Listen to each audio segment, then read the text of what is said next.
pointed all of his guns towards the elegant rage, yet Town had little confidence that the attacks would be able to stop the melee mech from tearing his machine apart. A state of forced resonance resulting from a breakthrough was one of the most mysterious and magical phenomena in the mech community.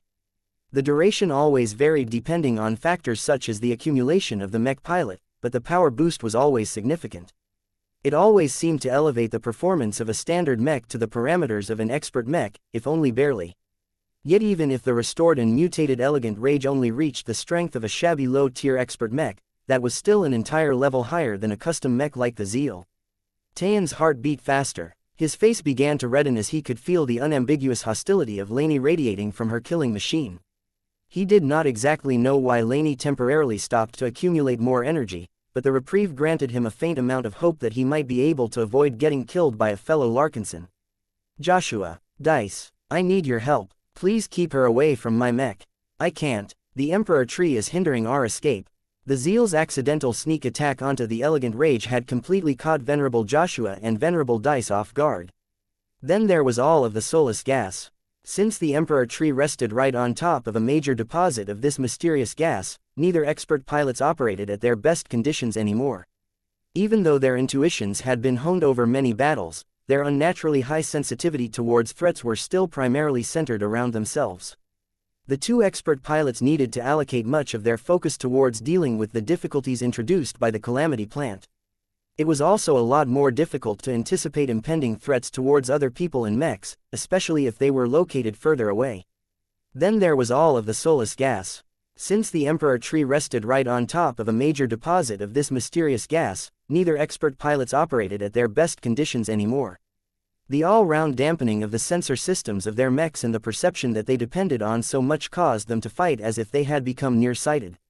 Yet now that Joshua and Dice noticed that something had gone horribly wrong, they both tried their very best to take away the samples they had been tasked to collect and reach the two damaged mechs.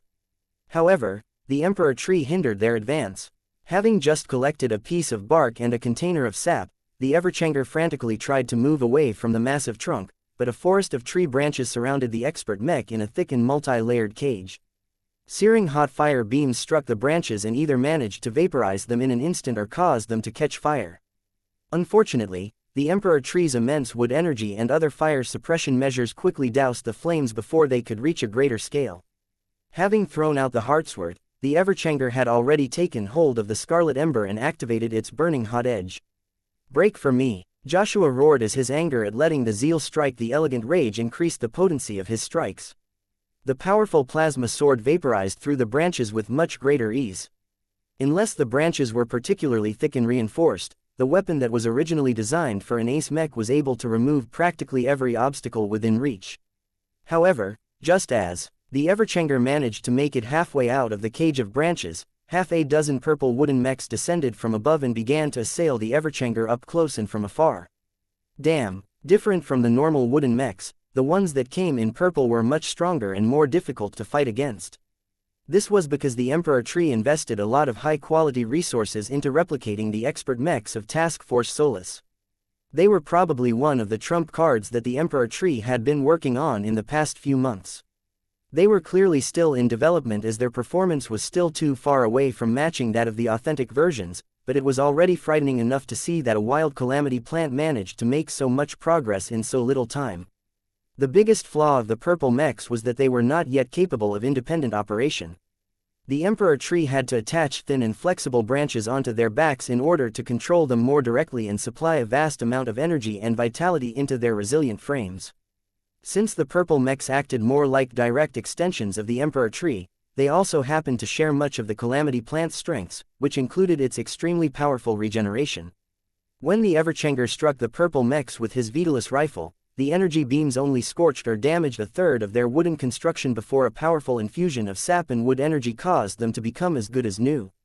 The purple mechs did not allow themselves to get struck for free. The copies of the first sword wielded their enormous wood energy-infused swords that were made out of the same purple organic material and slammed them against the Everchanger's resonance shield. Even though the wooden swords carried such a poor edge that they functioned more like blunt objects, they still functioned similar to hyper-weapons. When empowered by a calamity plant, the damage inflicted by these purple wooden sword strikes was not small. Annihilate. The only effective way for the Everchanger to get rid of these purple wooden mechs was by striking them head-on with the powerful Scarlet Ember. The Everchanger channeled the weapon at the highest sustainable setting and felt his energy reserves draining at a rapid rate. Joshua and his battle partner couldn't care less about their consumption as they needed to speed up their evacuation as quickly as possible. The plasma sword allowed them to cut down one purple mech after another, but once the copies of the first sword collapsed, the ones that imitated the Everchanger continued to fire their purple seed rifles while closing in to strike at the original with their one-handed swords. Thankfully, the Emperor tree had not been able to imitate the Scarlet Ember, but that did not mean that the purple wooden bootleg versions of the Everchanger were easy to defeat. If the imitation first swords excelled in attack, the imitation Everchangers excelled in regeneration. Anything but a heavy strike was unable to put down the purple wooden hero mechs down for good. Joshua felt like he was fighting against mirrors of his own expert mech. He never really appreciated how frustrating it was to fight against opponents that just wouldn't stay down. The Everchanger had fallen behind the times. If he had been upgraded to the standards of the current Dark Zephyr, the expert hero mech would never allow himself to get stalled by a bunch of branches and purple mechs. Dice, I can't get out. Can you go ahead and separate Laney from town? I am in no better position than you. The Emperor tree is attempting to cage me with its roots. Close to the surface, the first sword continually slashed away at the thick and resilient roots. That attempted to slam into the expert swordsman mech. While the decapitator was sharp and powerful enough to cut through these thick black roots with relative ease, the first sword lacked the power and momentum to create a gap large enough to leap out this trap. The Emperor Tree did not bother to dispatch any purple mechs to hinder the first sword further. The expert mech had already cut down multiple imitations of herself with contemptuous ease. The only way the calamity plant could hinder the expert swordsman mech was to employ its own roots. Since they were a core part of the calamity plant's main body, they were far thicker and more resilient than its branches or its purple mechs. This effectively consumed the first sword's high attack power. What was worse was that the roots seriously put the expert mech at risk of getting enveloped to the point where she could no longer exert any leverage to swing her greatsword. In any case, the Emperor Tree's deliberate attempts to trap and potentially crush the two expert mechs prevented them from stopping the ongoing tragedy. When Town realized that help would not be forthcoming, his heart sank into a greater pit of despair. Chapter 6068 Fallen Chapter 6068 Fallen After learning that neither the Everchanger nor the First Sword could come to Taean's rescue, the Ilvanan mech pilot knew that he could only rely on himself and his battle partner. "We need to open fire," the Zeal urged. "I know she is your clansman, but we need to defend ourselves. We only need to hold off the elegant rage until the forced resonance state has run its course. It won't work. Lainey and her mech have become too powerful. They will finish us off in seconds." Despite being connected to the Zeal, Town no longer responded to his heavy artillery mech's urgings anymore. In fact, ever since he had been misled by the Emperor Tree, he had become deaf to most outside voices. He could no longer trust their words anymore. How could he determine whether they were true or false? Town had no way of distinguishing one from the other. His mind was in a mess and his emotions were roiling. His condition had deteriorated so much that he completely lacked the confidence to stop the elegant rage, let alone land a hit on the mutated mech when she was finally on the move. Lainey may have become lost in her rage, but her piloting skills had become better than ever. The earlier move showed that she had not only gained the power of an expert pilot, but also did not receive any hindrance from the elegant rage despite the fact that the living mech had recovered in a haphazard manner. The unstable corona of power surrounding the elegant rage vibrated in a volatile manner. Town could sense that Lainey's rage was building up towards another peak. Her next attack run was bound to cripple if not outright destroy the Zeal. "Stop it, Lainey," Venerable Joshua roared over the communication channel. "Calm down and retreat. The last thing we need is to fight against each other." The newly advanced expert pilot showed no indication of listening. Her fury continued to stimulate her willpower, causing her to grow stronger and more intent on taking revenge at Town. The resentment she gained from almost getting killed by a comrade she trusted with her back could not be resolved with mere words. "Open fire, Town," the Zeal urged again. When the living mech saw that his battle partner failed to shake himself out of his stupor, the machine decided to take unilateral action and wanted to pull the trigger himself. However, the Zeal failed to attack the elegant rage. Neither his heavy artillery cannons nor his powerful Devora cannon did anything to harm the enemy mech that had turned herself into a stationary target. This was the perfect time to strike. There was no better opportunity to resolve the threat than to strike at the elegant rage when Lainey became paralyzed for whatever reason. Unfortunately, his mech pilot refused to cooperate. "No, I can't make the same mistake again," Town insisted. "I almost killed her once. How would I be able to prove my innocence when I attack her again?" A part of Town wanted to do whatever it took to survive, but another part of him felt guilty about what he had done to Lainey. He almost killed her. If not for her fortuitous breakthrough, she probably would have died for certain. As his guilt continued to well up in his shaken mind, Town was no longer able to maintain his focus on the immediate confrontation. Perhaps, it would be better if he accepted the punishment he deserved. If Lainey's resentment towards him could be dispelled by slicing apart his body, then perhaps, this was Taean's fate. "You are going to die if we do not start fighting back. Look, Lainey is about to launch her attack." Though Lainey briefly delayed her attack, the wait had done her a bit of good. Not only did her elegant rage complete a transformation that allowed her to channel forced resonance a lot smoother, but her entire mech frame seemed to have turned into a weapon. The melee mech became covered by so many wooden thorns and metal spikes that just rolling her mech frame was enough to turn any target into a pincushion. Of course, Lainey still relied on the Heartsword most of all to launch her attacks. The weapon borrowed from the Everchanger was the only part of the elegant rage that retained its original form and qualities. The Heartsword lost much of the true resonance that Joshua had invested into the weapon. The elegant rage and Kelly had somehow managed to absorb most of it, causing them to swell with the power of life, though it was also contaminated by other sources such as the Emperor Tree. The diminished heartsword was no longer as sharp as before. In addition, the remaining true resonance also began to actively resist its current wielder. The heartsword refused to be turned into a tool responsible for taking away the life of another Larkinson. It obeyed Joshua's will and tried to make itself as difficult to hold as possible. Yet in the face of the resonant state of the elegant rage, the heartsword unwillingly remained a killing tool in the hands of an enraged female expert pilot. Many dark and chaotic thoughts went through Lainey's mind. Her rage literally shaped her domain and caused her unstable resonance shield to shift in color. It had started off silver shortly after her breakthrough, but it had continually turned redder with each passing second. At this time, her resonance shield seemed to have grown as aggressive and thorny as the visible appearance of the elegant rage. Ta'aun, I shall take your life in recompense for my pain. The mutated melee mech blitzed her way forward and reached the Zeal in an instant. This time, elegant rage flew low and chopped her unwilling heartsword at the underside of the floater platform. The device developed by Kedis to allow Town and his living mech to participate in this mission was not as flimsy as it looked, but it was unable to offer enough resistance to prevent itself from getting cut in half. The Zeal instantly lost the ability to maintain his altitude. The broken floater platform had turned from a reliable means of levitation into completely useless pieces of metal. As the elegant rage completed her attack run and looped around, Lainey did not want to wait for the heavy mech to crash to the ground. The empowered melee mech swiftly dove towards her falling target and swung back the heartsword in preparation to cut straight into the torso of the Zeal and reach the cockpit that was buried deep inside. At this time, Town had been shaken out of his stupor. He did not feel shocked when the elegant rage dared to charge towards his heavy artillery mech and complete another attack run. What he did not expect was for Lainey to target the floater platform that kept the Zeal aloft. Eliminating it pretty much doomed the Zeal, but this was not how Town wanted to lose his mech. Town, open fire at the elegant rage. She is coming in to finish the job. The Ilvanan mech pilot did not pay attention to the panicked pleas of his living mech. He did not fixate on the elegant rage that was actively channeling all of Lainey's hostility towards his life. Instead, he began to experience fear yet again as he felt his living mech falling to the ground. This was a profoundly frightening experience to Town. His expert mech did not possess any flight capabilities that could arrest his fall.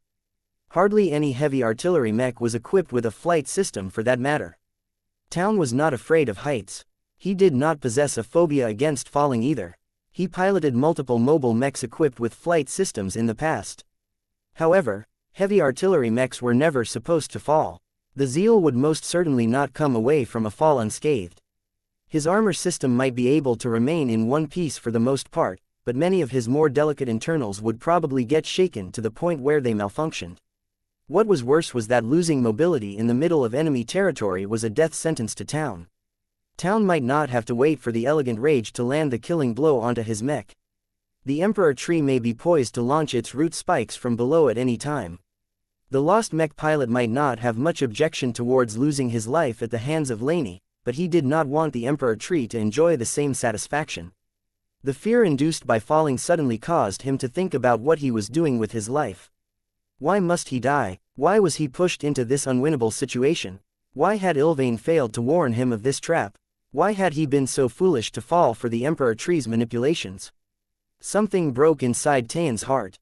This might be the most inopportune moment for Town to suffer a mental breakdown, but as the elegant rage's borrowed weapon was closing in on the helpless mech frame of the Zeal, the pilot finally snapped. If everything is a lie, then everything must go to ruin. The Zeal somehow managed to adjust his Devora cannon so that the muzzle pointed straight at the incoming mutated mech.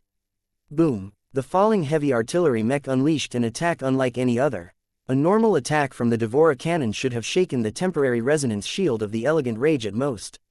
What happened instead was that the resonance-empowered super-heavy transphasic Gauss round overpowered the mutated mech's resonance shield and almost impacted against the hybrid wood and metal chest plate. Town, if not for the fact that Lainey's excellent piloting skills and plentiful combat experience allowed her to place the flat of the blade of the heartsword against the chest of her living mech in time, the potent projectile would have penetrated through the cockpit without a doubt.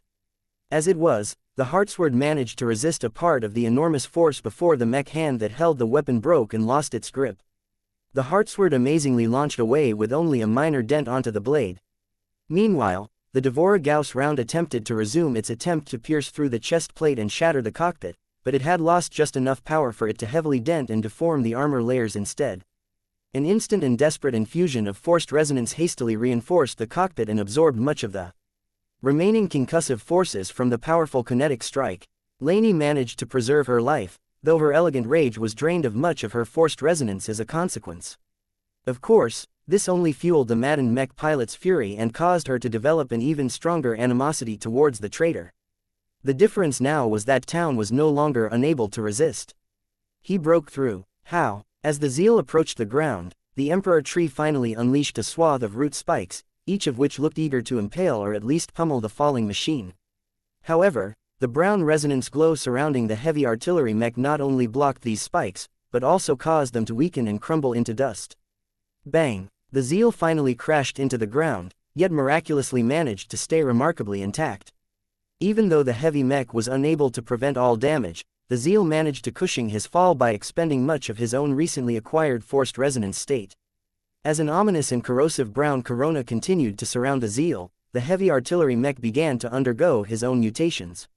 The armor plating seemed to rust despite the fact that it was not supposed to be susceptible to corrosion. In addition to that, the heavy artillery cannons began to grow thicker, shorter and fatter. Hoot hoot, the Devora cannon experienced a more radical transformation. The base grew thicker but the end of the barrel grew thinner. The entire cannon seemed to turn into a spike, though the purpose for this transformation remained unclear.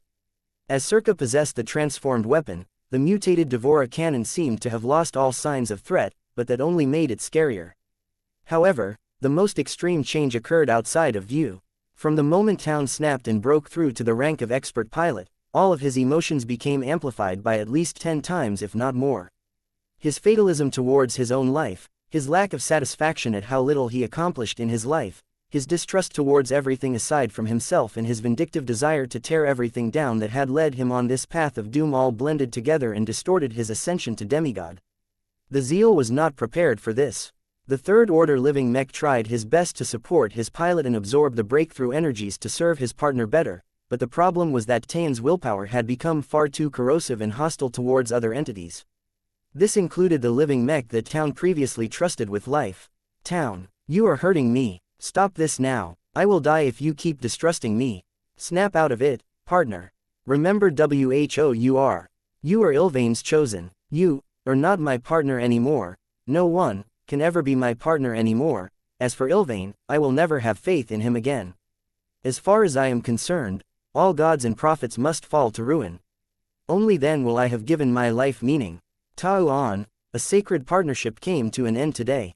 As Tain's willpower kept reshaping the Zeal to the expert pilot's liking, there appeared to be no place anymore for a battle partner that had previously served the pilot with complete dedication. Chapter 6069 Irreconcilable enemies. Two distorted mechs faced each other. Though both of their forced resonance states had diminished by a large extent, the two machines still looked vigorous enough to support at least one more exchange of blows. Their clash was inevitable. The original causes that had led them to stand opposite to each other no longer mattered anymore. Both recently ascended demigods had their own reasons to turn hostile against each other. At the very least, if they wanted to live, they instinctively felt they needed to see this battle through the end. It was strange for them to become utterly fixated on each other, as the Emperor Tree was not a negligible threat. Even if it had redirected much of its attention and resources towards capturing or destroying the first sword and the Everchanger, the Calamity Plant still directed a bit of effort towards crushing the other two mechs. However, its ability to distort the perceptions of the two mech pilots no longer worked now that their willpower had undergone a qualitative evolution. The surviving wooden mechs that kept their distance and launched hardened seeds at the two mechs accomplished nothing, as the temporary resonance shields resisted all of the sporadic damage. The root spikes that Town and his living mech previously feared not too long ago literally did nothing to shake the mutated Zeal. In their worlds, Lainey and Town only registered each other as their ultimate foes. The two expert pilots appeared like polar opposites in many ways. Lainey burned hot with rage. Her willpower flared with unrelenting fury towards the perpetrator that had almost caused her to lose her life. Her extraordinary rage literally remolded the elegant rage into a mech of thorns. The fused metals and wood clad the broken and spontaneously repaired with armor that seemed to be expressly designed to hurt anyone who dared to lay a hand on Lainey again. In fact, The resonance-empowered Devora cannon strike that almost managed to overpower the elegant Rage's defenses had caused the latter's spikes to grow even sharper and deadlier. The elegant Rage's thorns looked as if they could pierce the zeal full of devastating holes just by rolling around. Ma Aow. Kelly had become irrevocably changed by her principal's desperate breakthrough. Her appearance changed from a normal Burmese cat coloring to a dark green form that resembled the color of the emperor tree's leaves. The reason for this visual mutation was quite obvious. The spiritual cat had become filled with life that originally belonged to others. By stealing a minute proportion of Joshua and the emperor tree's energies, Kelly had embarked on a path of predation where the most effective way to promote her strength was to leech it away from others. The cat had currently forced her way into one of the thorns that covered the elegant Rage, giving it a hungry green glow. The companion spirit looked forward to draining all of the life out of Town and Circa's miserable forms. In contrast to his adversary's unbridled rage, Town had descended into an exceptionally negative mood at the moment. An extraordinarily powerful air of gloom surrounded his mutated heavy artillery mech. The root spikes and everything else surrounding the zeal seemed to age and crumble into ruin one way or another. Even the dirt where the zeal was resting upon was drying out and growing feebler than before. The only substance that remained untouched by the zeal's aura of ruin was the particles of soulless gas that engulfed the surroundings.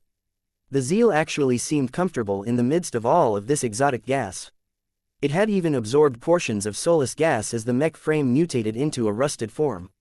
The malaise produced by Tayan's willpower rejected everything else aside from his own companion spirit. Hoot hoot. The evolved owl looked a lot different than before. The owl grew more mysterious and less defined. It was as if any attempts to observe it through multiple different senses would only result in a dark fog that vaguely resembled the previous form of Circa. Not only did Circa become more difficult to perceive, but when he blended into the zeal, the mech became a bit more difficult to probe and track. The companion spirit's influence caused the zeal to exude a profound rejection towards reality. It was as if the heavy artillery mech rejected any form of attention or friendship from others and wanted to disappear from their sights. Of course, that did not affect Lainey's tracking. She was too close and her hatred towards Town was too strong for her to lose such a large and obvious target. There was one more obvious discrepancy that set the two crazed expert pilots apart from each other. Lainey stuck by the elegant Rage. She never lost her trust and camaraderie towards her battle partner. Kelly even put a lot of effort into piecing the mech back together. For her part, the living mech unconditionally supported her battle partner. The elegant Rage had suffered not one, but two catastrophic blows, each of which possessed the power to shatter her frame and cause her pilot to lose her life. Threatening her own existence was one thing.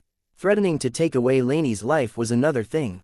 There was no way the elegant Rage could tolerate Tayan's outrageous attempts of murdering her battle partner.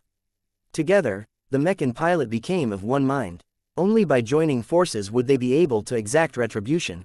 Town must die. Town must perish. In contrast to Lainey, Town had evidently decided to go alone. Only Circa remained by his side, but that was because his companion spirit was just another part of himself. Different from before, the zeal had lost signs of independent life. While it was still technically a living mech, it had lost the most essential spark of life that defined its former existence. The passing of the zeal was an unmitigated tragedy. The third-order living mech had lost its personality and turned into a spiritual shell that Town and Circa claimed as their own. Even though the expert pilot and his mutated companion spirit were able to fill the void adequately enough, they were ultimately very different from the existence that had previously been born upon the creation of the masterwork mech. Though the death of the zeal's independent personality undoubtedly represented a massive loss to the Larkinson clan, Town remained completely unmoved by this development. He exhibited no remorse or guilt towards the brazen murder of his former battle partner. From Tayan's perspective, nobody else could be trusted anymore. He had been misled and brought to ruin because of his propensity to depend on others. Town was done with relying on them. He had completely lost faith in Ilvain. The former object of his worship was no better than the Emperor Tree as far as he was concerned. Both of them were manipulative gods that brought nothing good to his life. Having seen the truth of their deceptive practices, Town had taken upon himself to bring them all down to his level. He would never rest until each and every false god had been ruined at his hands. Neither the great prophet nor his living mech could be trusted to support him anymore. If they were not with him, then they were against him. There was no way his old friends and family would support his cause, particularly when he wanted to ruin some of their precious design spirits. Laney, the two irreconcilable enemies seemed poised to attack each other. As their unstable willpower honed in on each other's machines, the two mechs simultaneously took action. Boom, boom, boom, boom. 4 resonance-empowered heavy artillery shells launched from the Zeal's mutated cannons and blasted the entire air space above into explosions that corroded the very air. The elegant rage charged forward and had become partially affected by all of the explosions. Though the living mech's unstable resonance shield became even shakier, the melee mech at least managed to avoid getting too close to the powerful blasts. In fact, the explosions may have depleted the elegant rage's defenses, but they had also fed her thorns, causing them to grow longer and accumulate more counterattack energy. There was no way that Laney would allow her target to live long enough to unleash another salvo of explosive attacks.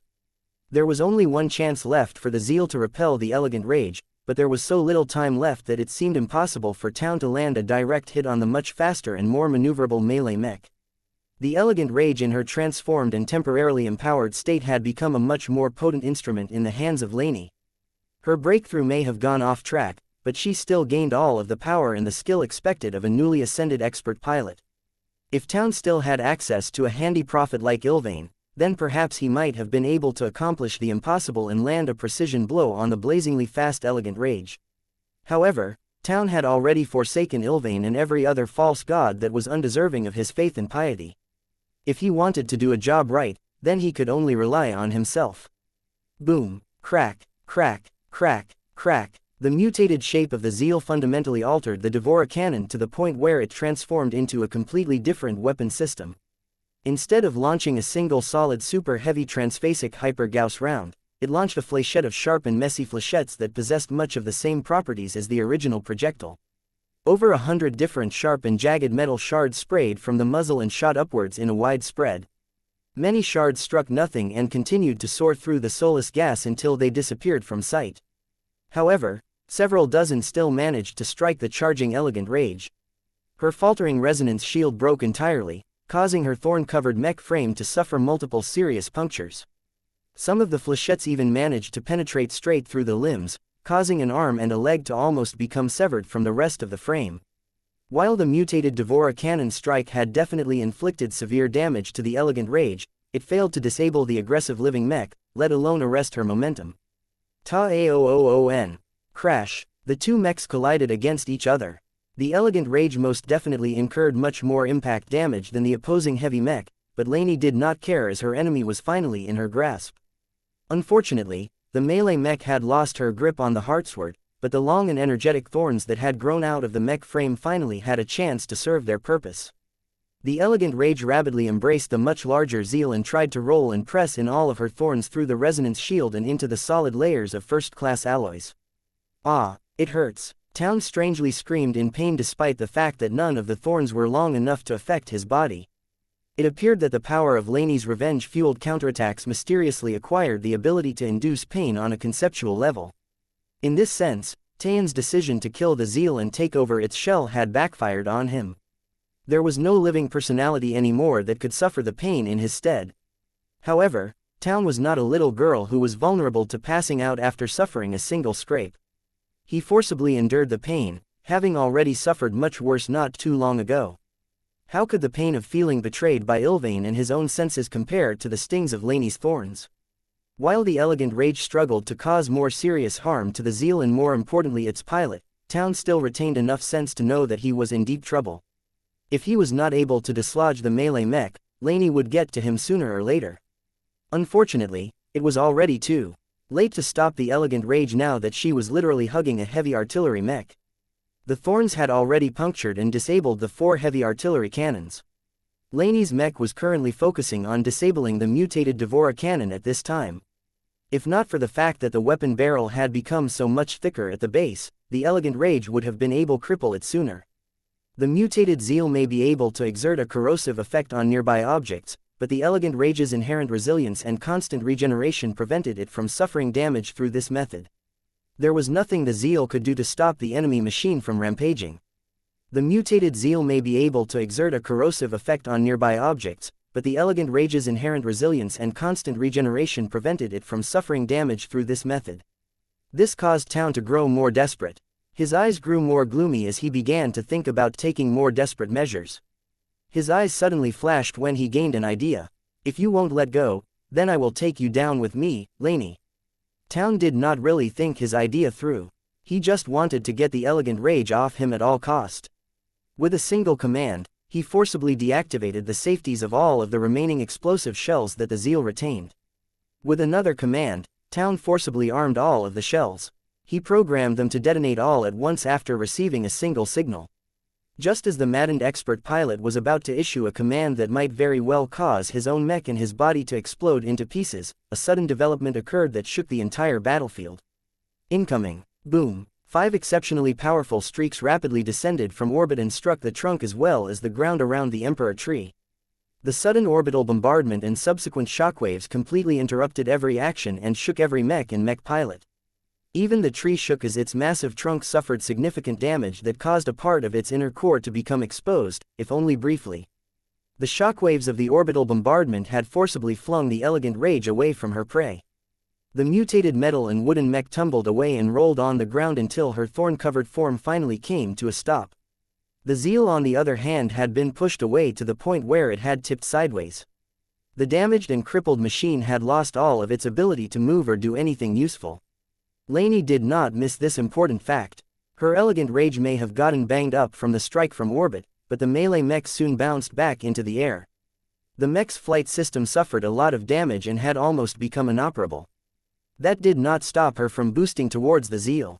As the elegant rage moved closer in order to finish the job once and for all, a pair of searing light beams coming from afar punched through the mech's already damaged flight system and completely shut it down.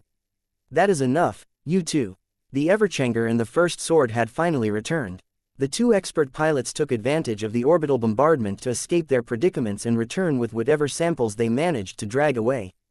Right now, both Joshua and Dice felt profoundly disappointed by the former expert candidates. Neither Laney nor Town had behaved in a manner befitting a champion of the Larkinson clan. This was not the time to sort out their guilt and mistakes. The Everchanger had managed to pick up his dented heartsword and used it to chop away the damaged and redundant limbs of the elegant rage. The mutated mech was pretty much spent at this point, so she did not attempt to regenerate the damage. After neutralizing the mech and trimming away the excess mass, the Everchanger utilized both of his arms to lift up the downsized elegant rage and move out of the danger zone. Meanwhile, Venerable Dice dealt with the Zeal in a much more direct fashion. The decapitator roughly cut through all of the alloys surrounding the cockpit and quickly severed it from the rest of the broken and crippled heavy artillery mech. It was too difficult to drag out this massive machine, and there was no particular reason to preserve it now that Town had killed his own living mech. Once the First Sword dragged away the cockpit, a barrage of resonance-empowered fire beams struck the remains of the Zeal. Soon enough, the fiery laser beams managed to strike the ammunition reserves and cause the primed explosive shells to detonate at once. Boom! Whatever remained intact of the mutated Zeal completely blew apart and turned into millions of useless shards. There was no sense in leaving anything intact behind for the Emperor tree. The Larkinsons absolutely did not want the Calamity plant to improve its imitation heavy artillery mechs any further. Chapter 6070 The Taste of Failure Chapter 6070 The Taste of Failure, This is a Mess. A certain swordmaster glowered as she stood before an armored cell door. The corridor of the Brig of the Wild Torch was dimly lit, as if to evoke the atmosphere of a dungeon. The lack of lighting and the abundance of shadows made most people who entered this department feel as if they had entered an anachronistic dungeon. In reality, the main reason why the brig was dimly lit was because it was never used. The Larkinsons were extraordinarily well behaved, and everyone assigned to Task Force Solace consisted of professional servicemen. There were relatively few civilians who accompanied their family members, and they were not the sort of people who misbehaved on a ship with a ubiquitous monitoring system. At most, the brig occasionally came into use when a bunch of drunken hotheads got into a fight, or when a few feuding rivals went a little too far in their sparring matches. This time, 2 of the cells had become occupied again. These were not the normal cages where the security officers stuffed a few delinquents in after they committed a few infractions. These were the more well-equipped cells. Not only were their security and isolation parameters a lot better, but they were able to provide medical care to those who needed the assistance. Though Kedis felt it was overkill to transfer the 2 prisoners in these special cells aboard the Wild Torch shortly after they had received emergency care at Chimera Base, she could not treat these 2 individuals with common sense. Too much had happened that defied both common sense and historical patterns. Her mind turned into a mess as she found herself unable to find any answers to her questions. How could this mission go so horribly wrong? Kutiz's expression turned grim as Task Force Solus was still in the process of dealing with the aftermath of the botched sample retrieval mission. When the Everchanger and the First Sword returned from the confrontation against the Emperor Tree, the rest of the Larkinson clan quickly found out that a series of terrible events had taken place. The Zeal was no more. Instead, the First Sword was forced to drag away a damaged cockpit that had clearly been pried off the former heavy artillery mech. This was a devastating loss to the Larkinson clan. The Zeal was one of the few masterwork mechs that Vase had personally fabricated for Town Melon. Even though masterwork mechs were gradually becoming more and more common among the Larkinsons, that did not mean that they had lost their value and prestige. Regardless of the effects of Gloriana's God-body method, a masterwork that emerged through gradual evolution was not the same as a masterwork that the patriarch of the Larkinson clan had personally put together. The Zeal was an exquisite machine that Vase had invested multiple days into piecing together. He had invested his love, his passion and his very ethos into building up the custom version of the Transcendent Punisher Mark III. In fact, almost no one among the Larkinson clan knew that the Zeal was actually a lot more special than was apparent on the surface. The exterior of the Zeal used to be covered by mysterious prophetic visions painted by Vase and Ilvain. It was a pity that the Red Association commanded the images to be removed. If not for this development, the Eye of Ilvain would have taken a lot more pride in this very special masterwork mech. Now, it was gone. The damage was utterly total. The First Sword had already cut it to pieces, and the Everchanger's parting shots had detonated all of the explosive shells at once, utterly blowing up the remnant of the Zeal from within. In fact, the Zeal was already dead as far as Joshua and Dice were concerned. What they had done was nothing more than to cremate the corpse of this once proud third-order living mech. As for the Elegant Rage, when the crippled melee mech got shipped back into orbit, Kedis truly did not know what she was looking at. From the moment she glimpsed at the living mech's integration of wood and the spontaneous emergence of thorns, she knew that she was completely unqualified to understand such a machine. All she knew was that the Elegant Rage had mutated far beyond her previous state. Kedis still recalled the look and feel of the original custom mech. Somehow, Laney's breakthrough had caused it to mutate into an entirely different machine, one that became filled with life, but also unrelenting fury. To be honest, Kedis did not like the Elegant Rage. The machine had unquestionably become more powerful, but it had become stained with Laney's darkest impulses. The mutated mech was no longer as upright as before. The living mech no longer deserved her current name. There was no way Kedis could ever attach the word, elegant, to the mech with thorns. Perhaps others might disagree, but to her, Laney's mech had become corrupted by malevolent energies. The machine radiated so much menace and threat that even Kedis felt threatened. For a mech to display such open hostility towards a fellow Larkinson was a sad state of affairs. I can't blame the Elegant Rage.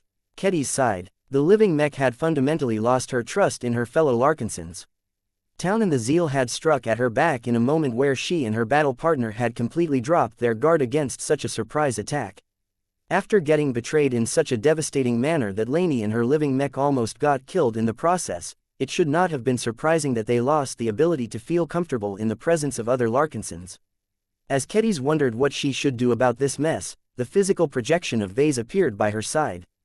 You have returned. Sorry for the delay, Kedis. This is an unprecedentedly serious incident, so I needed to be extra thorough in starting up the right processes. I have already arranged the follow-up matters for Town and Laney. As soon as we have confirmed that their conditions have improved, we will ship them back to the expeditionary fleet where they will have to account for their actions. Kedis narrowed her eyes. The Larkinson clan had already set up the protocols for instances where Larkinsons made serious missteps.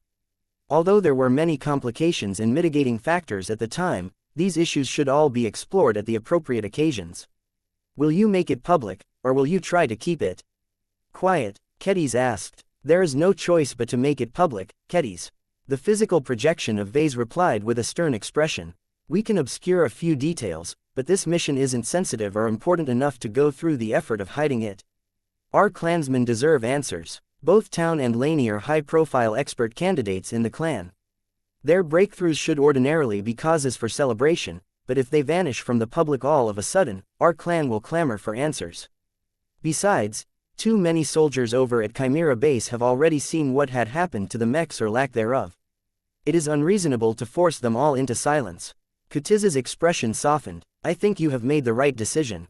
This is a shameful incident to our clan, but the Larkinsons have a right to know about it. Only by being honest and transparent about our failings will our other clansmen be able to learn from Town and Laney's mistakes. It won't be easy for those two, though. No matter the verdict that our clan will reach, the two will most definitely have to carry this burden for the rest of their lives. Life is not fair. Vase sighed. A brief pause ensued as the two continued to think about the tragedies that took place. I shouldn't have sent them to the Emperor Tree. Ketiz spoke with a self-recriminating expression. The Calamity plant was equivalent to an ace mech in some ways, so it shouldn't have been appropriate to expose a pair of expert candidates to this monstrosity. They weren't ready. It is already a small miracle that they came back alive. Vase surprisingly shook his head. I don't agree. No mission will proceed smoothly all of the time. As a commander, you must accept the possibility of adverse outcomes. The information that you had at the time made sense. Yes, we underestimated the danger posed by the Emperor Tree, but it is exactly because we know too little about it that we insisted on collecting samples. In a way, we got what we came for. We not only collected a lot of interesting biological specimens from the giant tree, but we also learned about its cunning, its intelligence and its combat strategies. All of that information isn't worth the loss of a masterwork mech and the tarnishing of two promising Larkinson mech pilots. I don't see it that way. Yes, we have suffered losses, but we have made far greater gains than I would have hoped. The breakthroughs of Town and Laney are clearly abnormal and unprecedented in our clan. It is very clear that the rules governing pilot breakthroughs have recently changed. The Age of Dawn has opened up a lot of new possibilities. Numerous mechers have told me that it has become easier to trigger breakthroughs. Now, I understand a bit better what they mean. Even if the breakthroughs became crooked due to the presence of negative factors, it is better for Town and Laney to become distorted but retain their lives than to remain pure but also die in the process. Ketiz was not entirely certain whether she believed the current outcome was better. Laney might still be redeemable, but Town may be better off dead than whatever he has turned into. The mere thought of the once promising Ilvianane expert candidate and Legion commander made her snarl. She pinned the physical projection with a critical stare. You sound like you are enjoying the outcome. You like this, don't you? This must all seem like an accidental but fortuitous experiment in your eyes. You love nothing more to collect brand new empirical data that does not conform to previous data points.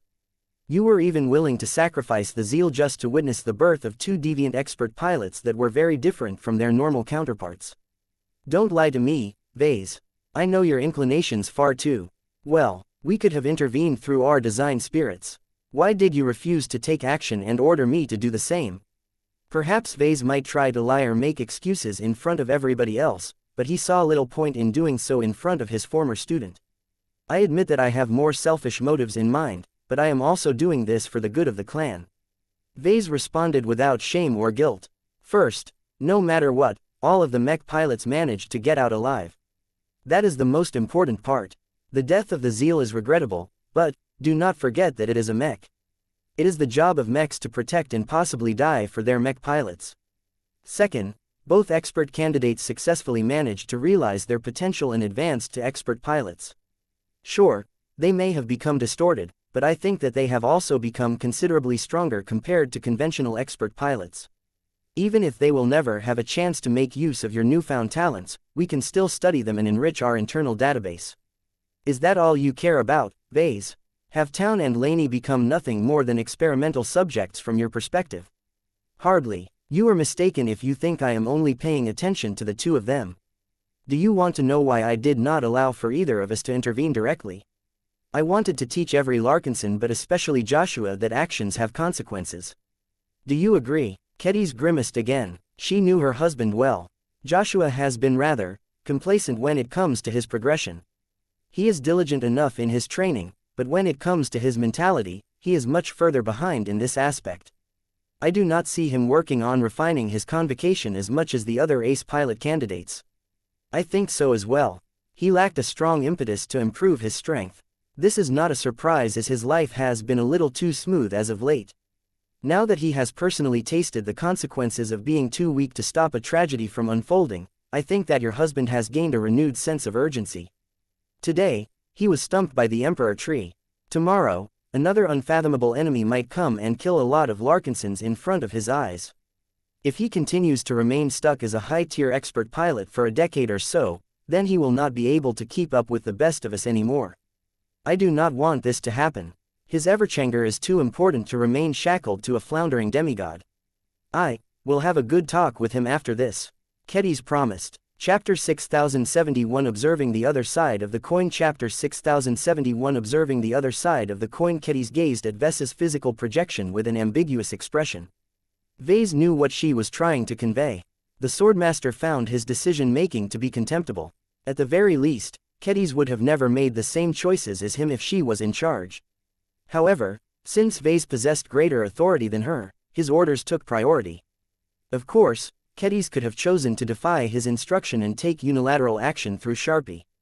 She truly wanted to give Venerable Dice a hand and allow her to escape the entanglement of the Emperor Tree's roots. She ultimately did not do so. If Vase wanted her to hold back, then he must have his own reasons for doing so. His actions were not always righteous, but he had rarely if ever disadvantaged the Larkinson clan. The concept of enduring greater hardships in exchange for a greater payoff was deeply rooted among the Larkinsons. Even Kedis could not ignore how much the participants of this mission had grown. It was just that Kedis did not like it that she had to watch on while so much misery, misunderstandings and animosity took hold of her fellow clansmen. None of the Mech pilots involved in the operation deserved to go through so much suffering. Now, the careers of two newly ascended expert pilots came into question, while two high-tier expert pilots felt as if they had failed in their duties. The only action that Kedis was allowed to take was to convey an emergency command to initiate orbital bombardment on the Emperor Tree. Even then, the Transcendent Punisher Mark IIIs stationed on the Wild Torch only received their emergency orders after town had broken through. By then, the incident could no longer be dismissed as a relatively simple case of friendly fire induced through enemy sabotage. The feud between Town and Laney had become etched in their very souls. While Kedis couldn't help but regard this incident as a loss, Vase held the opposite stance. He was trying his best from grinning. As far as he was concerned, this mission yielded far more benefits and results than he could have imagined. First, the strike force managed to retrieve a lot of high-quality samples. Aside from collecting sample specimens of the Emperor Tree's roots, bark, sap, leaves and so on, the expert mechs also managed to retrieve a whole wooden mech as well as fragments of one of the purple mechs. The latter two were much more important prizes as far as Vase was concerned as they were vital to kickstarting his research on how to design a working woodsap mech. Aside from that, what happened to Town and Laney truly opened his eyes and enabled him to gain a better understanding of the variables at play when expert candidates broke through. Unlike Kedis, Vase knew what was truly responsible for deciding on the criteria for breakthroughs and managing the actual process. Most people thought that apotheosis was a spontaneous magical event that exceptional mech pilots managed to trigger by themselves, but Vase was aware of the actual truth. The Red Kingdom decided and managed these pilot breakthroughs. In his last talk with the Evolution Witch, Vase already received insider knowledge on a possible proposal to modify the Red Kingdom. Earlier talks with the Mechers also exposed the intention of loosening the breakthrough criteria. In the past, many mech pilots who were otherwise powerful never earned the right to undergo apotheosis in the past. It was not because they were weak or lazy. It was because they possessed the wrong mentality or were lacking in honor. Bestowing these unstable time bombs with extraordinary willpower would lead to greater instability in the future. However, Red humanity couldn't care so much about stability anymore. Humans needed a lot more champions now. They particularly needed to nurture a batch of exceptionally talented and powerful champions that had the potential to evolve into god pilots in the following decades. In short, the leaders of the human race couldn't afford to be picky anymore. Vase believed it was a good sign that the star designers had already implemented numerous critical changes to the operation of the Red Kingdom. They had moved much faster than he anticipated.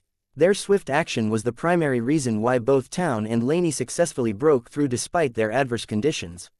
From a certain perspective, Town and Laney should have never been allowed to advance to expert pilots. They were too extreme and steeped in negative thoughts during their breakthrough moments. Though Vase did not understand everything related to breakthroughs, he managed to learn enough to understand that every core characteristic of an expert candidate became amplified during the process of apotheosis. This mysterious transformation caused every positive trait such as honor and kindness to become stronger and more defined.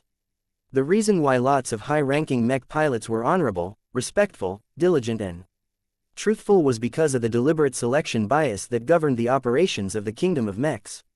Now, the Red Kingdom diverged even more from its origin by getting rid of this selection bias. This had grave consequences to the mech community in the coming years. Mech pilots who were treacherous, hateful and selfish would become even more despicable if they managed to step onto the path of godhood. By giving mech pilots with negative traits an equal chance of breaking through, Vase expected to witness the emergence of a lot more expert pilots with faults comparable to Town and Laney. In that sense, observing the emergence of two different distorted expert pilots truly increased his understanding of the greater nature of high-ranking mech pilots. It was as if Vase had spent decades looking at one side of a coin all of the time. He may have become knowledgeable about the side that he was able to perceive, but that did not mean he understood the workings of the coin as a whole.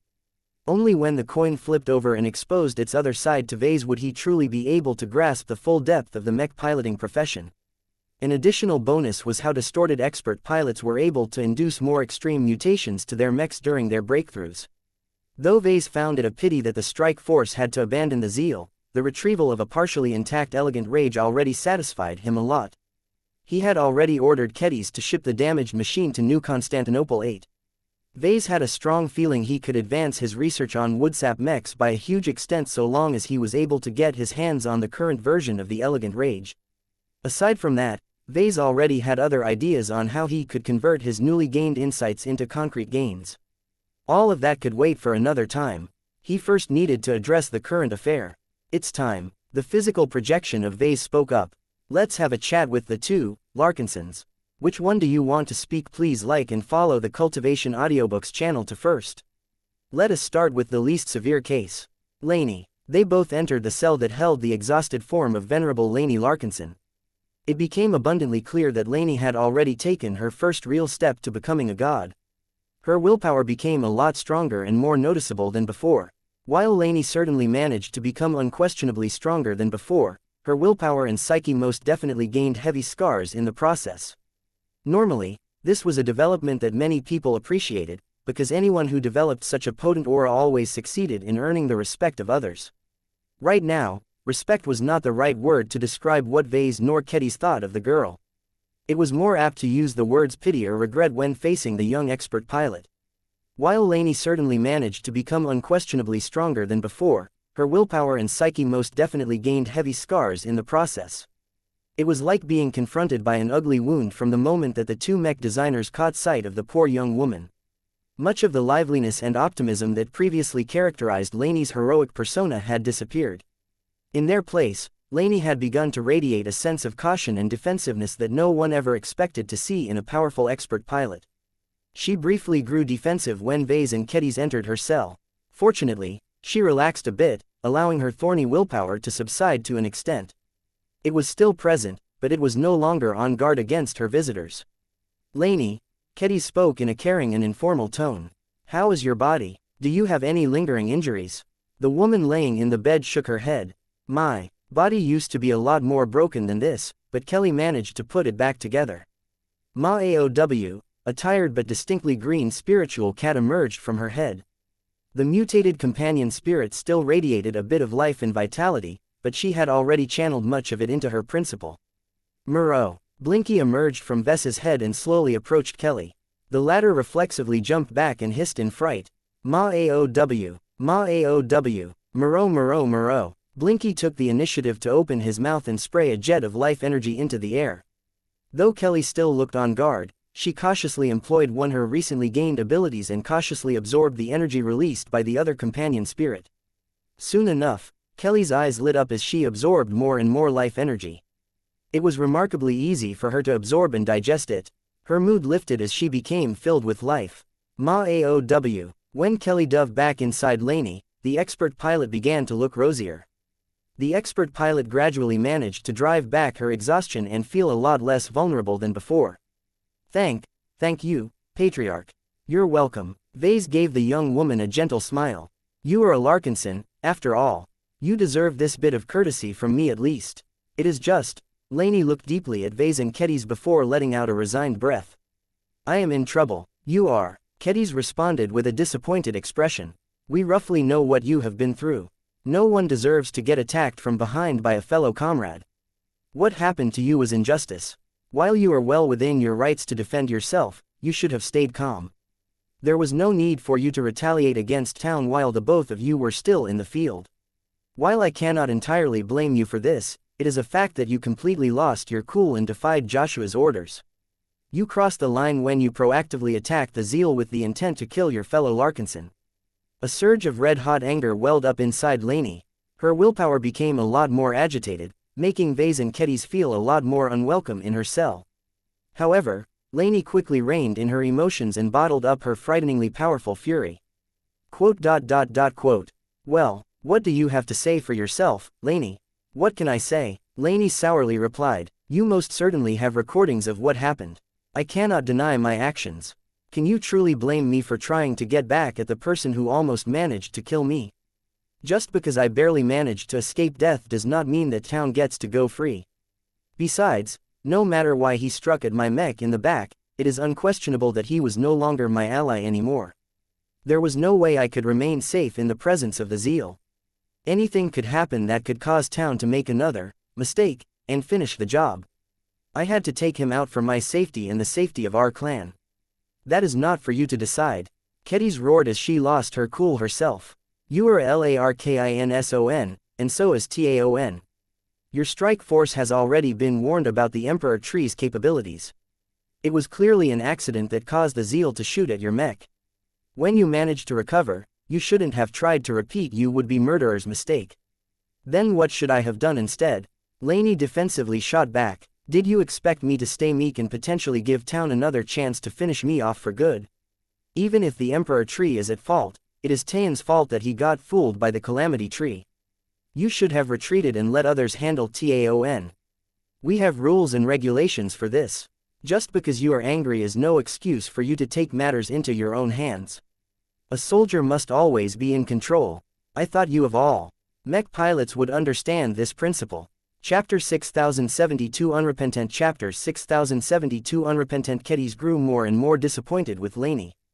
The once promising expert candidate may have succeeded in realizing her potential and become an expert pilot, but her cognition had changed for the worse. Lainey expressed no remorse about her actions.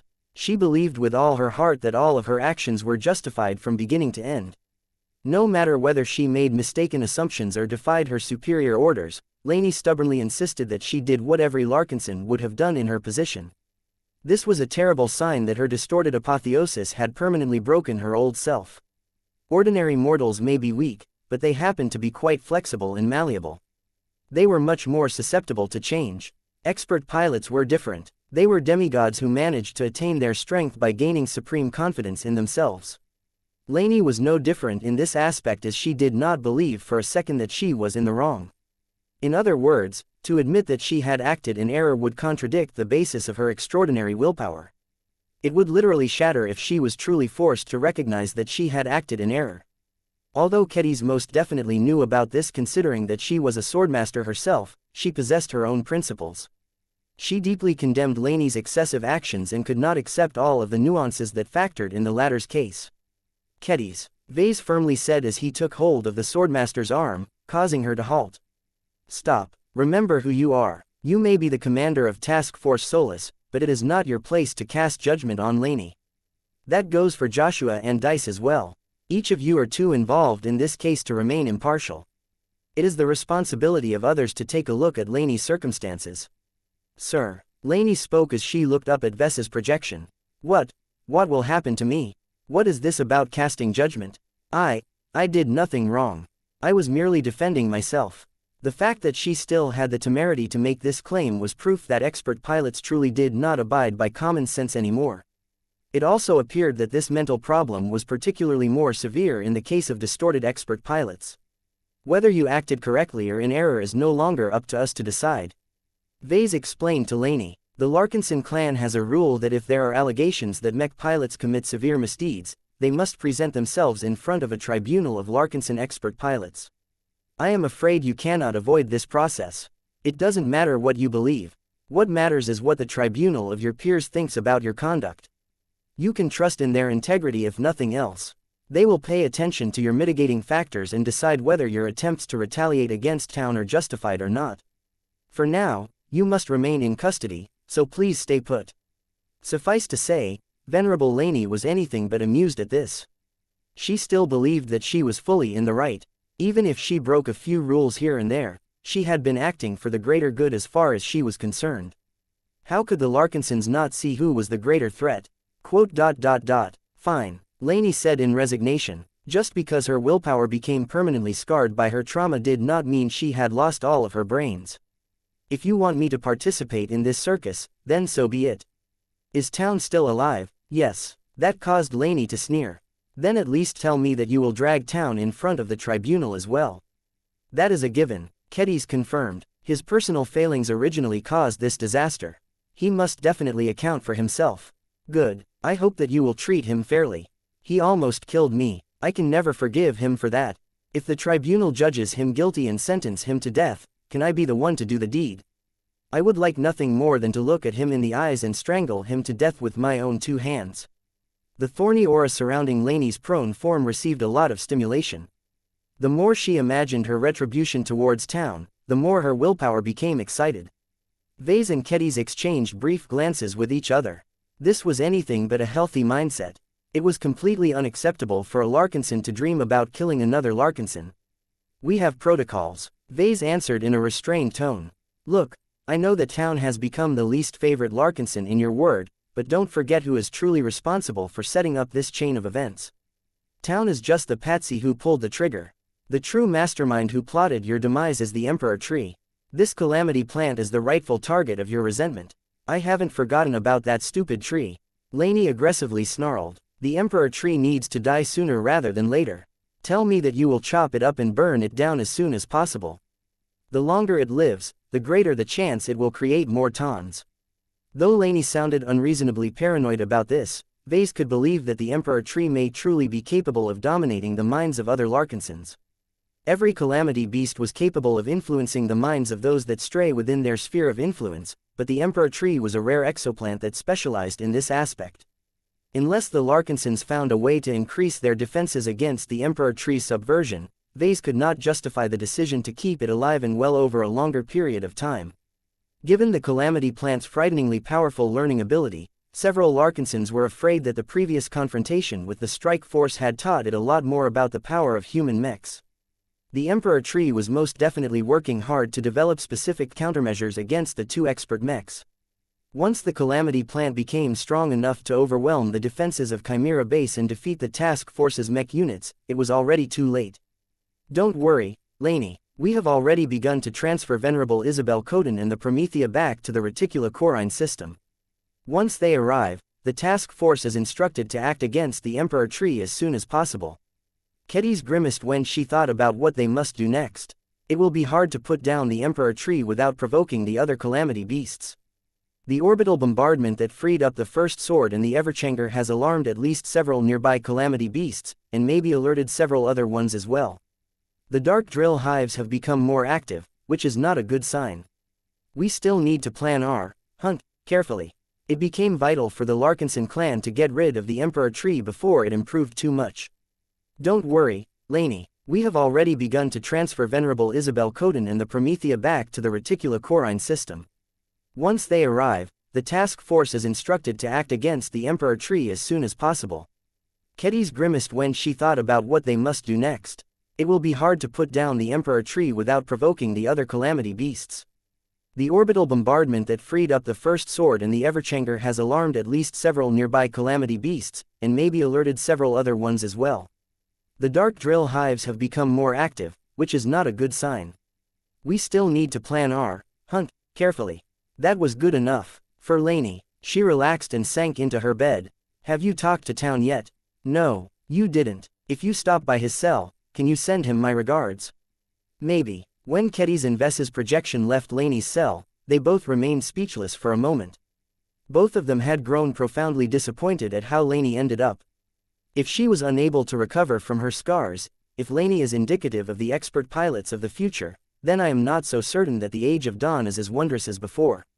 Don't worry, Kedis, haven't you taken a look at the expert pilots who managed to break through during the Battle of Torment? I haven't studied their records in detail, but they seem pretty decent as far as I know. The two chatted a bit more before they moved over to another cell. Once they entered, they immediately focused their attention on a much more obviously injured expert pilot. Though Town enjoyed much greater protection as his sturdy cockpit was located deep inside the well-armored Zeal, he did not manage to avoid harm. Town did not possess the ability to boost her regeneration like Laney, so he had to rely on more conventional forms of treatment to heal from his injuries. He was not unconscious, though. His eyes remained open, though they looked a lot more hollow than before. It was as if all of the hope and piety had been sucked into a black hole. When Vase and Kedis approached Tayan's beside, they felt a lot more disturbed than when they came up to Laney. Town possessed two distinct auras. His main one possessed a destructive element to it. Vase frowned as he could feel the expert pilot willpower expressing indiscriminate hostility towards everyone and everything. It was as if Town wanted nothing more than the entire universe to go to ruin.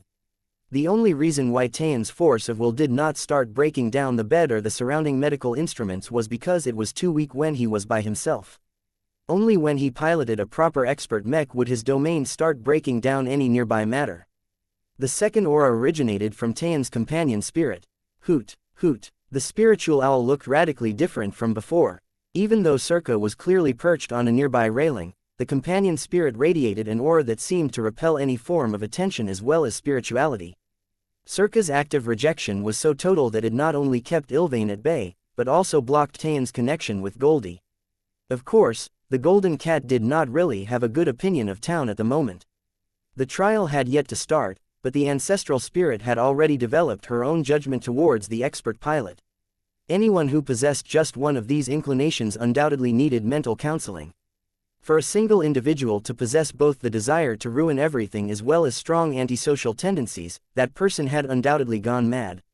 Town, Patriarch, Swordmaster, you don't particularly sound happy to see us, Town. I failed to live up to your expectations. The expert pilot wearily said. I wanted to prove I can be strong without relying on the great prophet. What did I do? I sought his help because I couldn't finish a single job. I should have known better than to trust the guidance of a design spirit that was not supposed to be there. I just never thought about it. I really thought that it was Ilvain that guided my aim. It's my fault, but not entirely. What do you mean, Town? Ilvain is not a good influence to our clan. The expert pilot surprisingly claimed. We were all fools for believing in the nonsense spouted by a false prophet. The more we listen to him, the more we are being trained to pray to him. It is no wonder that hardly any mech pilot from the Eye of Ilvain has become an expert candidate. There is no hope that any of them can become an expert pilot, because they all share the same fault as mine. We would rather put our faith in the fantasy of Ilvain than to believe in our own strength. This is a mistake. We should never pray to him anymore. If we want to free everyone from the poison that is faith, we must bring every false god to ruin. Vase almost shuddered when he heard those ominous words. It sounded as if Town wanted to share his deranged manifesto.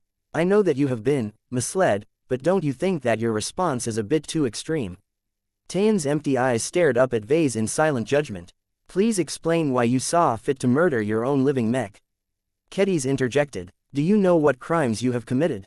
If you are dissatisfied with the Zeal and no longer want to partner with him anymore, then you could have at least waited until you have returned.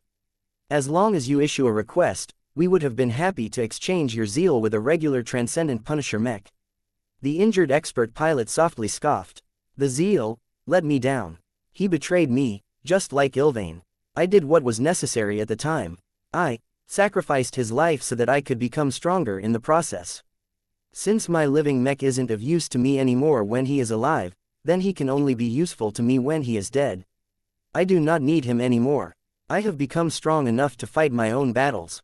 What a bastard. Chapter 6073 Response to Failure. Chapter 6073 Response to Failure. Kedis glowered as she changed into a training outfit and picked up her bloodsinger. The talk with Town went just as poorly as the talk with Laney. The former citizen of the Ilvain Protectorate had completely changed after returning from the Emperor Tree. The old Town was dead, and so was his living mech. What remained was a fallen expert pilot who had become defined by his traumas rather than his virtues. Though Vase and Kedis attempted to talk sense into the morose expert pilot, Venerable, Town remained completely unmoved by their arguments. Just like Laney, Town expressed an extreme degree of mule-headedness when it came to his new beliefs. Kedis found it unbelievable that just because an enemy took advantage of Tayan's faith, the expert pilot immediately turned against Ilvain and every other false god, whatever that meant. The expert pilot and his owl-like companion spirit became completely out of sync with the rest of the Larkinson clan. Venerable Tayan's trust had been struck so hard that he found it difficult to trust others anymore.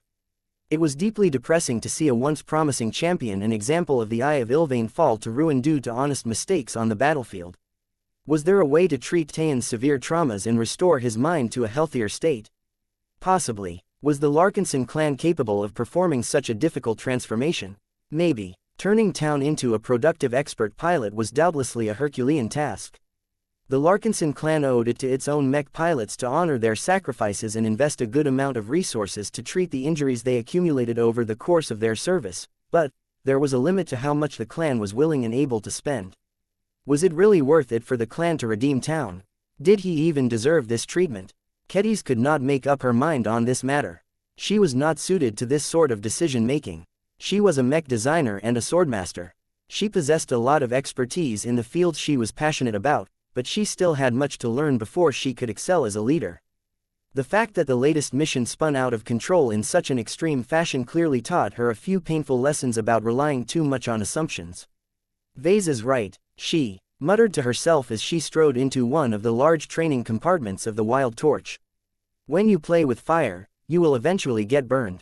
It was the job of a good leader to take these potential scenarios into account and prepare enough contingency plans to mitigate the damage. Kedis had not arranged enough redundancies and backup measures that could have stopped the two newly arisen expert pilots from developing a deadly feud with each other. Now, she feared it was already too late to repair the damage. Town and Laney had become completely hostile towards each other. There was no way the Larkinson clan would be able to remain in harmony anymore. Kedis stopped glowering when she began to sense Venerable Dice's powerful sword intent. The high-tier expert pilot had taken refuge in the training chamber shortly after Kedis recalled her and her expert mech back to orbit. The dark-skinned sword maiden clearly turned introspective after her turn from her encounter with the Emperor Tree. She barely spoke with the other Larkinsons and hardly registered what was taking place around her. She had practically closed herself off from every external stimuli. This was why Kedis decided to go through the trouble of talking with Dice in person as opposed to talking to the expert pilot by remote. As Kedis entered the sparring ring, she did not choose to confront Dice directly.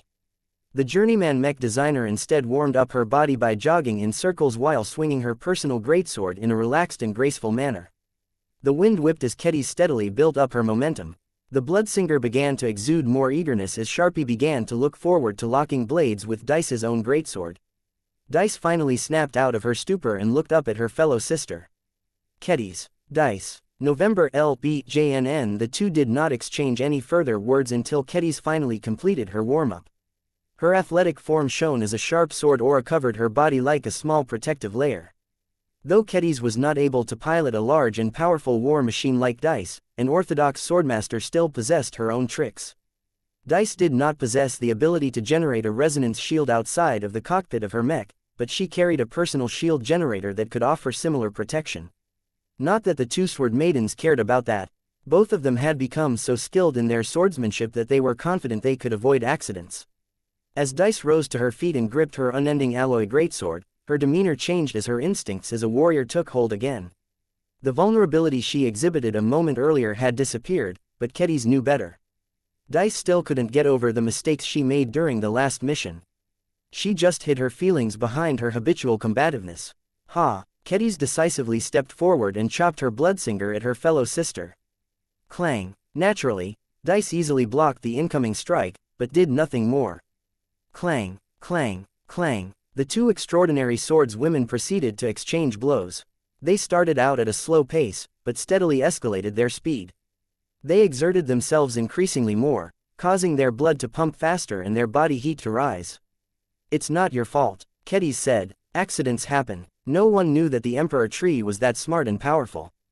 Dice snarled and began to channel greater power into her greatsword, causing her next swing to unleash a blade of sword energy that Kedis easily deflected. You do not get to say that. I failed, plain and simple. I am an expert pilot. I should be better than this. People call me an ace pilot candidate because I have reached the ceiling of my current rank. I used to believe in their words, but it is only now that I have woken up to the truth. I do not deserve to break through to ace pilot and catch up with Tusa. I still need to develop my swordsmanship.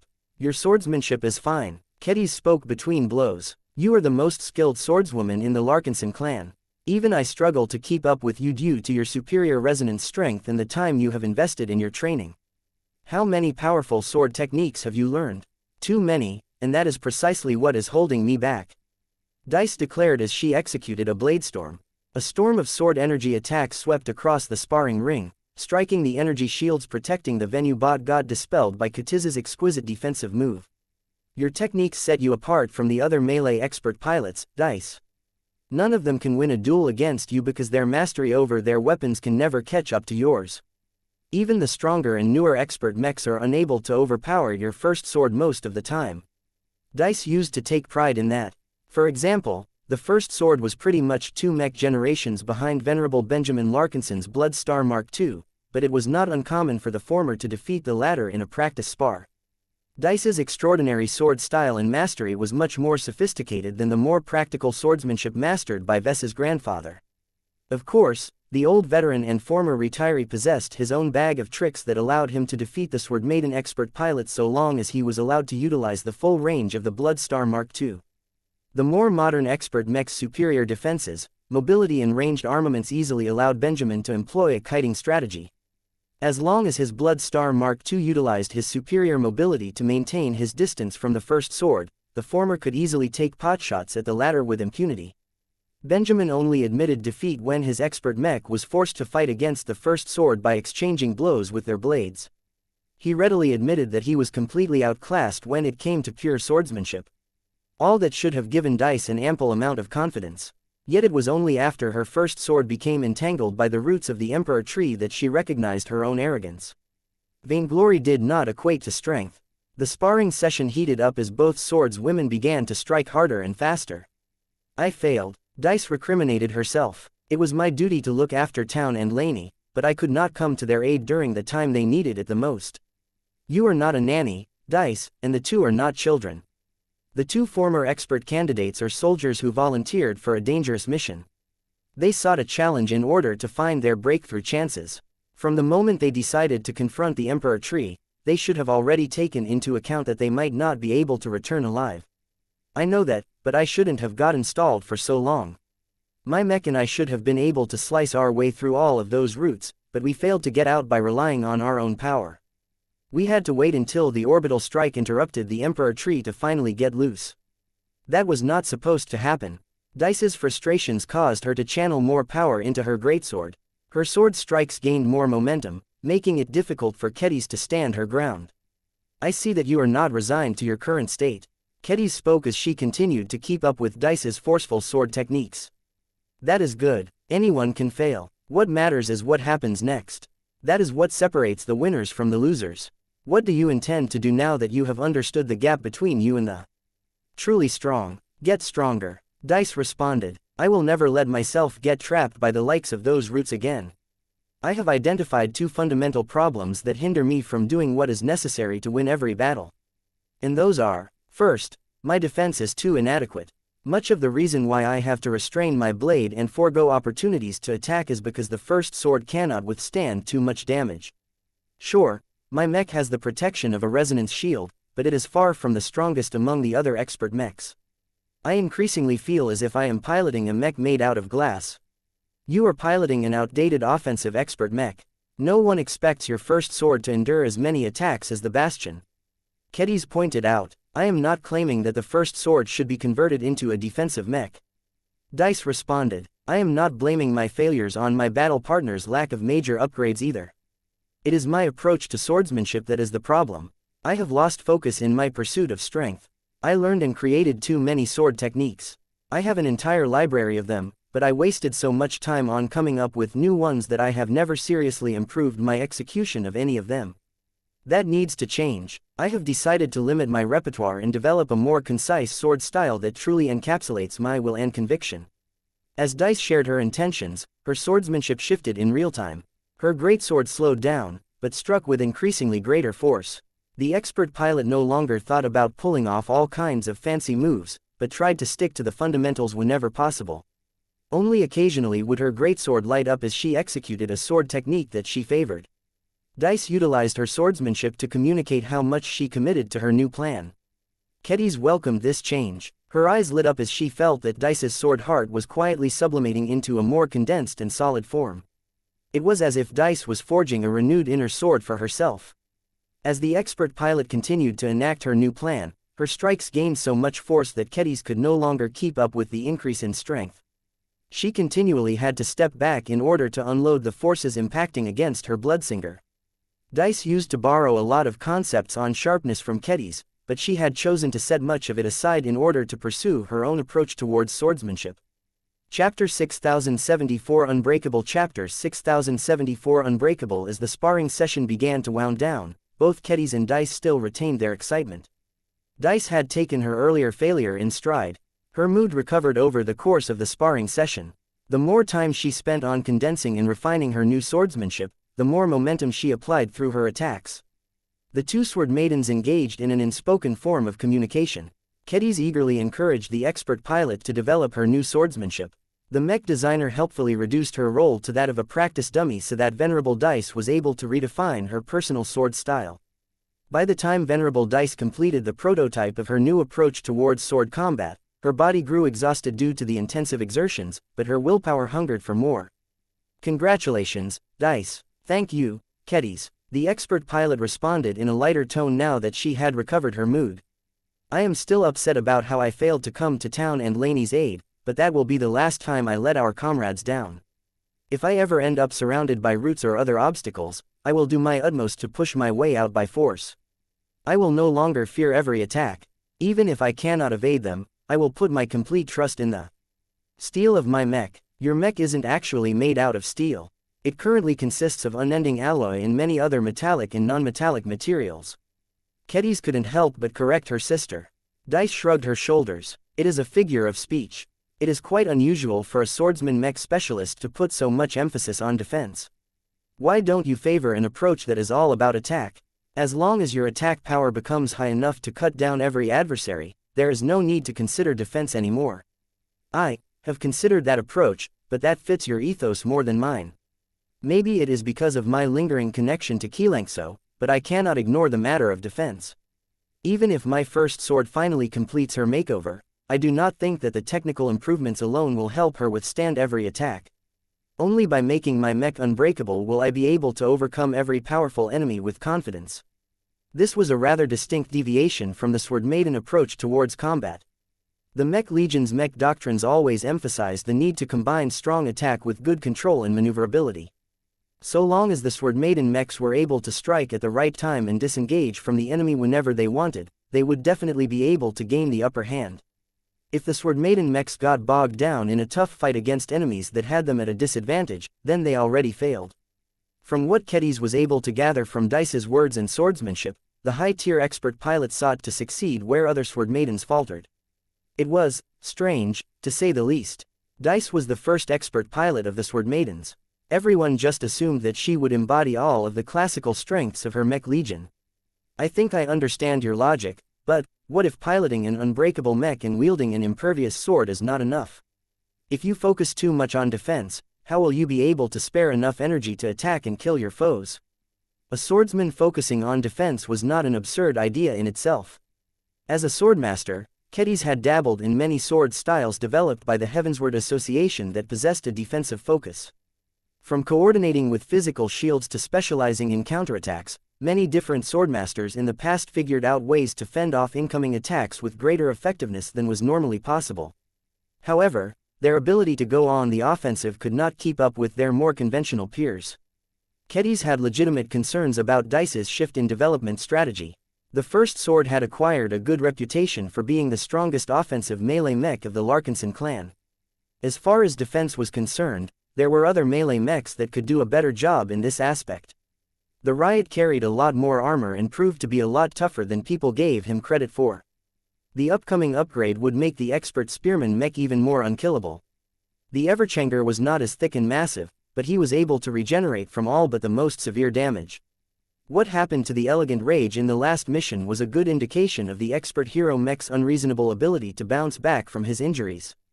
As for the first sword, aside from wielding a large and very hardy masterwork greatsword, Kedis could not really think of anything else that gave her a pronounced defensive advantage.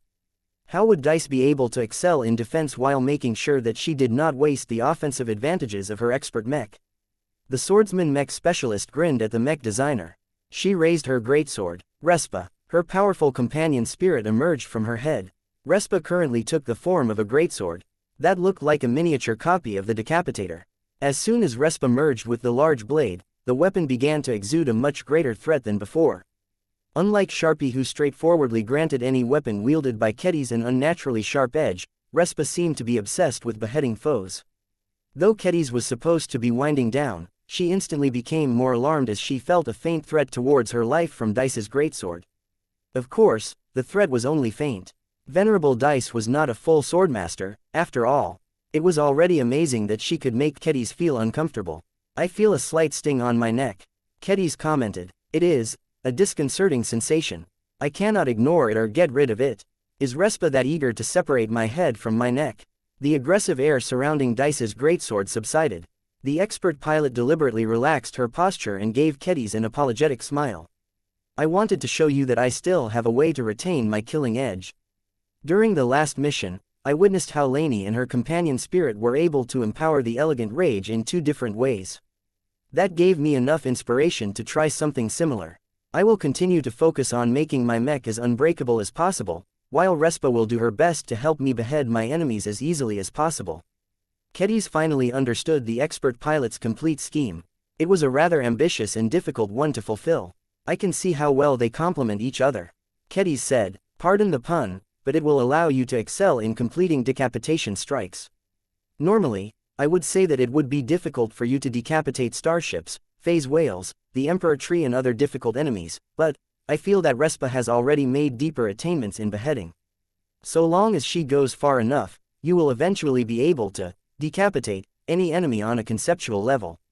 What did that mean? It meant that even if Venerable Dice confronted an enemy without a clearly defined head, like the Emperor Tree, her powerful mech would still be able to kill the Calamity Beast by striking it at a specific location only once. Of course, Venerable Dice was completely unable to do so at this time. She may come a lot closer to doing so if she managed to advance to Ace Pilot, but even then she would be limited to performing instant kills on swarms of weaker opponents. Still, Kedis was more than happy to see that her sister not only formulated a cohesive plan, but also had a good chance of realizing her ambitions. The two talked a bit more about swordsmanship and other related topics. Kedis had little reason to discuss more substantive subjects. Dice was on the right track. The powerful expert pilot was more than capable of fleshing out her new combat approach through her own efforts. Hours later, Kedis approached the hangar bay where the Everchanger had arrived. Her husband had already left the cockpit. Similar to Dice, Venerable Joshua also grew disappointed in himself. He had become more deeply affected by his failures and the tragedies that resulted from them. As the commander of the strike force, he held immediate responsibility over what had happened. Joshua. Kedis gently greeted her husband as she kicked off the deck and floated towards the open cockpit. It is not entirely your fault, you know. I am partially responsible for what happened by not insisting on a more cautious approach. The planning of this mission wasn't good enough. In hindsight, we should have taken the Emperor Tree's ability to twist people's minds more seriously when we know that it had already turned many exo-beasts into suicidal aggressors. The expert pilot was surrounded by his own gloomy air. His liveliness and optimism had dimmed as he continued to sit on the edge of the cockpit entrance. I know I don't carry all of the blame, but I could have saved them, you know. If I was able to fight my way out of the envelopment of purple mechs and annoying branches, I could have arrived in time to stop the fight between Town and Lainey from getting worse. Now, 2 of our clan's brightest prospects have become tarnished. Kedis sat down next to Joshua and embraced him in an affectionate hug. I will tell you the same story I told Dice. You are not entirely to blame. We made a plan and we thought it worked. Things can always go wrong. No one can win a battle every time. What matters is not that we suffered a loss, but what we must do in order to prevent a similar outcome in the future. How much progress have you made in that? Have you figured out why you fell short, and what you must do in order to remedy your problem? His problem is simple, the Everchanger interjected without invitation. My battle partner is not strong enough. He splits his attention and hasn't fully figured out what he must fight for and how he will do a better job. The high-tier expert pilot's expression grew complex. I guess I can't avoid it anymore. I did put a lot of thought into those matters. I have a lot of simple dreams, but I realize I can't make any of that happen if I don't grow stronger. We used to live in a time where everyone looked up to high-tier expert pilots like myself. Now, I understand how little that matters when confronting a calamity plant like the Emperor Tree. To think that there are more native creatures who are around the same level. If enemies like these continue to evolve across the Red Ocean, then I can't remain stuck at my current rank. I need to break through and become strong enough to challenge a big enemy like the Emperor Tree by myself. That is easier said than done, Joshua. According to our own analysis, Saint Tusa and the Dark Zephyr Mark III won't be able to kill the Emperor Tree. Their burst damage is high, but they are not good at inflicting damage on a massive scale. The Calamity Plant has demonstrated such unreasonably high regeneration capabilities that it will just heal whenever it gets struck by a serious attack. The story was a bit more nuanced than that. The analysis had only been conducted with the assumption that the Dark Zephyr remained a quasi-first-class high-tier expert mech. Once it got upgraded into a much more powerful first-class ace mech, then the threat posed by the Dark Zephyr would undoubtedly increase, though not as radically as most people anticipated. However, it was much more appropriate to use the right tools for the right job. Kedis was much more optimistic about Venerable Isabel Coden and the Promethea because they excelled at taking down massive opponents. As for Joshua, Kedis could not figure out what her husband intended to do in order to make sure he gained the upper hand in future confrontations. Did he even have a plan? Chapter 6075 A New Combat System Chapter 6075 A New Combat System, I had a system.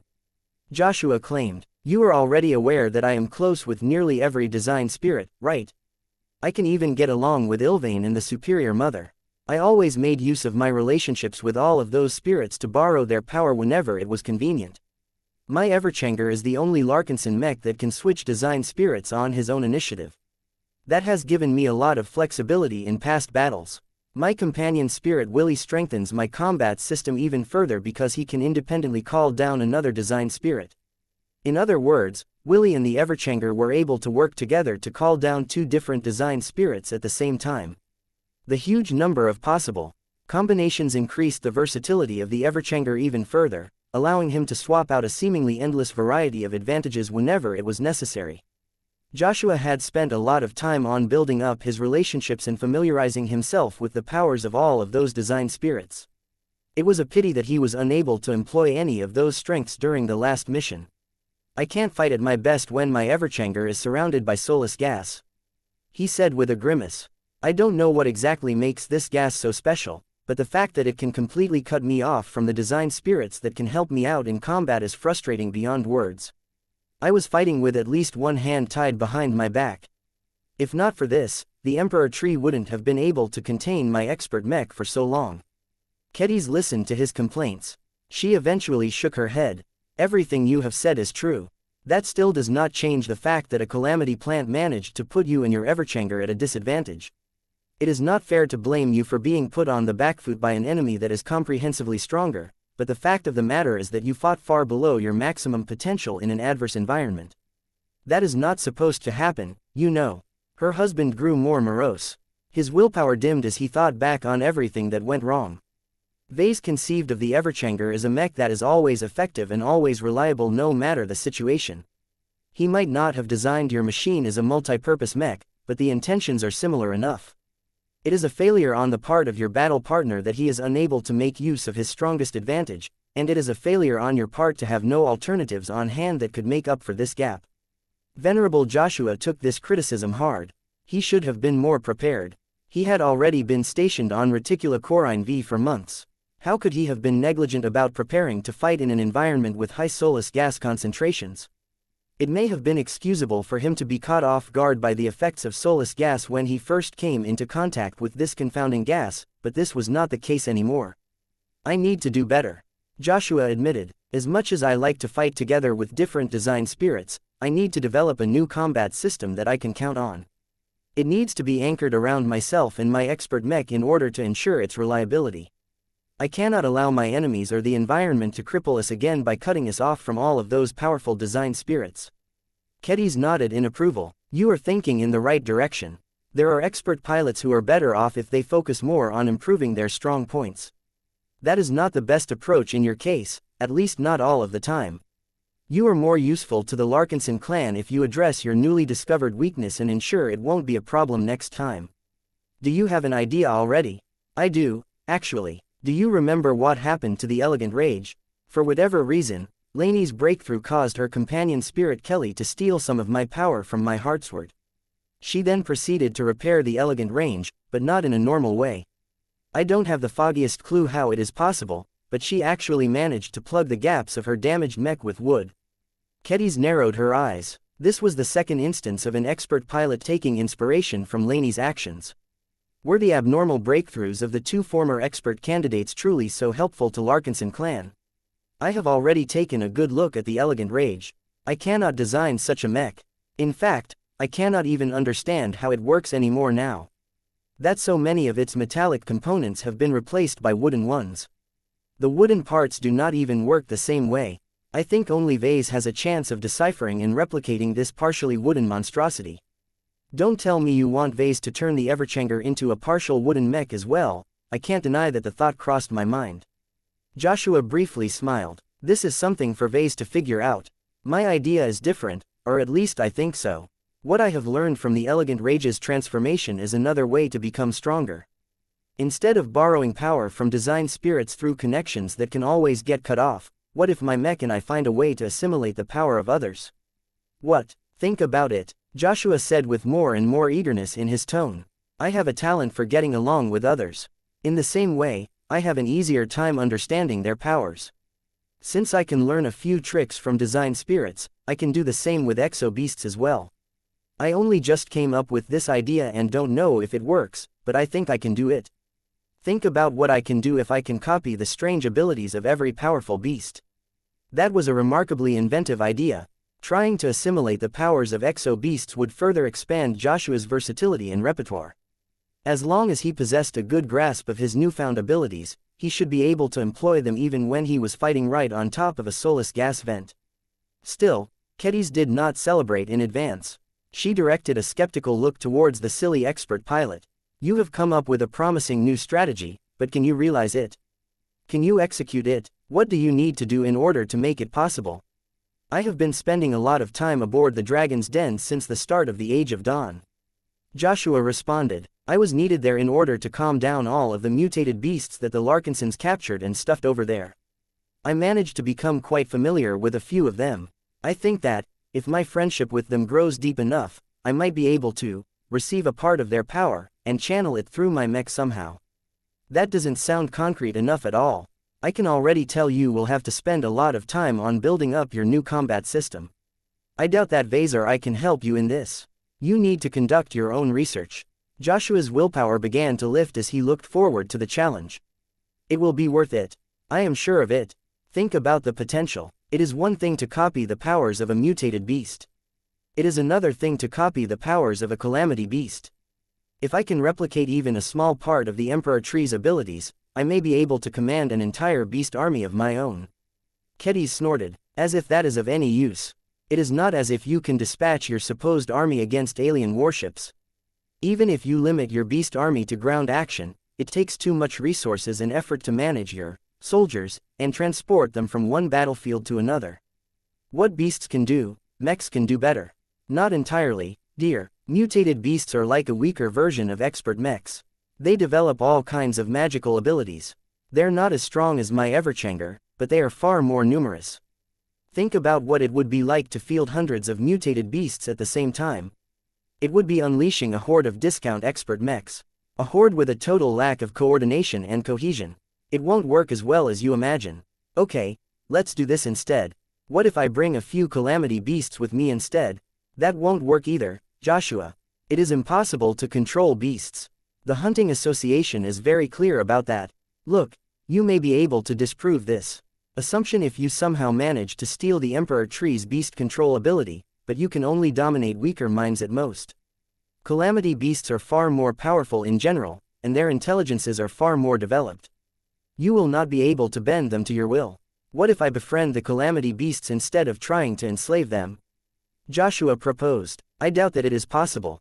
Even if you manage to erase the natural hostility that exo-beasts harbor towards civilized species, I very much doubt you will be able to keep them under total control.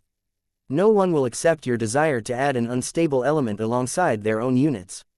What if I borrow the power of the Everchanger to amplify my attempts to keep the calamity beasts under my control? The power difference is still too great. You are an expert pilot. You are not on the same level as beasts that are at least as powerful as the Emperor Tree. Then what if I manage to break through to Ace Pilot and try again? I will definitely be able to succeed at that time. My Saint Kingdom will give me an enormous boost in keeping them friendly and pliant. Kedis hesitated for a bit. I don't have enough data to know for certain whether your scheme will work. It is plausible that you can effectively tame a handful of weaker calamity beasts, but have you thought that they can grow stronger and resist your control? There is always a risk that they will slip out of your leash and go on a rampage, thereby killing lots of Larkinsons in the process. Will you be able to bear this kind of risk?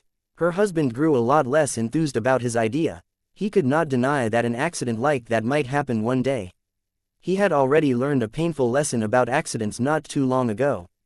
It would be a mistake to assume that the worst-case scenario could never happen. I won't give up on this idea, Joshua stubbornly said. It might not work out in the end, but I need to see it through. I think this may truly give the Everchanger wings. I don't need to tame calamity beasts and convince them to fight alongside me. I only need to assimilate their power, preferably willingly, but I am not opposed to taking their power by force if they are hostile to humans. The two continued to explore Joshua's new ideas.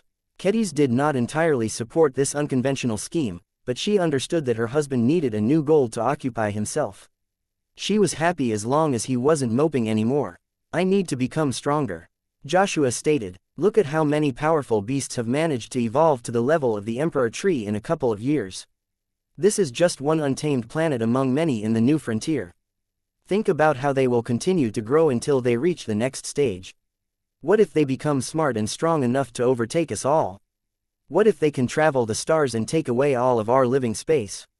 I think we need to prepare for a future where beasts and monsters become our greatest threat, and I think I am far better equipped at handling them than anyone else. Chapter 6076 The Larkinson High Court Chapter 6076 The Larkinson High Court The third year of the Age of Dawn had come and gone. The entire clan along with the rest of Red humanity held a festive celebration in order to commemorate the start of their independence from the Milky Way. Though not everyone found the Great Severing to be an occasion worth celebrating about, the Red Two along with other major groups worked hard to build up pride and self-esteem of the humans of the new frontier. The specter of the upcoming alien offensive loomed tall over everyone's heads. There were even analysts who claimed that the Red Cabal would surely ruin everyone's day by launching a surprise attack. Fortunately, the troops on high alert ended up doing nothing but look menacing. The third year of the Age of Dawn eventually concluded with renewed expectations towards the future. Alas, not everyone was able to tackle the new year with an optimistic outlook. The Larkinsons had become consumed by the first high-profile trial since the founding of their clan. This was not the first time the clan passed judgment over those whose alleged crimes merited serious consideration. With a membership figure that was rapidly approaching 2 million individuals, there were always cases where even the most well-meaning Larkinsons crossed the line. Minor transgressions took place all of the time. These incidents were not really worth getting wound up over, and were often dealt with internally or through one of the many lower institutions. Only a handful of cases reached a level of severity that compelled the Larkinson clan to take them more seriously. These incidents ranged from faulty maintenance leading to severe injuries or death, to a recruit of Terra origin who leaked a little too much information to one of his former employers. The Larkinsons invested with the power to cast their judgment over these cases mostly consisted of professional judges from various states. They were all professionals who had been vetted and proved their competence through numerous ways. Under normal circumstances, these judges possessed enough authority and respect to judge their fellow Larkinsons. This time was different. The accused parties consisted of two expert pilots who built up their reputations over many years. Both of the newly ascended expert pilots had fought and risked their lives in dozens of battles. Each of them had gone above and beyond what the clan expected from a typical serviceman and made significant contributions. Given the status and contributions of these two champions who had always been known as upright and honorable among the Larkinsons, both protocol and public demand forced the clan to convene a special tribunal to judge their individual cases. Shortly after the New Year celebrations passed, the concurrent trials of Venerable Town Melon and Venerable Laney Larkinson commenced. Since the decision had been made to broadcast the trials, the solemn occasion took place within a special courthouse built inside the spirit of Bentheim. The selection of judges to preside over the special tribunal did not proceed without contention. For a trial of this scope, the decision had been made to select 3 professional judges, 3 expert pilots of the Larkinson clan and 1 high-ranking mech designer of the Larkinson clan. The selection of judges was done in an instant.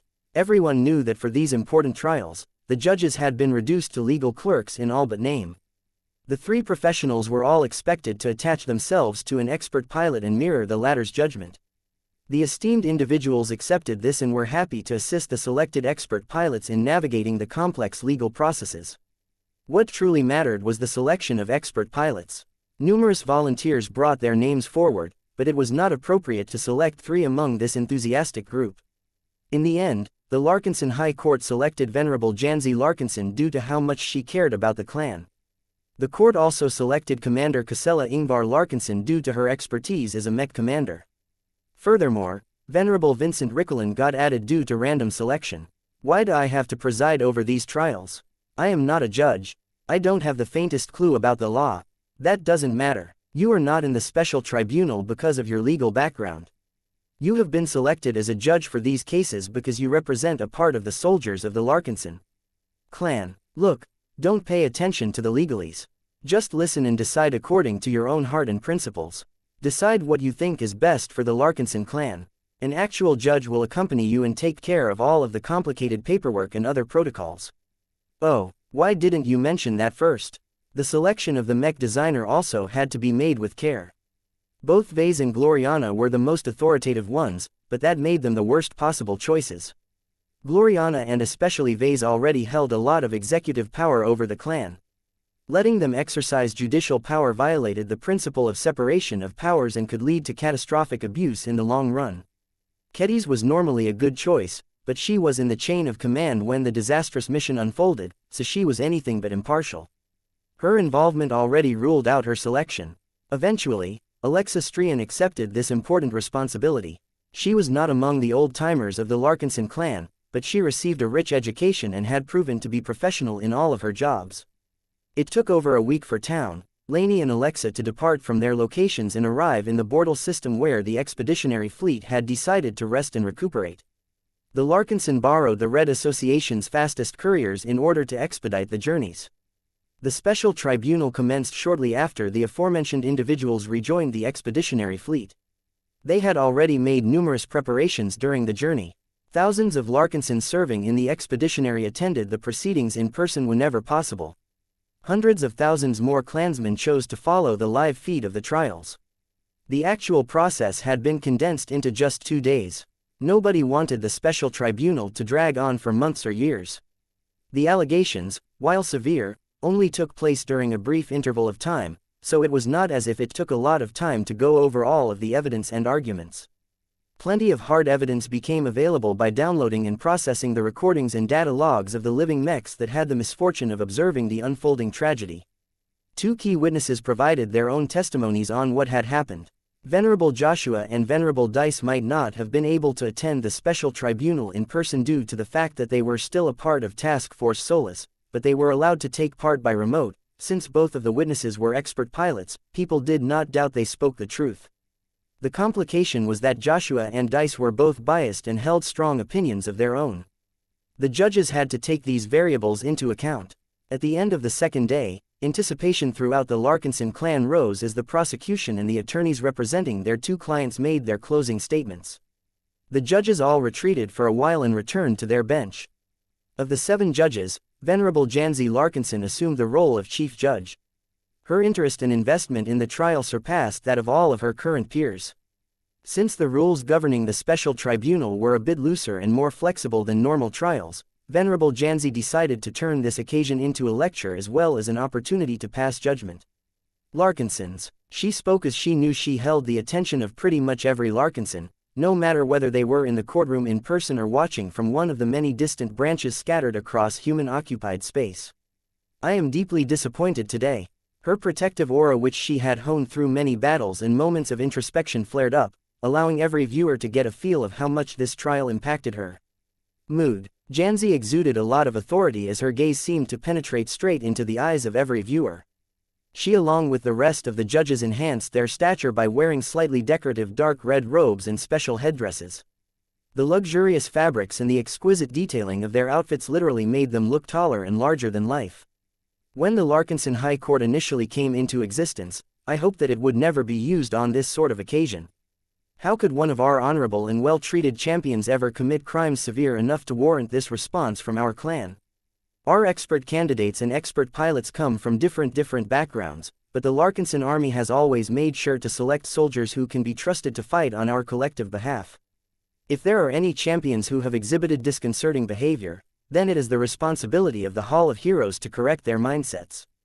Xianxia exuded a lot of authority as her gaze seemed to penetrate straight into the eyes of every viewer.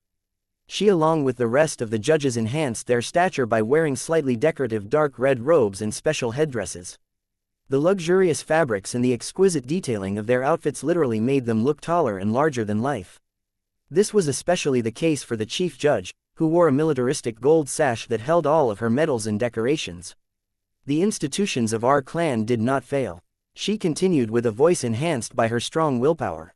There is an abundant amount of evidence and witness testimony that indicate that Town Melon Larkinson and Lainey Larkinson have both behaved as exemplary members of the Larkinson clan.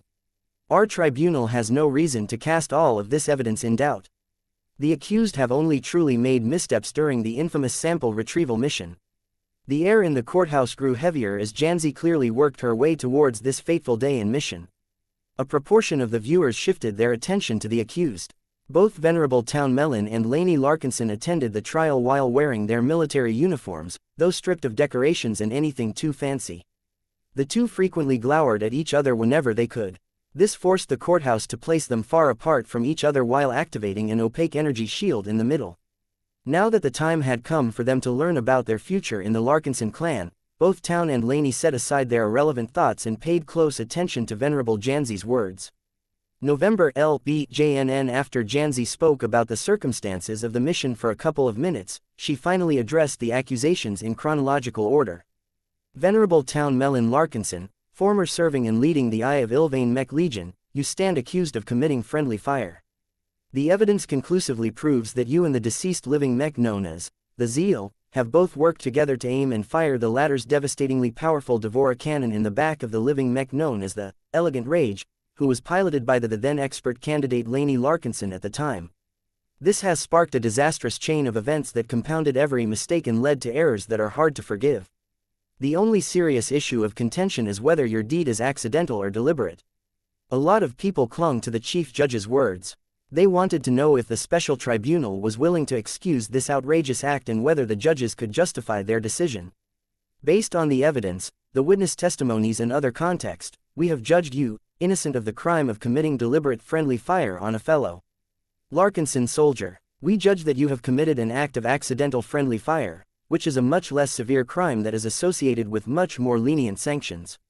What? This is an outrage. He's a killer. The courthouse became noisy as many Larkinson soldiers became indignant when they heard this verdict. From their perspective, Town Melon had committed an unforgivable crime by stabbing one of his comrades in the back with a fatal blow. None of the mech pilots wanted this to happen to themselves one day, so they strongly urged the special tribunal to condemn Town Melon in the strongest terms. So what if he managed to break through and become an expert pilot? A Larkinson with the blood of a fellow clansman on his hand did not deserve to be treated as family anymore. Chapter 6077 Culpability. Chapter 6077 Culpability. The courthouse continued to become filled with angry and indignant noises. A clear majority of the attendees strongly objected to the decision of letting Town get away with his heinous deed. If his crime was deemed accidental in nature, then Town would only receive a relatively minor punishment, all considered. Unintentional friendly fire was still a relatively serious mistake, especially if it endangered a fellow Larkinson's life. However, accidents always took place on the battlefield. The larger the battle and the more chaotic the fighting, the greater the chance of mechs striking other friendly mechs. In truth, they happened so often that most Larkinsons simply shrugged it off. The damage was usually relatively minor as many living mechs enjoyed plentiful protection nowadays. They could take a lot of hits and still remain intact enough to evacuate to the rear. However, an accidental strike from a quasi-first-class super-heavy hyper-velocity transphasic Gauss cannon at close range far exceeded the scope of typical accidental friendly fire incidents. That alone turned Taean's crime into a much more serious controversy. The Larkinson soldiers clearly wanted the special tribunal to make an example out of the recently ascended expert pilot. The chief judge allowed the people in the courthouse to vent their emotions for a dozen or so seconds. Then, she picked up her gavel and slammed it down. Bang! The entire chamber instantly fell into silence as hidden devices precisely neutralized the voices of everyone who was not authorized to speak. Order, please, let me continue. When we formed our judgment on Town Melon Larkinson's first charge, 5 of us have judged him innocent, while 2 have deemed him guilty. The Larkinsons wondered which of the judges had sided against the majority opinion. When we determined the culpability of Venerable Melon Larkinson's initial charge, we took into account the factors that rationalized his action. First, we recognized that the mission was inadequately conceived and planned. The 2 expert candidates chosen for this mission were clearly not as prepared to deal with the Emperor Tree as everyone thought. Not enough safeguards and backup plans have been made to prevent or address any instances where the expert candidates unwittingly fell under the sway of the calamity plant that has been codenamed the Emperor Tree. Is it the fault of the accused that he fell victim to the mistakes of his superiors? Not necessarily. Put yourself in his shoes and think whether you could have done any better. Janzi provided a well-reasoned argument that successfully cooled some of the heated emotions among the Larkinsons. At the very least, few clansmen believed they possessed the mental fortitude to resist the unreasonably strong mental manipulation of this dastardly exoplant. The commanding officers and the staff officers involved in the planning and the actual execution of the mission have definitely made mistakes. Janzi continued on with a stern expression. Although our special tribunal is not tasked with bringing them to account, it is our opinion that they are only guilty of being overconfident. They have allowed their biases against the supposedly primitive and ignorant native flora and fauna of untamed planets to underestimate the threat they can actually pose to our troops. We hope that none of our officers will ever make this mistake again. The words of Venerable Janzi applied to every Larkinson who assumed responsibility, but they were particularly directed towards Swordmaster Kedis and Venerable Joshua. The physical projections of the 2 adopted grim and contrite expressions as the couple took this rebuke to heart. Returning to Town Melon Larkinson's first act of striking another Larkinson with a deadly attack, the consequences of this misdeed are particularly severe despite its accidental nature. Our rules and regulations make a strong distinction between friendly fire that result in minor injuries and friendly fire that result in severe injuries. In addition, a result that leads to death as an outcome is always treated as a heavy crime regardless of whether the accused is culpable. In this particular incident, we were not entirely certain whether to judge the outcome as severe or fatal. Technically, Venerable Lainey Larkinson did not perish. From a more practical perspective, she was as good as dead, and only a literal miracle caused her to scramble back to life. Ultimately, we have judged according to the letter of the law, which states that Venerable Melon Larkinson's deed only resulted in severe injury towards a fellow clansman. This was clearly not a popular opinion, but most Larkinsons were able to accept the argumentation used by the special tribunal. With regard to the culpability of Venerable Melon Larkinson in relation to this charge, our tribunal is of the opinion that he is not responsible. His only failing is that he fell for the Emperor Tree's deception, but if an expert candidate was susceptible to this covert move, then it is too much to expect him or anyone else to do any better. We have definitely judged that Town would never deliberately strike the back of another friendly Larkinson mech by his own volition. Anger towards him for pulling the trigger is completely misplaced. Save your ire for the Emperor Tree, who bears most of the culpability for this tragic deed. Town slightly relaxed as he managed to get off easy on one of his charges. Even though he had grown so morose and uncaring that he did not particularly care about farce of a special tribunal, he was still cognizant enough to recognize that it would be a lot harder for him to start his crusade if he bore the stigma of deliberately backstabbing a fellow soldier in the field. Before the chief judge could address Taean's second charge, one of the other judges frantically waved his hand and attracted people's attention.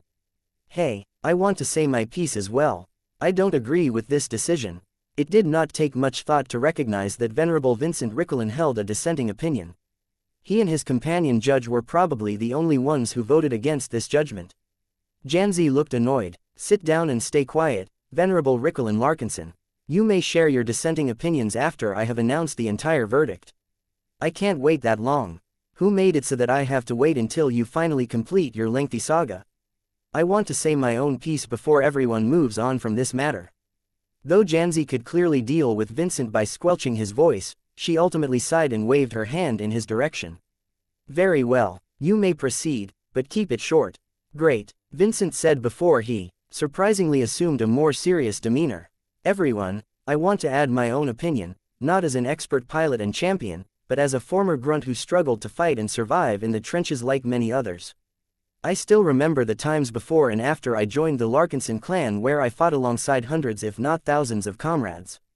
I did not always pilot a melee mech in every battle, but whenever I did so, I always trusted my fellow soldiers who piloted ranged mechs to check their fire and be careful about attacking when their guns were at risk of striking friendlies. The pilot of the Sea-Man spoke not just for himself, but every other melee mech pilot in the clan. Each of them held similar stances. I have also piloted my fair share of ranged mechs, so I know what it is like to be on the other side. Every decent mech pilot goes through 10 to 15 years of academy training just to be able to master all of the basic skills and rules of piloting a mech. I know firsthand that instructors literally hammer every cadet on trigger discipline, rules of engagement and other related stuff in the first couple of years. All of this is necessary to prepare ranged mech specialists for times when they are deployed in battle and positioned behind their melee mech buddies. Mechs were powerful war machines that could inflict a lot of collateral damage. Skill and discipline were necessary to minimize the damage they could do to the environment and other friendly mechs. Get to the point, Vincent. Such occasions are the exceptions rather than the rule. Xianxia said in order to be fair. The mech pilots of the Transcendent Punisher mechs generally avoid opening fire at targets that are too close to friendly mechs as the explosion radius of their shells are often considerable. You're not my mother, Xianxia. I am getting there, sheesh. Anyway, what I want to say is that it is the responsibility of the pilot who commands a gun that can strike at anything to exercise a lot of control over where he is leading his shots. It is better to withhold your fire than to pull the trigger when there is even the slightest of risks of hitting a friendly mech in the back. From the description of the mission, the Zeal obviously pointed his really big gun in the direction of the Elegant Rage. Maybe you Ilvanan artillery pilots have become used to calling for Ilvain's help to thread the needle and make sure your shots precisely avoid every Larkinson mech and land a precision strike on an enemy unit, but this is really reckless behavior that should no longer be tolerated. Such occasions are the exceptions rather than the rule.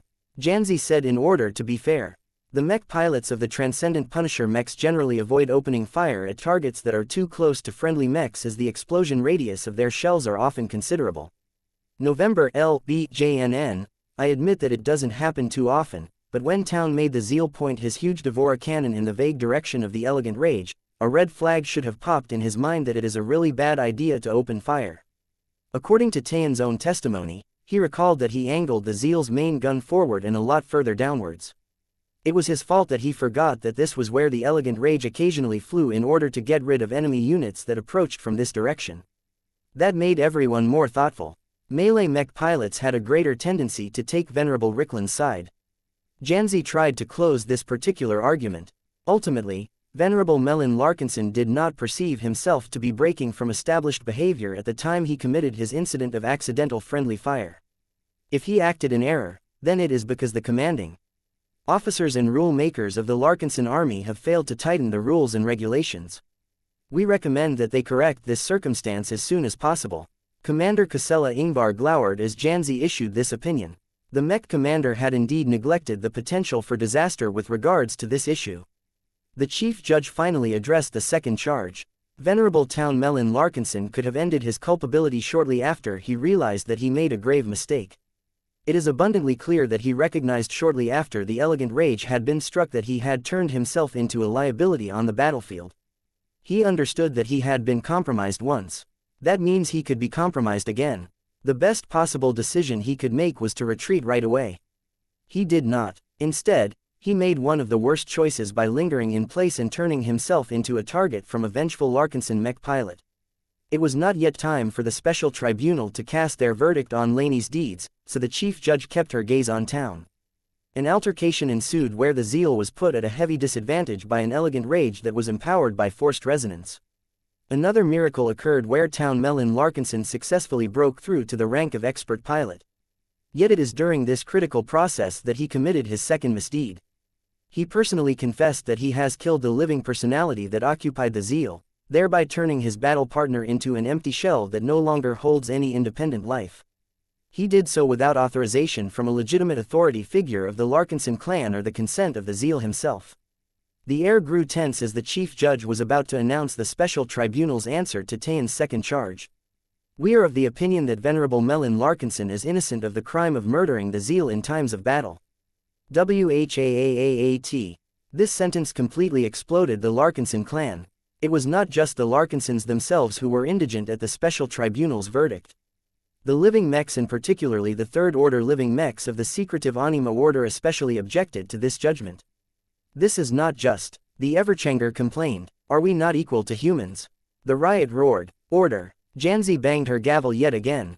Let me finish my explanation. Chapter 6078 Setting an Unfortunate Precedent. Chapter 6078 Setting an Unfortunate Precedent. Janzi knew that judging Town innocent of the second charge would lead to an outcry of controversy, so she understood and sympathized with the Larkinsons who objected to this decision. That did not mean that the Larkinsons should judge their crimes based on their feelings and subjective opinions. Once she slammed the gavel, she gave the masses a brief moment of time to regain their composure. In order to understand our response to Venerable Melon Larkinson's second charge, we should first consider the definition of murder. The dictionaries of standard language slightly vary in their descriptions, but it is commonly understood that the act of murder involves the unlawful deprivation of a human life and with premeditation. There are three key concepts in this definition. In this particular case, there is no doubt that Venerable Melon Larkinson took the zeal's life as a deliberate act. He has confessed to this deed himself. Whether he did so with premeditation is arguable, but let us assume his act already meets 2 out of 3 requirements. Now, if you have any logical brain, you should have already figured out that it is one requirement that has caused us to reject the charge of murder. The zeal is not human, and therefore cannot be murdered, according to our understanding. That's a crap opinion. Who cares what is written in all of those stuffy dictionaries? My battle partner is just as alive and important as any other clansman. The patriarch doesn't agree with this opinion. The chief judge was not ignorant of all of the objections. We understand your feelings and opinions on this matter. Janzi solemnly spoke. However, it is a fact that the laws of the Larkinson clan only bestow human rights to humans, in line with every other state and major organization of red humanity. Simply put, murder can only take place when committed to other humans. The laws of individual states might diverge from each other due to historical and cultural reasons, but there is a high degree of commonality when it comes to the basic principles. Murder can be committed on a baseline human with 100% human DNA. Murder can also be committed on a highly augmented human whose genome has been altered so much that he only retains less than 10% pure human DNA. In the latter case, what matters is that the augmented individual still recognizes that he is human, and that society treats him the same way. Even heavy gravity variant humans are still treated as human, so our civilization has adopted a lot of flexibility with regards to this issue. That was simple enough to understand, even if a lot of humans treat dwarves differently in practice. On the other hand, every human polity has unanimously decided that it is not acceptable to extend human rights to any alien or distinctly non-human species. No matter whether they look almost identical to actual humans, their ideas and opinions are fundamentally misaligned with humanity. It is absurd in the past as well as in the present to extend any rights towards any alien species. You cannot murder an orphan because the alien does not enjoy the protection of human law in the first place. At most, the orphan can be taken captive, upon which he turns into the property of a human party.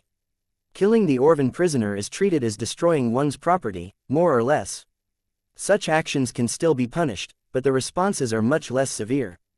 The convicted criminal mostly ends up paying compensation. This was an important detail that added vital context to Janzi's next words. When it comes to living mechs, I am sorry, but our laws still treat them as objects, both during the time that the incident took place, and today. It does not matter whether living mechs are categorized as animate or inanimate objects. According to our laws, They are akin to machines that are governed by particularly advanced ice. Now, as a Larkinson Mech pilot myself, I deeply disagree with this official stance. I never agreed with what the law says and always regard my Bastion as a living entity that possesses just as much intelligence, emotion and dignity as any human. The Bastion has fought and suffered for our clan. Her predecessor even sacrificed her life so that I may live. My living Mech has saved the lives of many Larkinsons, both human and non-human, and she has done so willingly all the time. Yet, our legislative body has never amended or updated our laws to officially recognize the stance that many Larkinsons hold towards living mechs. Quote. That was undoubtedly true. No one really paid attention to this discrepancy. Very few Larkinsons ever imagined that a Larkinson Mech pilot would emerge one day that actually killed his own living mech. This was a huge oversight, and that had led to this difficult situation. Now, our clan is not inflexible to the point where we take every law literally. Venerable Janzi spoke in a softer tone. As a matter of policy, we try to avoid making our clan to rule-bound. In no way do we want to encourage clear misbehavior or mistakes because the laws on our books have never accounted for a deviating circumstance. The problem our special tribunal has grappled with is that there are multiple competing principles in play. The expressions of multiple judges changed. None of them found it easy to navigate all of the different arguments. Let me state that we want the laws of our clan to have meaning. They should not be dismissed solely because it is convenient. Without a code that every Larkinson can recognize, our clan will end up in anarchy sooner or later. On the other hand, it is undeniable that many Larkinsons and especially our soldiers have long recognized that living mechs are equivalent to humans. Our clan has therefore developed a culture where living mechs are already de facto humans. Unfortunately, our old laws still regard living mechs as de jure objects. A contradiction has arisen, one that has never emerged in the Larkinson High Court in the past. No matter what decision our special tribunal makes, it is inevitable that we set a precedent today. That meant that it was within the special tribunal's power to bestow living mechs with human rights. Then why did it refuse to take this obvious step?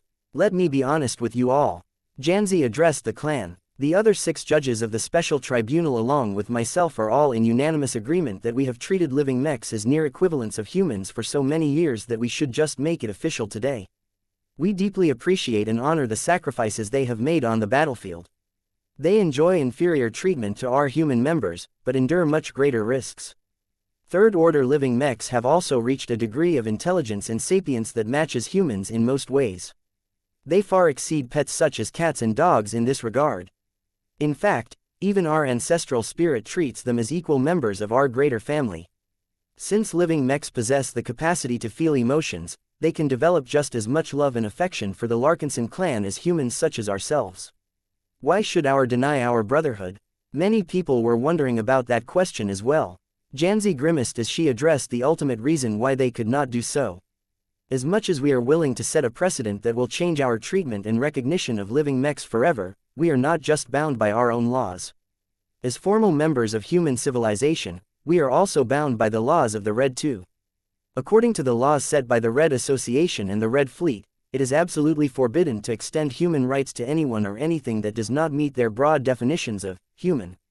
As flexible as they can be with extending human rights to heavily augmented individuals, trying to do the same to distinctly non-human living mechs has never been allowed.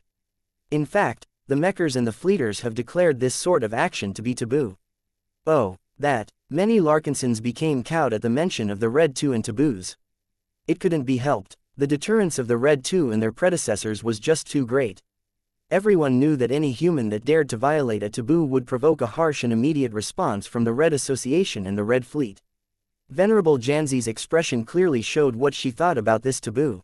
To put it in simpler terms, our hands are tied. No matter how much we want to raise the treatment of living mechs so that they can truly stand equal to humans such as ourselves, we are literally forbidden from doing so by the Red Two. If we try to force this change regardless of the consequences, we would contradict one of the central principles of Ra jurisprudence, RF jurisprudence, Terran jurisprudence, Rubarthan jurisprudence and so on. We will become the nail that sticks out. Not just the Mechers, but every other human group will be eager to hammer us down. That decisively ended the debate on trying to extend human rights to living mechs. Look, if you want this reality to change, then we cannot do this alone. Janzi explained to the crowd. This is not a matter of clan law. It is a matter of galactic politics. If you want our society to treat living mechs more fairly, then you must wage a campaign across human-occupied space and win broad public support for a change in the fundamental laws and principles of human civilization. Even then, you must convince enough top stakeholders who hold most of the power of major states and organizations to support your initiative.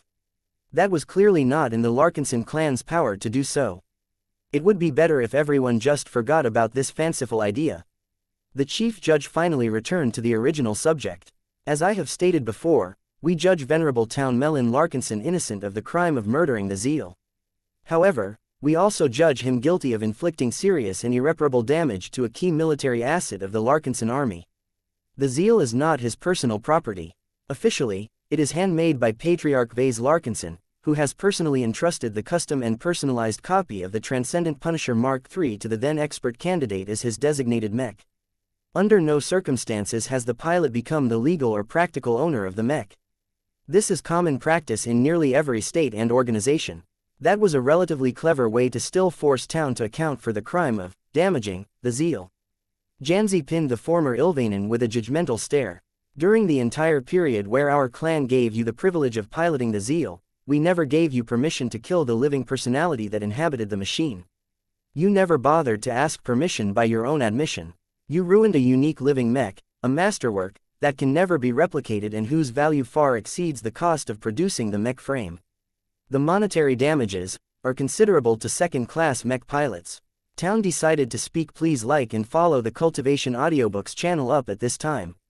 I admit I killed the redundant living personality of the Zeal, but I did not destroy it entirely. Laney and Venerable Dice both inflicted a lot of material damage to my machine. Venerable Joshua outright killed what remained of the Zeal. Silence. Janzi rebuked the accused. Venerable Laney Larkinson's crimes shall be dealt with later. As for the actions taken by Venerable Joshua Larkinson and Venerable Dice Larkinson, both of them are justified in their actions. Venerable Joshua Larkinson was the operational mech commander of the strike force during the mission. It is well within his authority to order the destruction of an important asset of the Larkinson clan for the purpose of denying it to the enemy. As for Venerable Dice, she acted to save your life by separating your cockpit from your ruined mech. The life of a single Larkinson mech pilot far exceeds that of an object, such as the Zeal. In fact, the point is moot at that time, as you already killed your living mech. Before Janzi moved on to Tayan's third and final major charge, Janzi briefly took the initiative to address the clan. Our special tribunal can only judge Venerable Town Melon Larkinson to this extent. We strongly recommend our legislative body to update our laws and properly define detailed laws with regards to the treatment of our living mechs. We may be constrained by the galactic laws imposed by the Red 2, but there is still leeway into raising the value and importance of living mechs so that their treatment is much more closely matched to humans. I think this is the least we can do to our loyal machines. The members of the Larkinson Assembly certainly got the message. They definitely intended to open a debate on this subject the first chance they got, if only to quell the rising discontent from all of their existing living machines.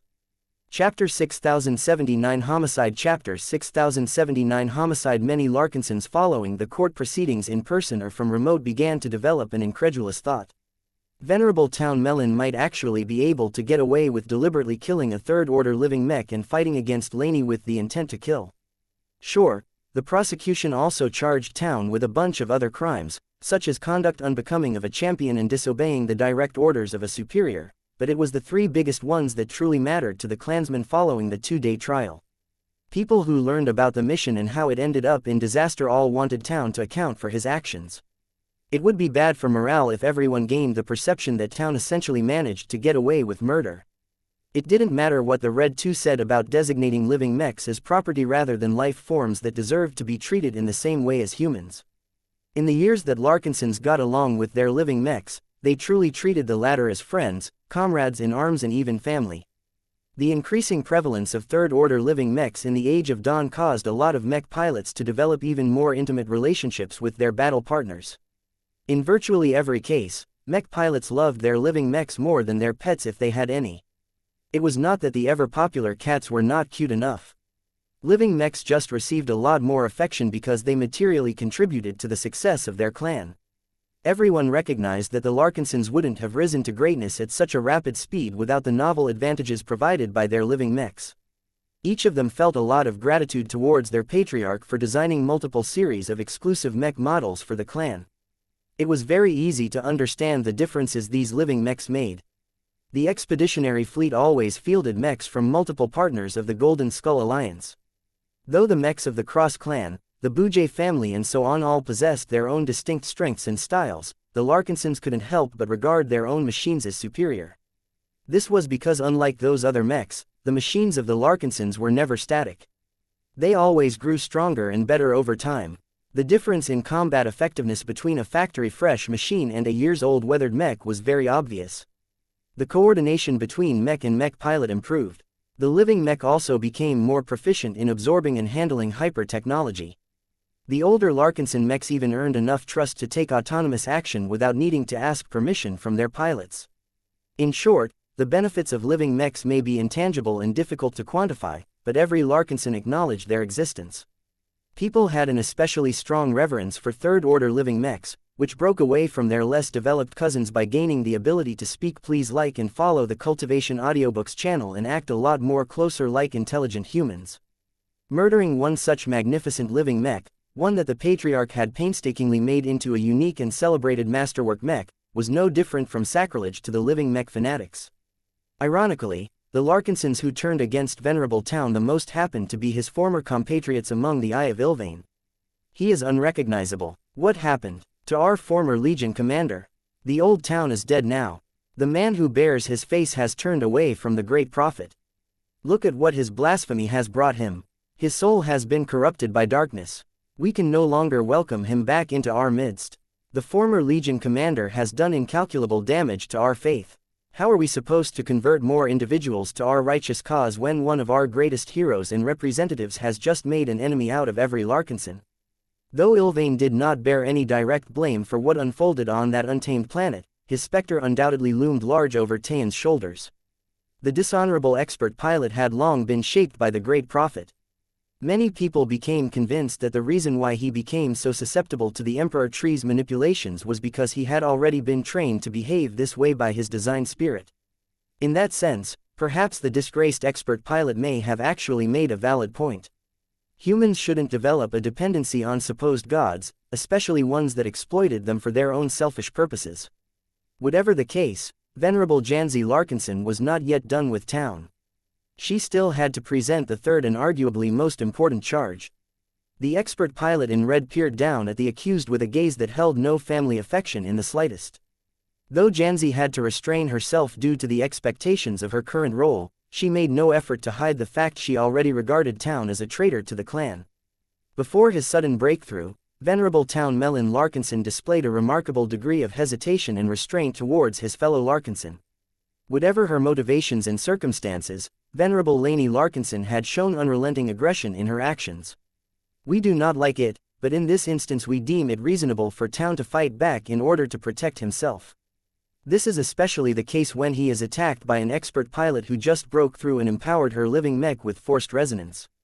We hold our champions to higher standards than ordinary soldiers, and the stronger they become, the more they must channel their power wisely. Tayan's expression grew more morose as he remembered the final moments of his weakness. He had abjectly failed to defend himself against Lainey in her mutated elegant rage. The former Ilvain truly feared for his life. He badly wanted to obtain help to fend off the expert pilot that went all out to kill him, only for no one to come to his rescue. Our special tribunal is faced with another difficult question. The female expert pilot continued. When Venerable Town Melon Larkinson was on the verge of getting killed by his fellow Larkinson, he miraculously broke through. This fortuitous advancement granted his zeal the power to temporarily repel the elegant rage and gain a fighting chance to survive this undesirable encounter. Neither Ilvain, Goldie, Venerable Joshua or Venerable Dice lent him a hand. He ultimately broke when he realized that he was all alone. None of the people and design spirits he depended upon proved to be reliable in the time where he needed them the most. Town felt that he had made a grand discovery when he realized that the only person who could save his life was himself. That had been the most profound and liberating moment of his life.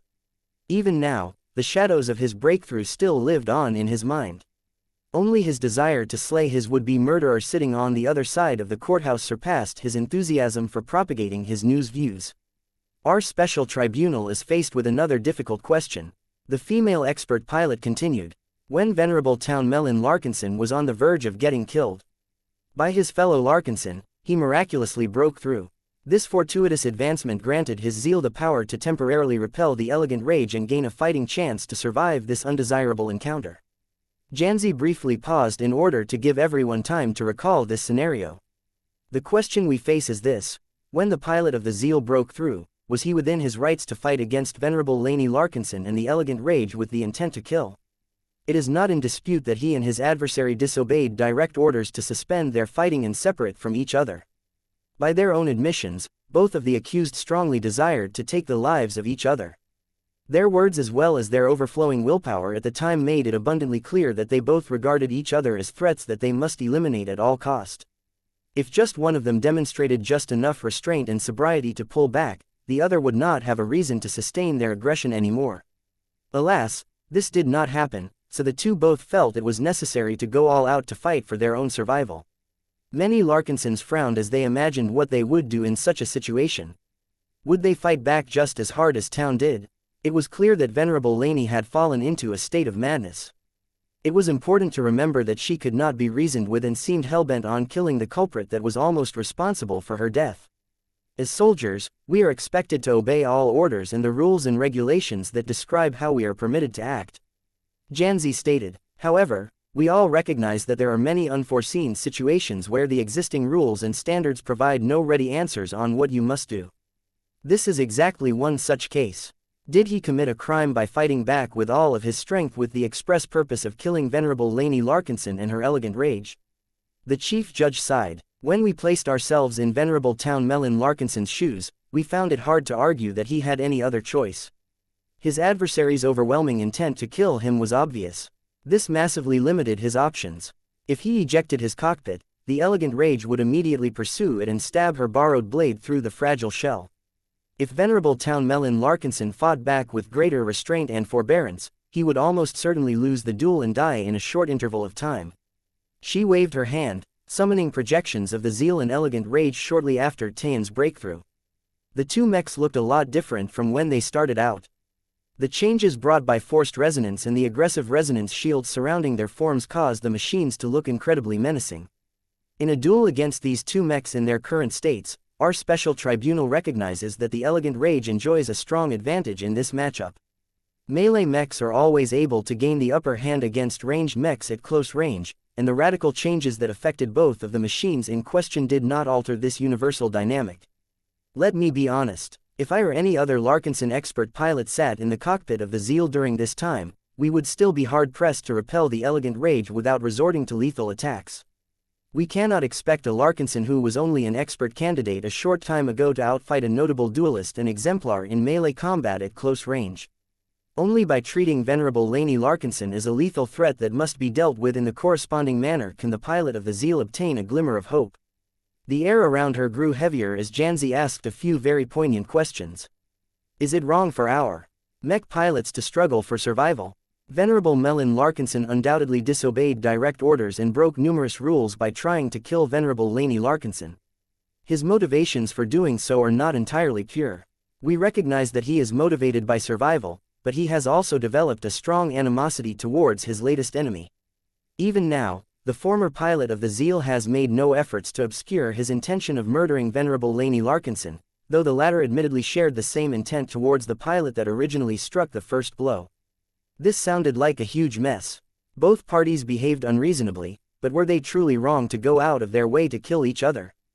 That was a difficult question to answer. The chief judge took another deep breath. This has been one of the most painful decisions our special tribunal has made in its short decision. After much consideration, we are of the opinion that Venerable Town Melon Larkinson is not guilty of attempting to murder Venerable Laney Larkinson. Instead, we rule that the accused has instead engaged in an act of attempted justifiable homicide. We acknowledge that Venerable Melon Larkinson was justified in his attempt to go all out in killing his powerful adversary. He rightfully recognized that he was subject to an imminent and unavoidable danger of death. We are of the opinion that when a mech pilot truly believes he will get killed or suffer grave bodily harm, he is not wrong in fighting back as he has a right to self-defense. This right may occasionally take precedence over obligations such as following lawful orders. Therefore, we will judge his remaining charges with greater leniency as he is not entirely culpable. November LBJNN. The audience all reacted with shock.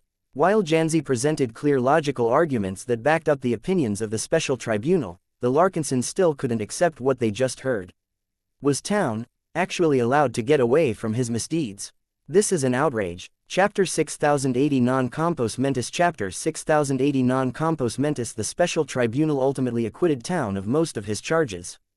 Despite all of the hard evidence that showed the Zeal attacking the Elegant Rage with deadly intent, and despite the expert pilot's own brazen admissions of his various misdeeds, this did not necessarily mean he was in the wrong. Venerable Janzi Larkinson, Commander Casella Ingvar and Venerable Vincent Ricklin all looked incredibly conflicted. The troubling case challenged all of their principles and forced them to make decisions that they did not necessarily agree with. They would definitely get haunted by the verdicts they issued on this ignominious day. Serving as judges was a tough and difficult responsibility, but they still had to do it. Expert pilots did not shirk their responsibilities. They all knew that they were much better suited to judge their peers. In the strong mech culture of modern human civilization, it was common belief that demigods should not be judged by mortals alone. Only other high-ranking mech pilots understood their own situation best. As the noises of outrage and indignation continued to spread throughout the entire clan, the judges of the special tribunal all looked like they swallowed a bitter pill. The most impulsive among the judges decisively stood up and demanded everyone's attention. Listen, Venerable Vincent Ricklin demanded everyone's attention. We really tried, okay. We don't like what Town has done, and we like his open admissions even less.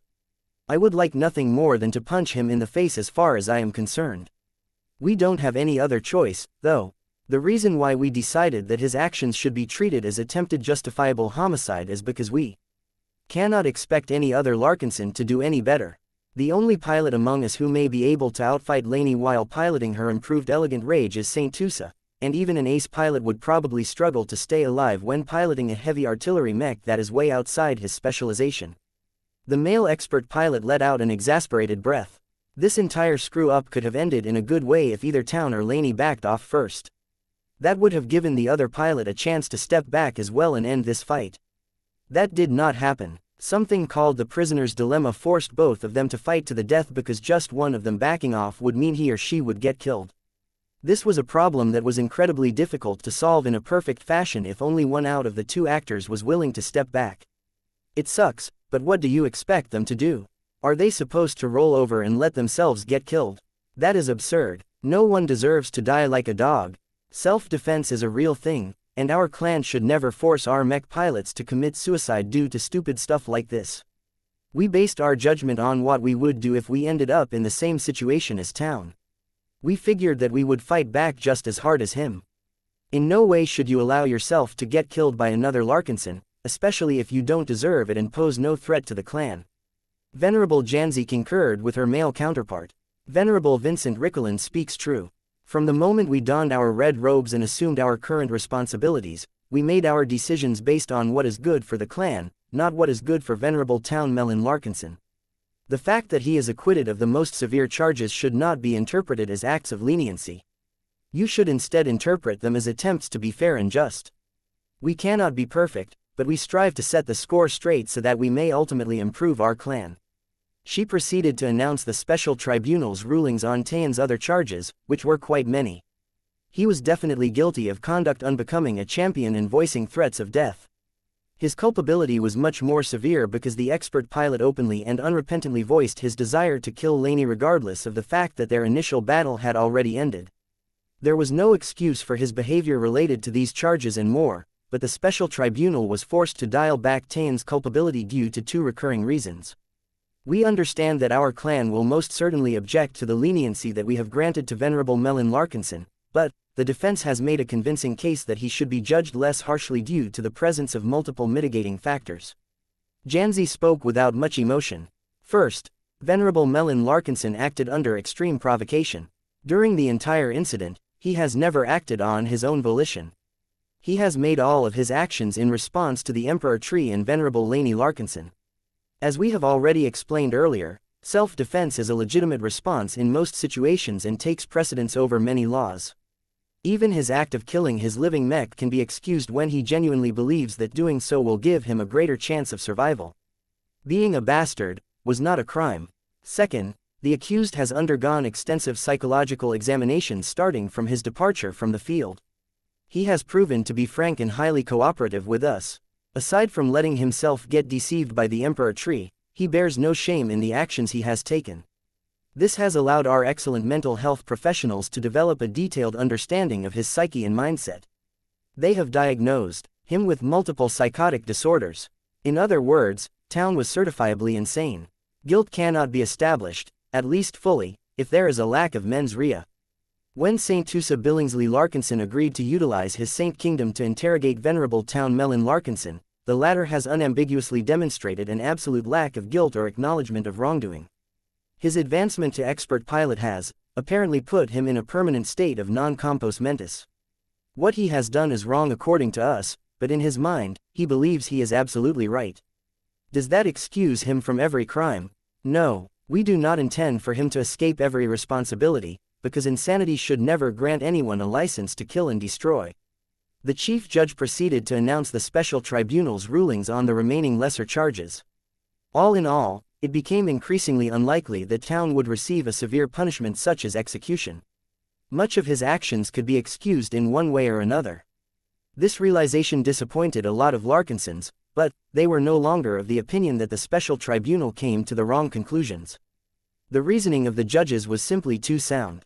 If anything, the people should complain to the Larkinson Assembly for not doing a good job at putting together laws that could impose greater punishment onto Town. The sentencing of Venerable Town Melon Larkinson for his crimes shall take place after we have announced our next rulings. Xianxia eventually spoke as she shifted her gaze away from the offending expert pilot.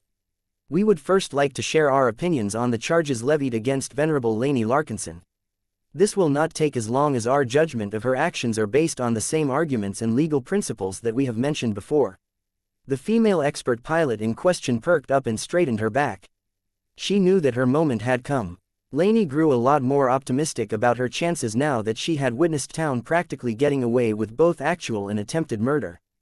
The special tribunal might not have made decisions that pleased the masses, but it had already proven beyond a shadow of a doubt that it had acted fairly.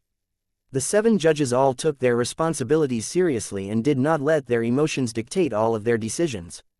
Many people gained greater faith in the institutions of the Larkinson clan. At the very least, the Larkinson High Court successfully managed to establish its prestige in the hearts of every clansman. Xianxia paused for a short moment before she addressed Laney's charges. From the beginning, Laney Larkinson got struck from behind by the most powerful weapon of a quasi-first-class heavy artillery mech. By all rights, she should have died right then. If the Zeal's imposing Devora cannon had aimed higher than the Elegant Rage's lower back section, then the cockpit would have been pulverized, leaving no chance for the fragile human body to remain intact in any recognizable form. Multiple mech designers have analyzed this scenario and calculated the numbers. They unanimously agree that any direct hit towards virtually every rear torso section should have been powerful enough to disable the Elegant Rage and end the life of her mech pilot. Most Larkinsons already had a good guess of where Xianxia was taking this story. Venerable Laney Larkinson's breakthrough is mostly considered a miracle, but we believe that it is a result born through her own actions and efforts to obtain greater power. This distinction is not important, but what matters is that she has not only managed to preserve her life, but gain enough martial might to defend herself, flee from the battlefield with her life and mech intact and counter-kill the culprit responsible for putting her in extreme distress. The chief judge of the special tribunal slightly lowered her shoulders as if to express her helplessness and disappointment at this situation. From the moment of her breakthrough, Venerable Laney Larkinson's psyche has undergone an extreme and permanent change, similar to her counterpart. Our mental health professionals have diagnosed similar psychotic disorders in her. She has become permanently afflicted by delusions that drastically altered her view of the cosmos and caused her to develop an extreme fixation towards Venerable Melon Larkinson's demise. We do not believe that the label of non-compos mentis applies as strongly to her as it does her adversary, but she is clearly not sound in mind. That meant that Laney was bound to obtain greater leniency. Combined with the very concrete attempt on her life, she is subject to the same mitigating factors that reduce her culpability. Starting from the time of her breakthrough, we have determined that she was not in a good state of mind, and that she was correct in believing that Venerable Melon Larkinson continues to pose a threat to her life. However, there is one crucial difference that has given us reason to judge her more severely than her opponent. Lainey looked confused. What did she do that made her more guilty than Town? The chief judge directed a harsh gaze towards the younger female expert pilot. According to the expert testimony provided by several mech designers, the Elegant Rage, both the original and the altered version, is a melee mech that is oriented towards speed, maneuverability and excellence in melee combat. Our special tribunal has determined that Venerable Lainey Larkinson is able to fight against the Zeal with greater restraint, especially at close range. Both the Heartsword and the strange thorns on the surface of her mech are weapons that can be used to disable and neutralize the threat posed by a large machine such as the Zeal without needing to kill the pilot. The fact that Venerable Lainey Larkinson sought to kill Venerable Melon Larkinson regardless of the alternatives is deplorable. Lainey began to have a bad feeling about this. Xianxia truly looked pissed as she continued to speak. Venerable Lainey Larkinson miraculously managed to repair her Elegant Rage from a nearly broken state to a fully repaired condition. In fact, she has even managed to apply spontaneous ad hoc upgrades that our own mech designers do not fully understand. What is without doubt was that the improvised repairs and upgrades to her living mech has made her machine better than ever. The question now is whether she is justified in continuing to fight the Zeal to the death. Xianxia called up the projections of the two mutated mechs yet again. According to the expert testimony provided by several mech designers, the Elegant Rage, both the original and the altered version, is a melee mech that is oriented towards speed, maneuverability and excellence in melee combat. Our special tribunal has determined that Venerable Lainey Larkinson is able to fight against the Zeal with greater restraint, especially at close range. Both the Heartsword and the strange thorns on the surface of her mech are weapons that can be used to disable and neutralize the threat posed by a large machine such as the Zeal without needing to kill the pilot. The fact that Venerable Lainey Larkinson sought to kill Venerable Melon Larkinson regardless of the alternatives is deplorable. Lainey began to have a bad feeling about this. Xianxia truly looked pissed as she continued to speak. We also recognize that in an environment that is characterized by a high concentration of soulless gas, all it takes for Venerable Lainey Larkinson and the Elegant Rage to save their lives is to turn around and evacuate from the field of battle. Expert pilot or not, Venerable Melon Larkinson is unable to target and strike at any mech at a distance surpassing several kilometers. With the mobility demonstrated by the Elegant Rage in her forced resonance state, it should take very little time to cross this distance. The chief judge angrily glared at the younger expert pilot who still believed that she had done nothing wrong. Venerable Lainey Larkinson declined to follow Venerable Joshua Larkinson's instructions. She also declined to make a good faith attempt to de-escalate this situation. Our special tribunal has no choice but to rule her guilty of the charges of disobeying the order of a superior officer as well as attempting to commit voluntary manslaughter. Do take note that both of these crimes are subject to the aforementioned mitigating factors, so her culpability is not as severe as it sounds. Nonetheless, her agency during the incident was undoubtedly greater. She had the power to end the fight right then and there. The fact that she willfully refused to do so is a disappointment. Another surge of disbelief and indignation spread from the Larkinsons. They did not quite understand why Lainey was guilty while Town got away easy. Did it matter that much that Lainey piloted a different kind of mech? Chapter 6081 The Double Sentencing Chapter 6081 The Double Sentencing Guilty. Lainey's eyes grew hazy as she received this sentence.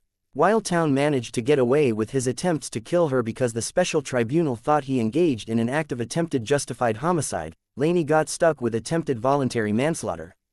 This was undoubtedly worse as it effectively communicated that the clan thought that Lainey unambiguously acted wrongly under this circumstance. Not just Lainey, but also many other Larkinsons did not quite agree with this verdict. Unlike Town, Lainey attracted greater sympathy from the Larkinsons due to several reasons. First, Goldie did not entirely abandon her. The female expert pilot retained her connection to the Larkinson network, and every clansman could sense that. The fact that the ancestral spirit of the Larkinson clan remained sympathetic towards her cause was a big deal, even if it could not materially affect the decisions of the special tribunal by itself. Second, Venerable Lainey had undoubtedly been wrong first. Her mech got struck by a supermassive high-velocity transphasic hyper-Gauss round in the back. The fact that she managed to get stronger and better should not rule out the fact that she could have died if she was a bit less lucky. It was unreasonable to expect her to act with restraint after suffering such a huge blow. Third, Venerable Laney did not sound as nihilistic and unsympathetic as the other accused. The former still expresses her earnest intention to fight on behalf of the Larkinson clan and atone for whatever crimes she may be guilty of by making a lot more contributions on the battlefield. She still regarded her fellow Larkinsons as brothers and sisters. The only notable exception was Venerable Town, but that could be excused. Therefore, most Larkinsons thought that Laney deserved a bit of punishment, but not too much. The question now was whether the special tribunal expressed the same willingness.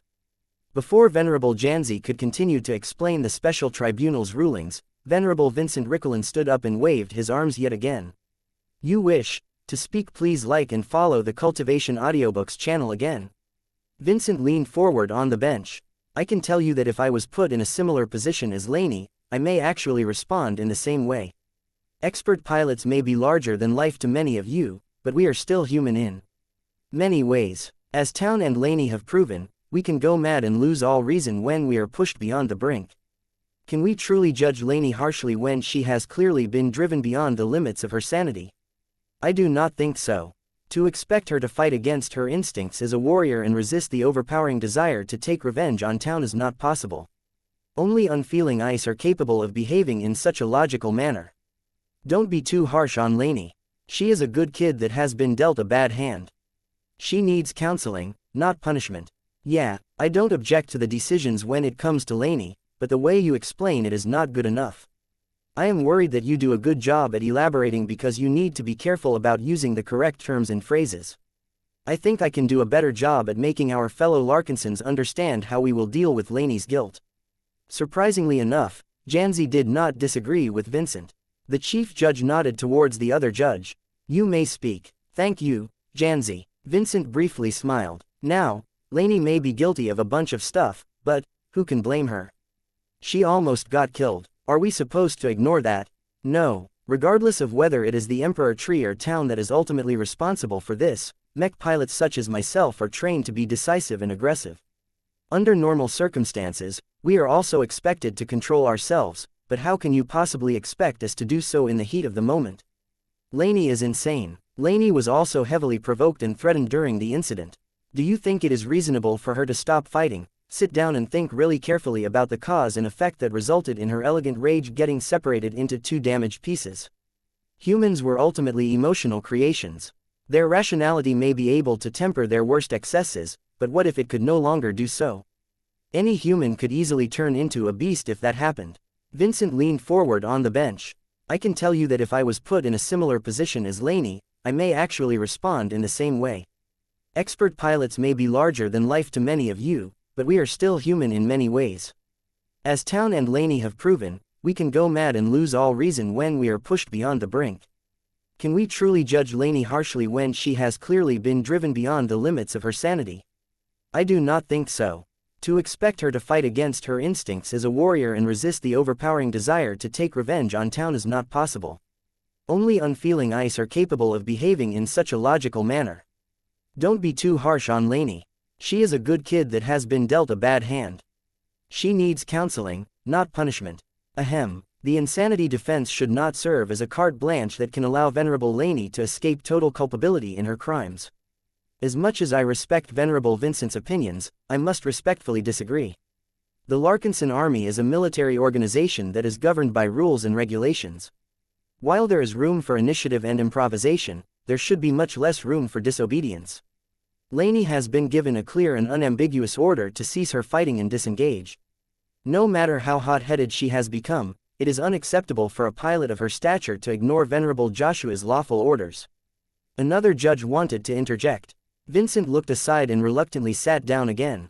Commander Casella Ingvar conveyed a lot more intelligence and authority than her fellow judge. The insanity defense should not serve as a carte blanche that can allow Venerable Laney to escape total culpability in her crimes. As much as I respect Venerable Vincent's opinions, I must respectfully disagree. The Larkinson Army is a military organization that is governed by rules and regulations. While there is room for initiative and improvisation, there should be much less room for disobedience. Lainey has been given a clear and unambiguous order to cease her fighting and disengage. No matter how hot-headed she has become, it is unacceptable for a pilot of her stature to ignore Venerable Joshua's lawful orders. Venerable Lainey looked glumly at the Sentinel commander. It was as if the latter was stabbing the former in the back with words. Venerable Lainey Larkinson is a champion, a hero, an expert candidate turned expert pilot. Commander Casella emphasized. Her elevated status allows her to enjoy greater autonomy on the battlefield and fight however she wishes. However, her status also imposes greater demands and expectations on her. Our clan rightfully holds her along with every other champion to a higher standard because they would turn into loose cannons if left unrestrained. She made a good point. Expert pilots received exalted treatment from the Larkinson clan. They had an obligation to reciprocate what they received and uphold people's expectations. Lainey undoubtedly failed to do so when she became lost in her madness and tried to kill Town without restraint.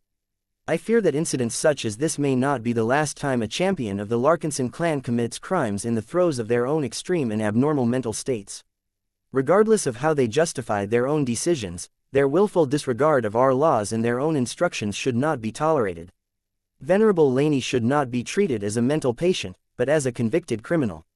Only by demonstrating that we are willing to treat our champions to a higher standard than ordinary soldiers will we be able to send a message that those with greater power must bear greater responsibility. That was a well-reasoned argument, though it was not quite clear whether Commander Casella would get her way. In any case, the Chief Judge took the word yet again. Let us address Venerable Lainey Larkinson's remaining charges before we proceed with the sentencing of both of the accused. The special tribunal ruled that Lainey was guilty of a bunch of other crimes, though just like behaving in a manner unbecoming a champion, they were not that as severe as the initial charges. Venerable Lainey listened to Janzi's announcement with a more stoic expression. The new expert pilot undoubtedly grew disappointed with the clan for judging that she acted incorrectly. Lainey still believed that she had made the right calls. Town deserved to die for having her blood on his hands. The fact that he was still alive was the biggest travesty in the courthouse. By the time Lainey was deemed guilty of a bunch more crimes, Venerable Janzi's expression grew sterner as she approached the end of the short but dramatic trials. Venerable Town Melon Larkinson and Venerable Lainey Larkinson have been exonerated from some charges, but are convicted on many other charges. Under both circumstances, our special tribunal has taken into account that they acted under extreme provocation and that they are not sound in mind. While these mitigating factors have given us strong reasons to reduce the severity of the punishments that we must impose on them, let me reiterate how we form our decisions. She turned around and looked up to the large statue of the golden cat. The sculpture dominated the courthouse. Many Larkinsons became surprised when the golden cat actually decided to manifest herself. Her much smaller form emerged from the statue and slowly descended until she perched on Janzi's shoulders. The spiritual cat lovingly rubbed her cheek against Janzi's head. Goldie unambiguously expressed her support for the Chief Judge. Our special tribunal works on behalf of the Larkinson clan as a whole. We can be sympathetic towards the interests of individual Larkinsons, but we must always make decisions that will benefit our clan in the long run. We have set a precedent today that should hopefully lead to less confusion and greater certainty about where our clan stands on various issues. We also hope that our sentencing will successfully protect our clansmen while making sure that we do not treat Venerable Town Melon Larkinson and Venerable Lainey Larkinson unfairly. Everyone fell silent as they wanted to hear the punishments levied towards the two offending Larkinson expert pilots. Venerable Janzi briefly paused before she spoke the most crucial words. Venerable Town Melon Larkinson, Venerable Lainey Larkinson, your culpability and crimes may vary, but the special tribunal has decided to impose the same punishment on the both of you for multiple reasons. Starting from the 5th day of the 3rd year of the Age of Dawn, the Larkinson clan formally severs or annuls all oaths, contracts, obligations and other bonds, both formal and informal, with the two convicted criminals. They have 1 day to settle their affairs and bid farewell to the clansmen they are familiar with before a vessel deposits them on the surface of Bortle 3. They may depart with their personal belongings as well as a fairly generous severance package as a reward for the services they have rendered. Let the record state that Venerable Town Melon Larkinson and Venerable Lainey Larkinson are both exiled from the Larkinson clan. Exile. Many Larkinsons including Vase and Keddies widened their eyes when they heard the sentencing. This was not the punishment they expected to hear, but it was one that did not sound unsuitable for the pair of malignant expert pilots. Lainey looked devastated at this announcement. As a trueblood Larkinson, she still possessed a strong belonging to the Larkinson clan. Getting exiled was the same as losing all of her family. As for Town, the morose expert pilot showed very little reaction towards his punishment. It was as if he had already written off the Larkinson clan in advance. Getting exiled made no difference if that was the case. Venerable Janzi raised her hand in order to quiet the unrest among the audience. Let me explain why we have resorted to exile for both offenders. First, the special tribunal acknowledges that the ultimate guilty party is the calamity plant known as the Emperor Tree. It is the true cause of this incident. Everything else that proceeded from the initial deception should be regarded as chain reactions. If the Larkinson High Court had its way, we should have dragged the Emperor Tree in front of the bench. In fact, it is not necessary for us to bring it to trial, as it is not human and does not enjoy the right to have a trial. I am told that our clan is already planning to retaliate against this calamity plant in the coming weeks. That sounded nice, but it did not change the fact that Town and Laney became affected anyway. Second, as powerful as Venerable Town Melon Larkinson and Venerable Laney Larkinson have become, our clan does not welcome them anymore. The plain and simple truth is that our soldiers cannot trust their backs to either of them. We also cannot count on the two to follow orders and fight for our clan without any complications. We are not desperate enough to obtain more expert pilots to forgive their crimes, tolerate their antisocial speech and ignore the fact that they still want to murder each other. According to our own recruitment standards, both convicted criminals are most definitely not eligible to join our clan anymore. Since that is the case, let us sever our ties with them without levying any further punishment onto them. This is our mercy to the pilots that have once risked their lives to defend our clan. The dramatic court session had finally come to an end. From tomorrow onwards, neither Town nor Laney could be considered as members of the Larkinson clan anymore. Chapter 6082 Fairness. Chapter 6082 Fairness. Are you satisfied? I don't think any member of the Larkinson clan is truly satisfied with how this ended up. The physical projection of Vase responded to Venerable Janzi. It isn't fair. The physical projection of Keddy spoke. Everyone knows that the Emperor Tree is the mastermind that caused two of our Larkinsons to turn against each other. Town and Laney are not criminals that intend to do harm against our clan. They are victims of unfortunate circumstances. We shouldn't treat them this way. It is not right considering everything they have done to help our clan over the years. Besides, is it wise to discard two promising and powerful champions who have just started their careers as high-ranking mech pilots? Perhaps their mentalities are not in the right place, but from what I can tell, they are absolutely not weak among low-tier expert pilots. The chief judge of the former special tribunal still wore her red robes. She had just exited from the courthouse right after she had concluded her responsibilities. She removed her red headdress and held it in her arms with clear frustration on her expression. I am of the same opinion, Keddies, but I cannot base my decisions on what is best for Town and Laney alone. Janzi spoke in a much less formal and uptight tone than when she addressed the public. Every member of the special tribunal had to do what was best for the clan as a whole. That meant that we had to respect our laws and send clear signals that we do not tolerate any behavior that harms our fellow Larkinsons. We needed to show that regardless of what you do, we will never tolerate anyone who hurts his or her family. Not even when it was not their fault they went mad and targeted each other. Even then, the pilot of the Bastion grimaced. Look, I will be the first to admit that it is not perfect, but what else can we do? If we let Town and Laney off with a slap on the wrist, then we will permanently put the sacred trust between Larkinsons into doubt. Once the two controversial expert pilots resume their duties, everyone will steer clear of them. They will be treated as pariahs within our own clan. The harmony and brotherhood that we have built up over years of struggle and celebration will crack and show flaws. As a guardian of the Larkinson clan, I cannot in good conscience let the two convicts corrode the unreserved trust that each fellow soldier holds towards other compatriots. She made a good point. Though Vase was not a professional soldier, he spent enough time among them to understand that the soldiers serving in the Larkinson army developed close bonds between each other. There was nothing inherently spiritual about these bonds. It was just a universal manifestation of brotherhood that every large group of soldiers formed after serving alongside each other for a while. Each brotherhood was slightly different from each other, but they also possessed many common elements. The existence of the Larkinson network directly boosted the intimate trust and friendship among the soldiers of the Larkinson army, making it so that they exhibited particularly good teamwork. This was one of the many intangible qualities that set the Larkinson Army apart from other military mech organizations. Every well-developed army or outfit developed their own distinctive advantages. The Larkinson Army was too young and had not received enough time to build up a long and elaborate martial tradition.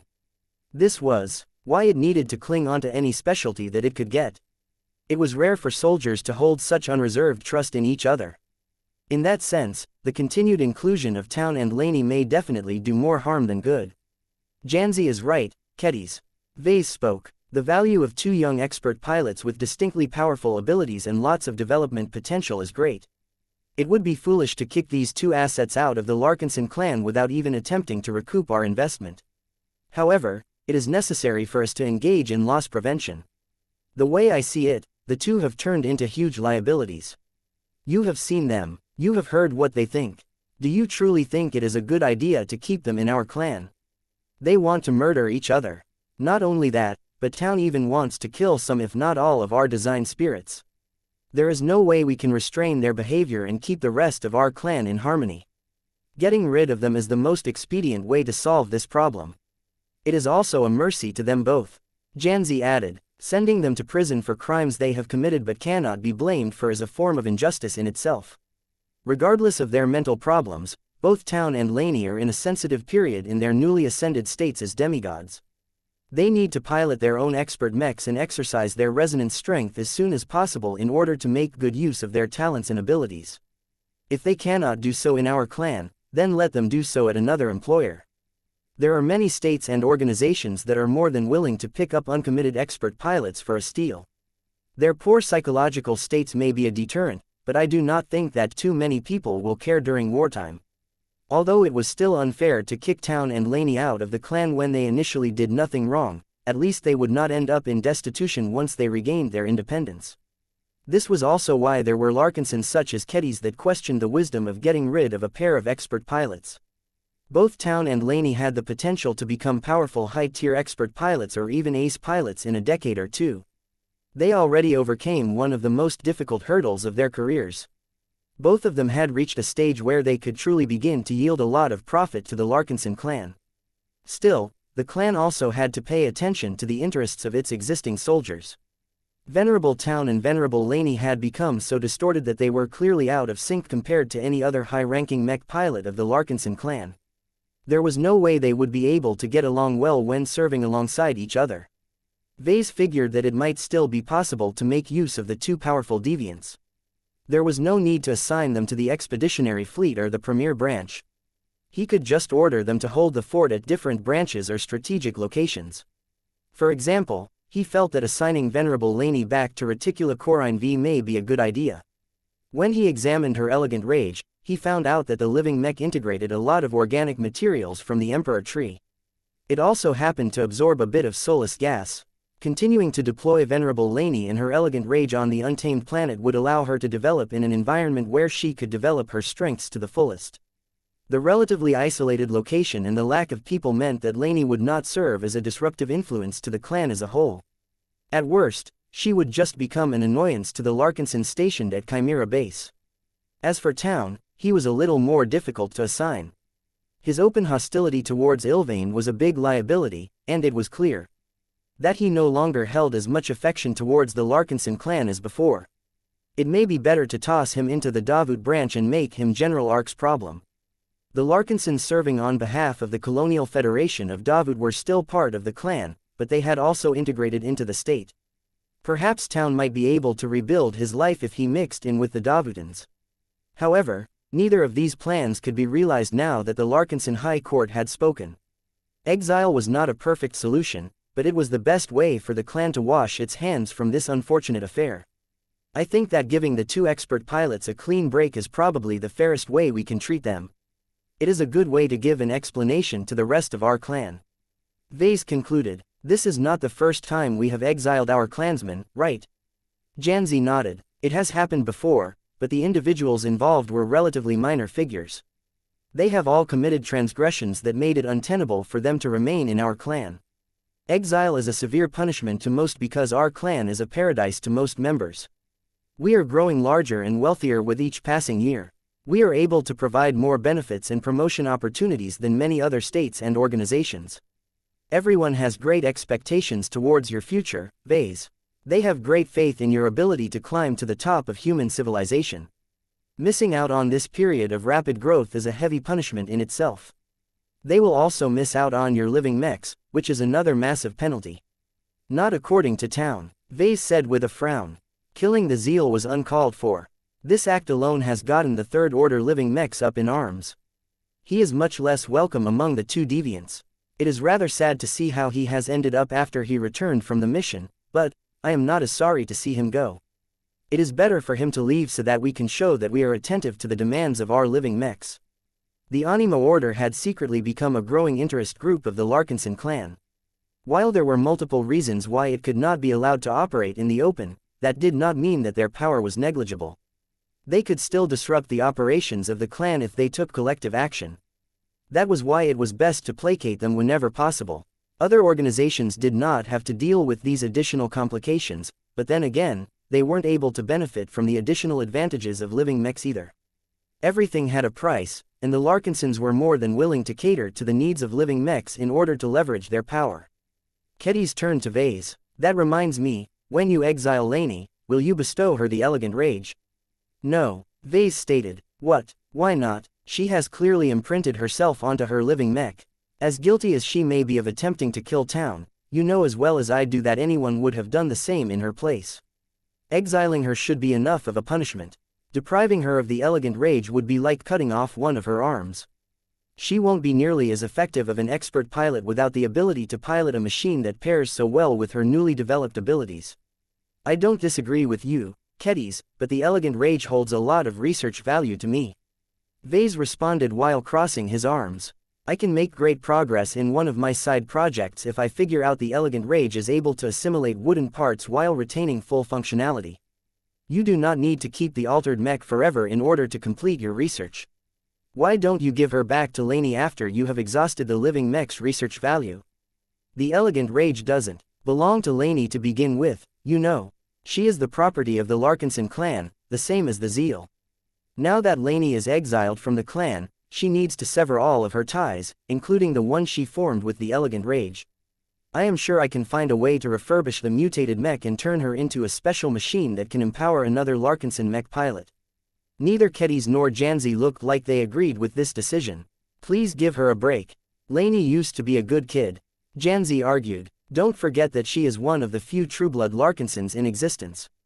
We may be able to sever her ties to our clan, but we can never take away her bloodline. Just give her the mech on account of our shared lineage. None of the Larkinsons will begrudge you if you do this. I still want to see Lainey succeed outside of our clan. What about you, Vase? I'll think about it, he hesitantly replied. I am still in favor of keeping the elegant rage in my possession. None of you understand how well this mutated mech aligns with my design philosophy. I can make a huge amount of progress if I thoroughly decipher her mysterious workings. Vase did not really want to give up the elegant rage. The benefits of keeping the living mech in his possession was a lot more direct and concrete than bestowing the machine to an exile. Chapter 6083 Separate Futures Chapter 6083 Separate Futures, Mao. Venerable Lainey exuded a desolate air as she sat on the best of her guest cabin in the spirit of bedtime. A bunch of bots had already packed her possessions into a few floating luggage coffers. She did not really have too many possessions. She spent most of her time in training, in battle or asleep. Even if Lainey took a day off, she rarely lingered in whatever place she called home. I'm sorry, Circe, I won't be able to stay any longer. Mau Mau, a gray short-hair cat huddled tightly between Lainey's arms. Circe did not appear to experience any discomfort inside Lainey's prickly aura. The young woman's love and affection towards her pet still allowed them to enjoy each other's presence without any barriers. Whether that would last was in question. Lainey hadn't exactly been the most attentive cat owner. Circe also spent much of her time roaming about and finding company in the thriving cat community of the factory ship. However, now that Lainey had no choice but to depart from the Larkinson clan by tomorrow morning, she grew concerned about her existing relationships. Exile meant that Lainey had no choice but to say goodbye to her friends and family. Neither she nor the members of the clan were allowed to interact with each other anymore. Lainey had no intention of violating the terms of her sentence. Still, Lainey figured she could take away her cat if she wanted to. Circe was her possession, after all. The only question was whether the feline was willing to accompany her on the next step of her journey. "Do you want to stay with the Larkinsons, or come with me?" she asked as she picked up her cat. "Meow, meow, meow. Is that a yes? Meow. I love you, Circe." Lainey embraced her cat with a more intimate hug. At least she wouldn't be left alone and surrounded by strangers. Having Circe by her side would remind her of the good times she experienced while she was still a part of the Larkinson family and the Larkinson clan. To think that I would be cast out like a piece of trash. As she continued to think about what she should do next, an alert sounded in the cabin. Lainey looked up and accepted the incoming communication request. The physical projection of Vase appeared in front of the distorted expert pilot. The patriarch looked as authoritative as ever while wearing his high-quality patriarch uniform. The only sign that he wanted to talk to Lainey as a family member as opposed to the leader of the Larkinson clan was his soft and sympathetic expression. "You look better." Vase spoke first. "I see that you have lowered your guard and contained your instinctual hostility. That is good. You will need to learn to restrain yourself once you go out into society. A lot of people will respect you on account of your combat effectiveness, but you will have to make new friends in order to survive on the battlefield." Quote. "What's wrong? I don't know if I am able to trust others to have my back again." Lainey spoke as her force of will became a little more defensive than before. "What Town has done to me continues to haunt me in my dreams. You can't blame him for that."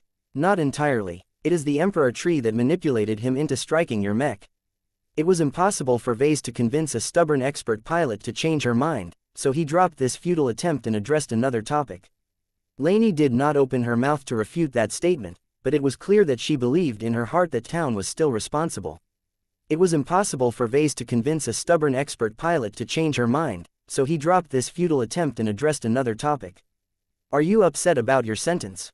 "I am." Lainey frowned. "I do not think I did anything wrong, though I admit that my actions don't look particularly good.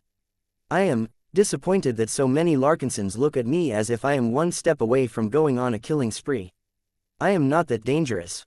I only want to kill Town. Once I am able to crush his neck and toss his body out in the vacuum of space, I am perfectly okay with treating other Larkinsons as family like before." It was attitudes like these that made Lainey a poor fit for the clan. In one moment, she sounded remarkably similar to the old Lainey. In the next moment, her dark obsession towards Town took over. How could other Larkinsons possibly feel comfortable while serving and fighting alongside such a mentally ill pilot? Granted, pretty much every expert pilot could be described as mentally ill. What made Lainey different from her peers was that her conviction was much less noble and upright. That would not only make her unsuitable to remain in the Larkinson clan, but also generate problems when she worked for another employer. Alas, there was little Vase could do to help. This problem was Lainey's burden to bear. "If you want, I can recommend you to a few groups that would love to hire an expert pilot." Vase spoke. "I have a lot of influence, so a good word from me can open up a lot of doors." "No need. I can take care of myself, sir. I only have one request. She isn't mine, but can you give me the elegant rage? She is my battle partner in the living mech that literally saved my life. I don't want to pilot another mech. My exile will become a lot more bearable to me if I can still count on one trustworthy partner." That was a difficult question to Vase. "I haven't decided," he spoke. "Objectively, you don't deserve to take the elegant rage along with you. She also holds a lot of research value to me. I will think about your request, but I won't pass her along in the short term. Tell you what, I will keep the elegant rage in her current state. You can approach me in the future and exchange her as long as you think you can give me a fair trade in return. I will not make it difficult for you to redeem your living mech, but I will not give you a discount just because you have Larkinson blood flowing through your veins. Getting exiled truly means that we are cutting off all existing ties with you. I will treat you just like any other third party." The young expert pilot frowned as she continued to hug Circe. It would not be easy for her to redeem the elegant rage if that was the case. She did not know how much the living mech was worth in her mutated state, but she had to be at least 10 times more valuable than her original production cost. Lainey did not complain, though. It was only fair for Vase to impose these conditions. He had no obligations to gift her the elegant rage for free. At least he did not beat around the bush and plainly stated the redemption conditions. Make sure to keep my battle partner in her original state. I will do my best to take her away as soon as possible. The two Trueblood Larkinsons spoke a bit further. They briefly reminisced about old times and spoke about the future. The start of the Age of Dawn is a time of heroes and gods. Vase spoke in an encouraging tone to the young woman. New technologies and greater conflicts have set a magnificent stage for champions such as yourself. As a new elite, you have already benefited from the societal shift that is taking place. I highly recommend you keep fighting. Your value to human civilization is directly correlated to how well you can beat up the aliens. The more you fight them, the faster you will grow. Just make sure you don't die in the process. The aliens won't be able to kill me. Lainey sneered. I am more concerned about getting attacked by other humans. It is much harder to guard against their treachery. Vase helplessly shook her head. If you ever want to go further in your career, then you should find a way to build a team of reliable troops. This is just a suggestion. You will have to make your own decisions. Quote. I will see you off tomorrow for the final time. Make sure to say goodbye to everyone in the clan you care about. Vase ended his call with Lainey, causing his physical projection to disappear from her cabin. A moment later, his physical projection appeared in another guest cabin. The atmosphere in the chamber was a lot less pleasant. This was because Vase had decided to pay a visit to Venerable Town Melon. Unlike Lainey, Venerable Town had become a lot more isolated. No one took the initiative to visit the male expert pilot. The members of the Eye of Ilvain had conspicuously avoided town like the plague. This was understandable as the former pilot of the Zeal had openly renounced Ilvain. He even expressed his desire to kill the design spirit for whatever reason. Town had become such an unwelcome presence in the Larkinson clan that even Goldie withdrew her connection to the outcast. In fact, even if Goldie wanted to maintain a bond with the former Ilvainen, it wasn't possible to sustain it anymore. Hoot, hoot, an ethereal owl continued to hover around town and project a strange repulsion field.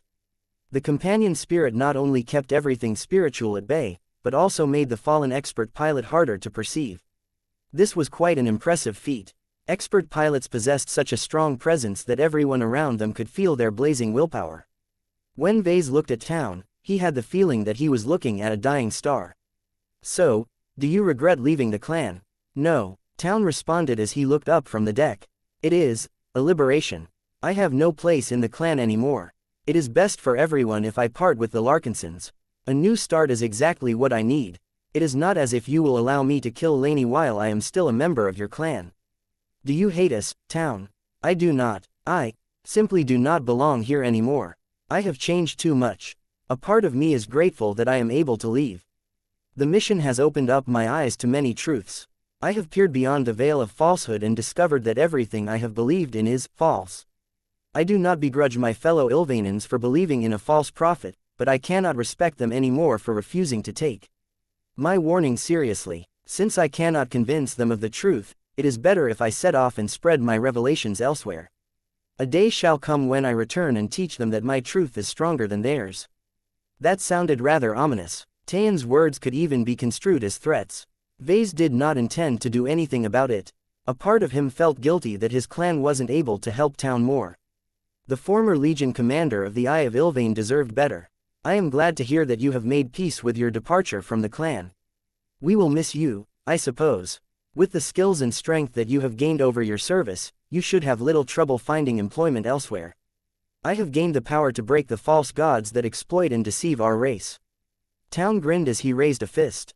I respect you too much to turn my power against you, sir, but know that I shall never waver in my determination to bring them all to ruin, even if they are hiding among your design spirits.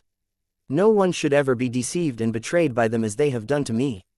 One day, I shall gain the power to liberate red humanity from their invisible tyranny. Chapter 6084 Punishment or Reward. Chapter 6084 Punishment or Reward. The clan remained restless long after the trial had ended. Debates took place on every ship, every base and every home. Many Larkinsons formed their own opinions about the trials as well as the sentences that the convicts had received. A lot of people argued that Town and Lainey got off way too easily. Exile had no bite to them as they had just advanced to the rank of expert pilot. That meant that they had become highly desirable talents that could easily join another powerful organization that was willing to invest in a ready-made powerhouse. Unemployed expert pilots did not exist because every mech force was in desperate need of high-level talent. Even the ones with clear problems could easily join an outfit because of the demands of the Red War. In fact, ever since the Special Tribunal announced the decision to exile Venerable Town and Venerable Laney, the Larkinson clan soon received offers from various military organizations to take over the supposed burdens. In truth, there was no need for these groups to approach the clan administration. Town and Laney would become independent starting from tomorrow. They should be more than capable of selecting an offer that appealed to them the most. Vase soon figured out that these groups not only contacted the clan as a matter of courtesy, but also wanted to get ahead of the competition. It appeared that there were plenty of people who appreciated the strength of Larkinson champions. The expeditionary fleet had racked up a lot of victories before and after the Great Severing. More and more people wanted to learn from the Larkinson army's example and figure out its success formula. Perhaps these third parties hoped that Town or Laney could act as instructors or advisors to their own mech organizations. They would inevitably get disappointed. There were many reasons behind the success of the expeditionary fleet. Money was the main reason. The Larkinson clan earned so much capital from plunder as well as mech sales that it could invest in the production of a lot of powerful quasi-first-class mechs. Of course, there were other factors that contributed to the persistent success of the clan. Maybe the exiles might be able to teach a thing or two about them, but their new employers may not be receptive to their suggestions. That was none of Ves's business. He was ready to wash his hands off the two problematic expert pilots and get back to his design and research projects. Yet before he could do so, he received an unexpected visit from one of his friends and recent collaborator. Jovi, why did you decide to stop by my lab? According to the schedule, you should still be working with Gloriana to expand the specifications of the Riot Mark III project. My input on the project at this stage is limited. This is not about our collaborative project. The Mecher explained as he entered Ves's design lab. I am here to serve as a liaison. Two of the expert pilots of your clan are about to depart tomorrow, is that correct? Vase turned away from his desk terminal and turned around his seat to face his friend. Word spreads quickly.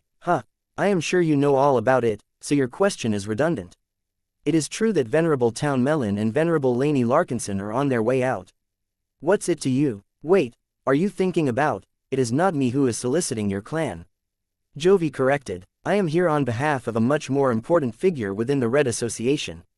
He has expressed a strong interest in hiring one of your soon-to-be exiled expert pilots.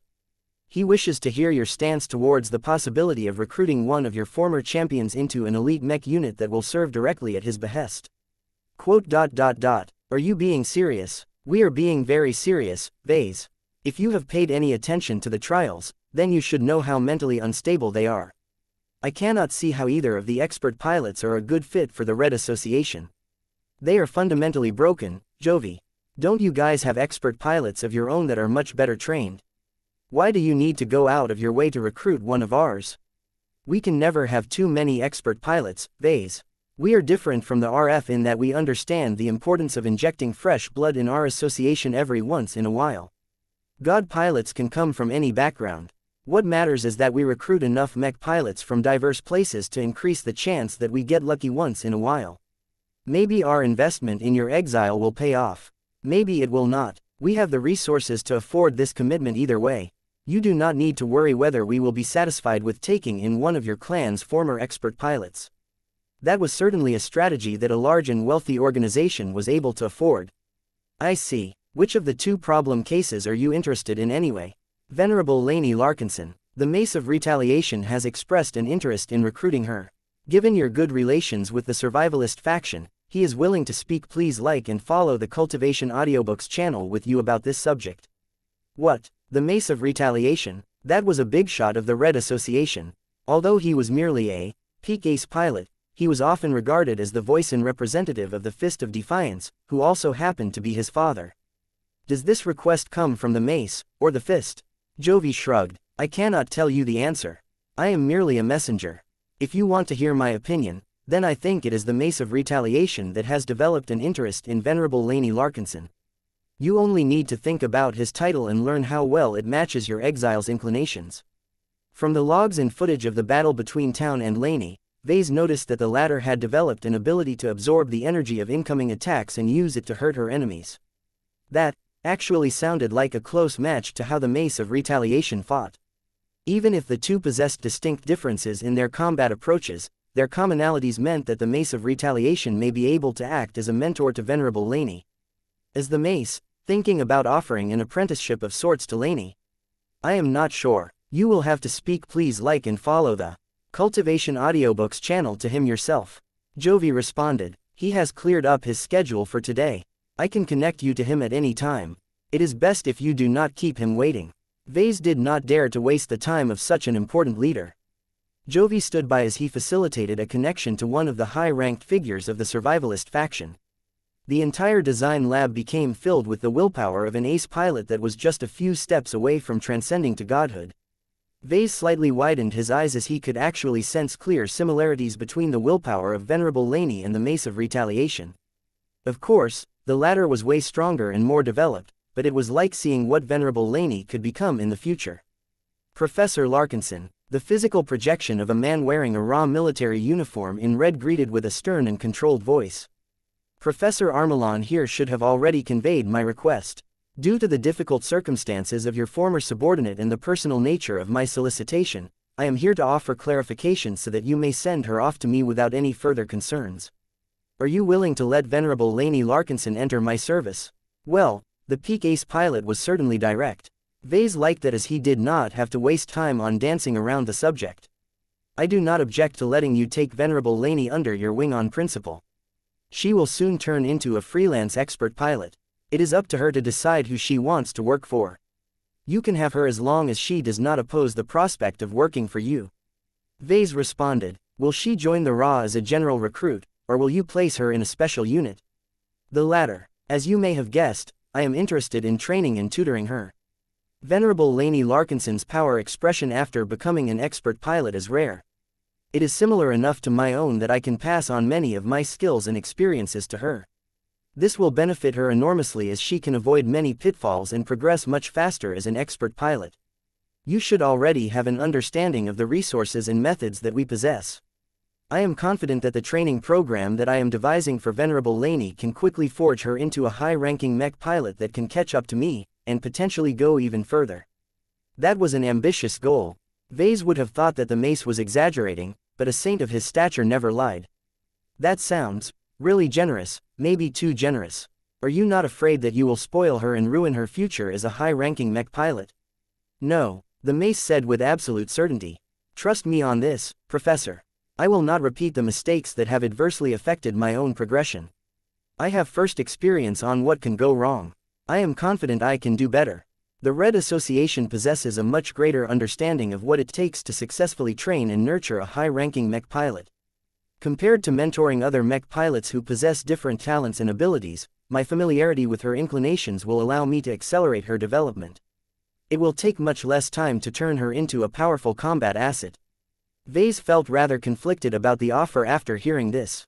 Laney's exile was supposed to serve as punishment. Getting recruited by the Red Association and receiving the mentorship of the Mace of Retaliation sounded more like a reward. What would the Larkinsons think after they heard how Laney managed to climb her way up in society? Perhaps more Larkinson mech pilots would attempt to get themselves exiled just so that they could get poached by the mechers.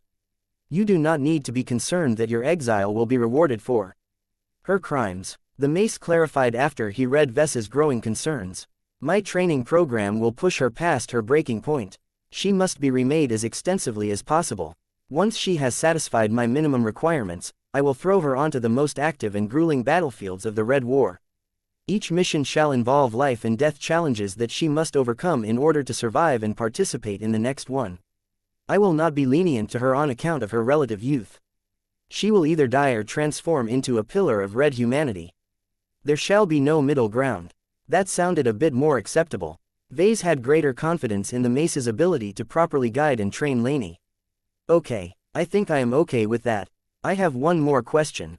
Since she will be spending a lot of time with you, will she also have an opportunity to get into contact with your father? The Mace's expression stiffened a bit.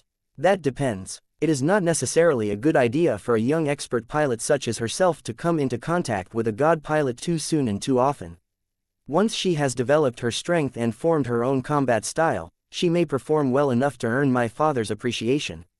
If she wants to, she may request personal tutelage from him. It is an opportunity that she can strive for. I will not object if he wishes to take over her training. Damn, if it was possible for Venerable Laney to hook up with the Fist of Defiance, then this recruitment would definitely be interpreted as a massive reward. The chance to receive guidance from a god pilot just once was an opportunity of a lifetime. Lots of mech pilots would definitely grow green with envy if Venerable Laney became one of the few lucky expert pilots to receive such high-end instruction. Chapter 6085A Bright Prospect. Chapter 6085A Bright Prospect. Vase felt both flattered and annoyed that a big shot like the Mace of Retaliation expressed interest in one of his expert pilots. Most people who received this kind of request from one of the highest-ranking figures of the Red Association would immediately say yes. The problem was that Vase did not fall into the category of most people. He felt quite troubled by what this would mean to the clan. Vase might have a weird perspective on the Red Association, but most Larkinsons still looked up to it as one of the largest and most powerful human organizations. Joining the association and becoming a Mecher was a dream to most people. Even the Larkinsons were not immune to its allure, as they had been yearning to experience an instant leap in class and become a small part of one of the hegemons of human civilization. What message would it send if Laney left the Larkinson clan in disgrace, yet immediately joined the Red Association through a back door? Not only that, but what if the Larkinsons found out that Laney did not receive the regular treatment afforded to expert pilots recruited from outside, but directly became the latest protege of the powerful Mace of Retaliation? They would most definitely think that the sentence of the Larkinson High Court had become a joke. Still, what did it matter if the Larkinsons believed that Laney failed to suffer the punishment she deserved after turning her arms against a fellow clansman? Unlike Venerable Town, who could at least justify his attempt at homicide, Venerable Laney had been convicted of attempted voluntary manslaughter. Still, when Vase was thinking about the little girl that used to act cute back when she lived at the Larkinson estate, he couldn't help but feel an obligation to take care of his younger cousin. Laney, blood ran thicker than water. While the Larkinson clan recruited so many outsiders that the proportion of trueblood Larkinsons had become ridiculously small, they still enjoyed an identity that was a little bit more special than others. Adopted Larkinsons such as Gloriana, Joshua, Keddies, and Alexa all differed from the true bloods by the fact that they used to live with other families. Gloriana originated from the Woden dynasty. Joshua used to be an ordinary brighter. Keddies was already part of a close sisterhood in the form of the Sword Maidens. Alexa came from the powerful Strian ancient clan. Each of them grew up under vastly different circumstances that had nothing to do with the Larkinson family or Larkinson clan. Even if they got exiled one day, most of them could just return to where they came from and resume their old lives alongside their original friends and family. Laney lacked this advantage. Her life literally revolved around the Larkinsons since the moment of her birth. She would truly be bidding farewell to her family once she began her exile. Vase already considered this to be a heavy punishment. He did not want to prolong her suffering further by making it difficult to realize her potential and find success elsewhere. Besides, from a practical perspective, the Larkinson clan stood to make a lot of gains if Laney joined the Red Association and managed to develop a close relationship with the Mace of Retaliation. Even if Laney could no longer be considered a member of the clan, she could not get rid of her bloodline.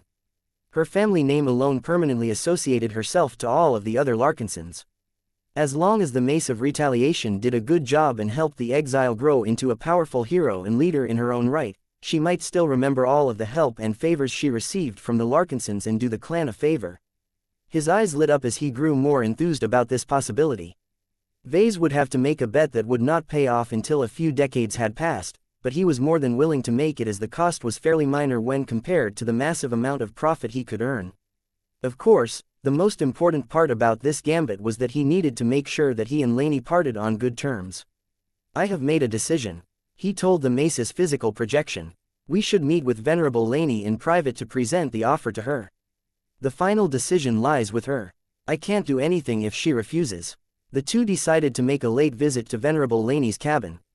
The soon-to-be exiled pilot briefly became bewildered as the physical projection of Vase dropped by again.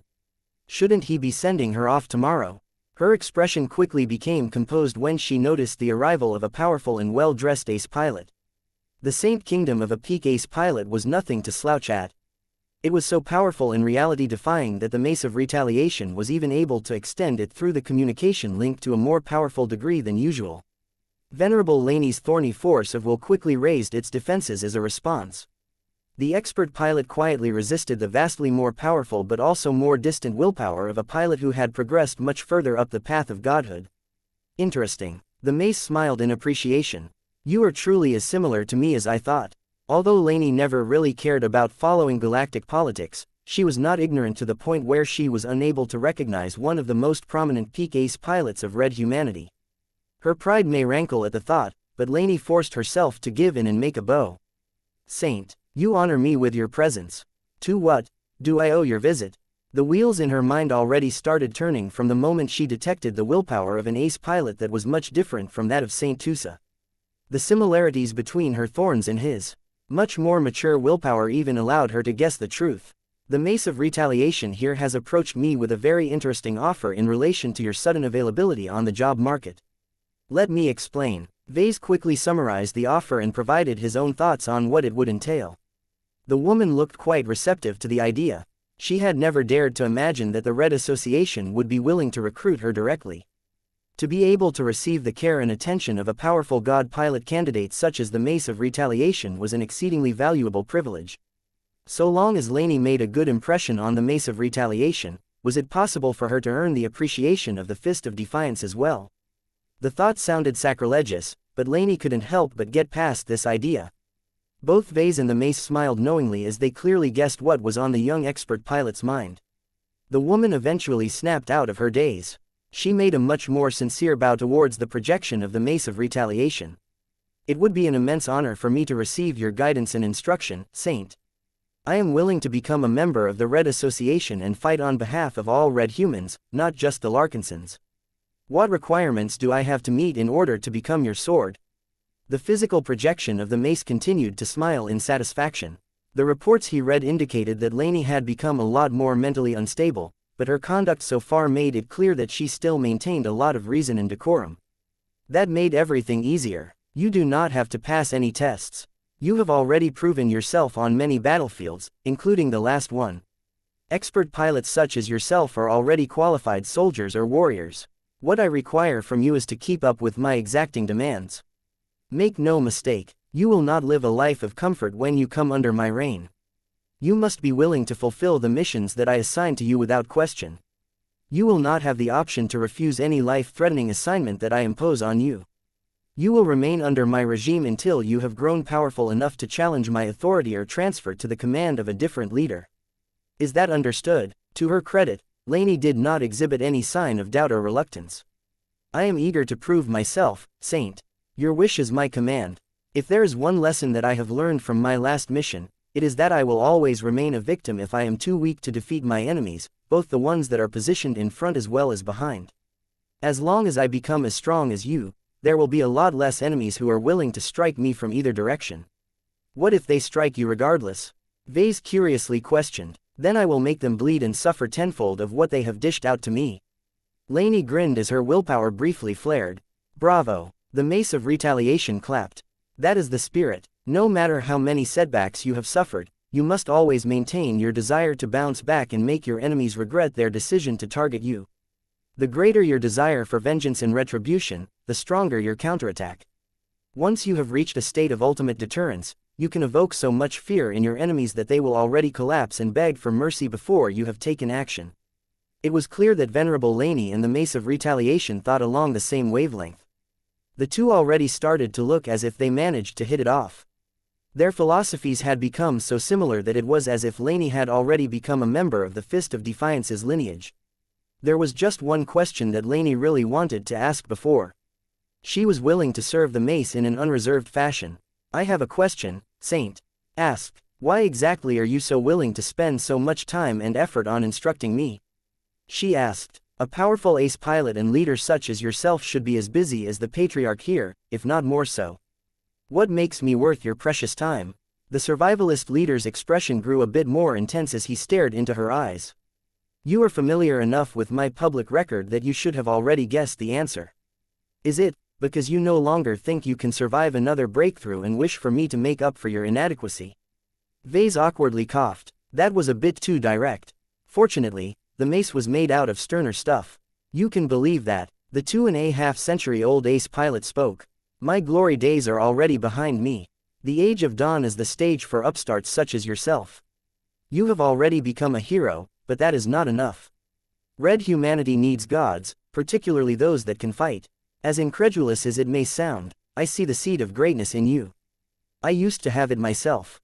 You are not the only prospect of the Red Association. Far from it, I have scouted and tutored dozens of promising heroes before you. The only trait that sets you apart from the rest is how similar you are to me. This coincidence is both a gift and curse. It was easy to understand why that would be a gift, but why was it also a curse?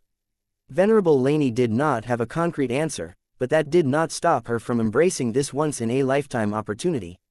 She began to kneel and make a solemn pledge. Whether your instruction is a gift or a curse, I shall bear it either way. I give you my unconditional loyalty. I shall obey your every command without doubt or hesitation. This I vow. Vase widened his eyes. This was a heavy promise, and one that the Mace of Retaliation could easily abuse if he ever had the desire to betray Laney's trust. She had made the biggest bet of her life.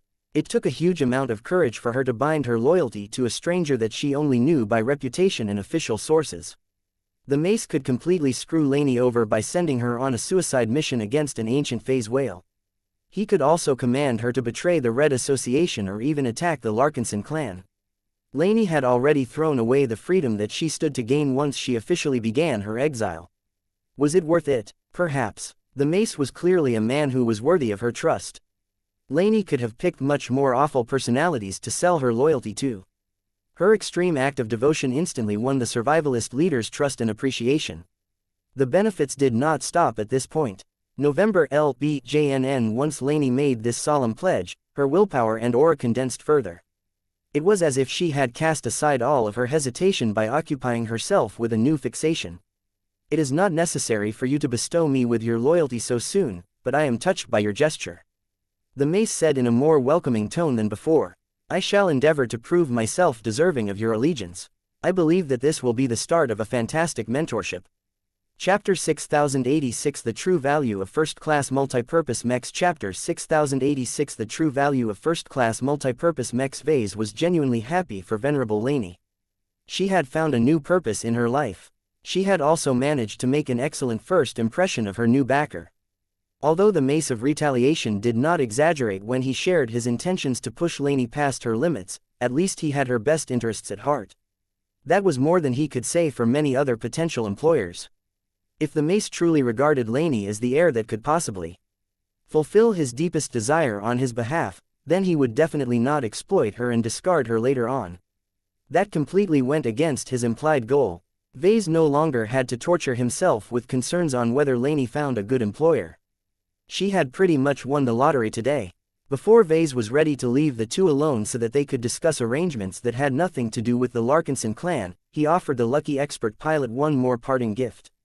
Laney. Yes, sir. Considering all of the hard fights ahead of you, I cannot in good conscience let you go without a trustworthy and reliable mech at your side.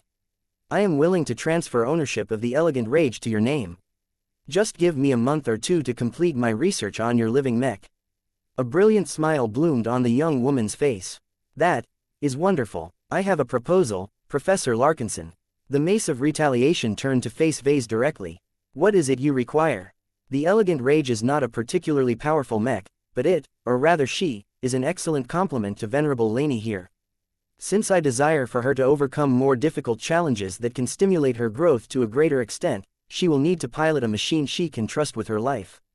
There is no better choice than a living mech that has already done so once before. Let us raise the stakes. Let us make it so that each time she deploys on the battlefield, she can either return alive and her mech intact, or not at all. If she ever falters and loses her mech even once, then she has ultimately failed to live up to my expectations.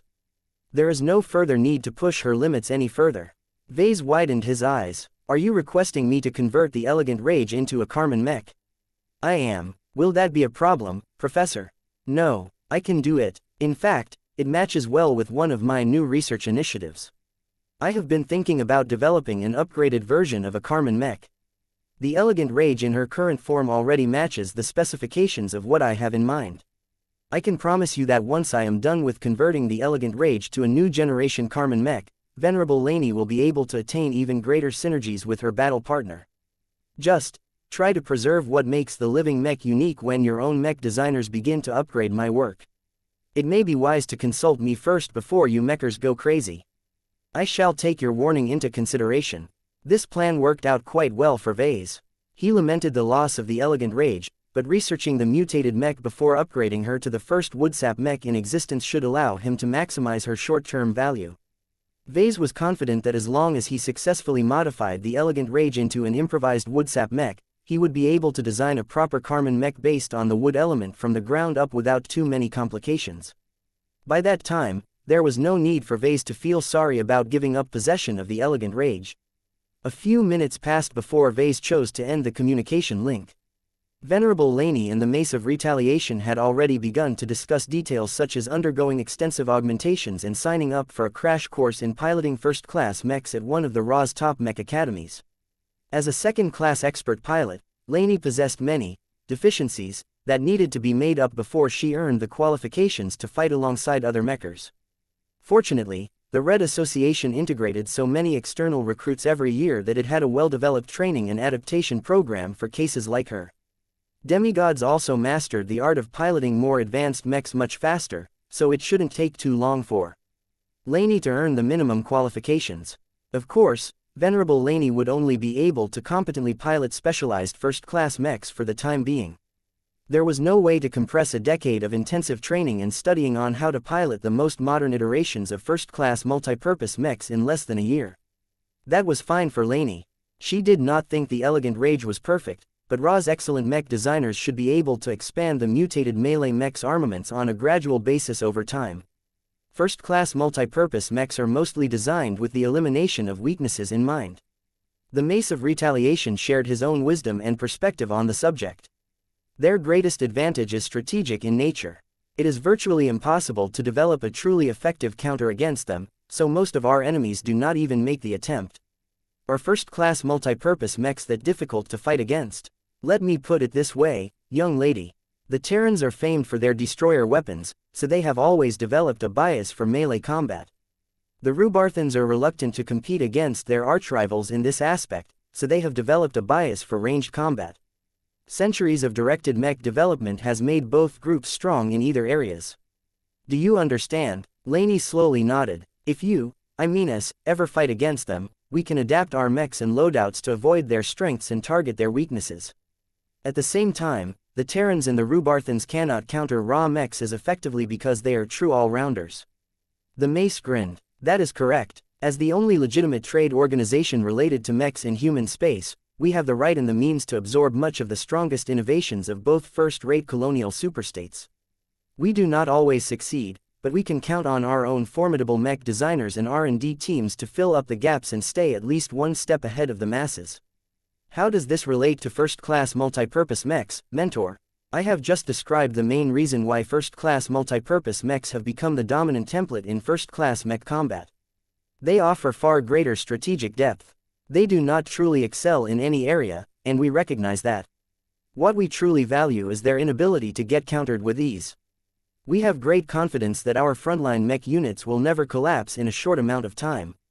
They may lose against an enemy that possesses an overwhelming advantage in speed, as they recently did in a practice match against St. Tusa Billingsley Larkinson's Dark Zephyr, but a war is never decided in a single battle. I can guarantee you that the next time we confront such an adversary, we will quickly be able to field mechs that can counter a powerful light skirmisher. That is a personal decision that every expert pilot must make. No mech designer or superior should ever pressure you or coerce you into piloting a mech of a configuration that you do not agree with. This is the machine that will not only determine the heights of your career, but also the odds of coming back from the battlefield alive. Experienced pilots recruited from outside such as you tend to stick to what you are already familiar with. This is a legitimate choice, but it is also one that comes with consequences.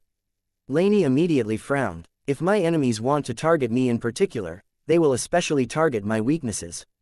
The current configuration of the Elegant Rage is optimized for melee combat. My living mech also relies more on evasion than armor and energy shields to mitigate damage. I can see how the right sort of opponent can make life difficult.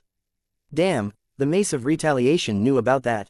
He must be well versed in the intelligence related to the Larkinson clan. I see. Venerable Laney's eyes opened up. Does that mean that the elegant rage should be converted into a multi-purpose mech as well? That is a personal decision that every expert pilot must make. No mech designer or superior should ever pressure you or coerce you into piloting a mech of a configuration that you do not agree with. This is the machine that will not only determine the heights of your career, but also the odds of coming back from the battlefield alive. Experienced pilots recruited from outside such as you tend to stick to what you are already familiar with. This is a legitimate choice, but it is also one that comes with consequences. Laney immediately frowned. If my enemies want to target me in particular, they will especially target my weaknesses. The current configuration of the elegant rage is optimized for melee combat. My living mech also relies more on evasion than armor and energy shields to mitigate damage. I can see how the right sort of opponent can make life difficult. The mace smiled at her. It is not a major concern most of the time. Our association possesses better tech and materials than any other group. As long as we apply enough upgrades to your elegant rage, your machine's advantages will become so dominant that most adversaries will not be able to effectively target your weakness. This is the strategy chosen by many god pilots. You will find that many of them have chosen to specialize in one mode of combat to the exclusion of other approaches. Powerful enough ranged mechs have their means of repelling enemies at point-blank range. Strong enough melee mechs can endure the firepower of distant enemies long enough to close the distance. That was true in the case of many powerful ace mechs and god mechs. The usual rules and guidelines concerning mechs no longer applied to them. This was a good example of how powerful enough mechs and mech pilots were able to change reality in their favor as long as their martial might reached a high threshold. Will my elegant rage be able to become strong enough to do what I want on the battlefield? The young expert pilot asked. No. Absolutely not. The mace instantly shot her down. Our association has learned many lessons on the sustainable development of high-ranking mech pilots. Foisting mechs that are so technologically superior that they can wipe out all enemies in front of them right at the start will lead to adverse effects. The most common among them are the development of bad habits and the premature stagnation in the growth of resonance strength. We must maintain a reasonable degree of parity between man and machine in order to stimulate your comprehensive growth while still giving you an acceptable chance of surviving your coming battles.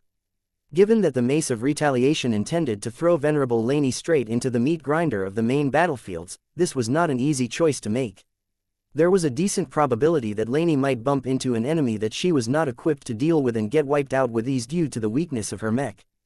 Although the phase whales and phase lords generally made themselves scarce, they were more than willing to employ their best warships and superweapons against the formidable warfleets of the Red Association and the Red Fleet.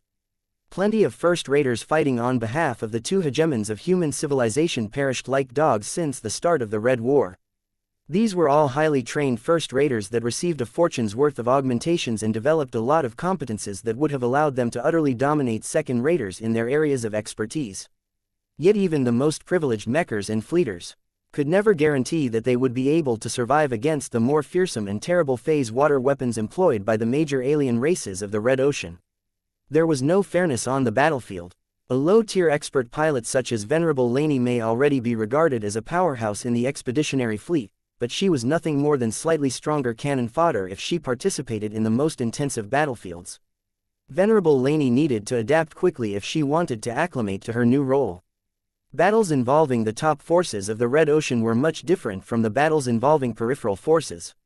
As powerful as the Larkinson clan had become in the past few years, it could only be regarded as a peripheral force from the perspective of galactic geopolitics. For a young Larkinson expert pilot to jump from a small pond in a big ocean all at once would definitely strain her survival ability, and thereby stimulate her growth like nothing else. This might not be the best way to nurture a true powerhouse, but it was undoubtedly the fastest way to produce drastic results.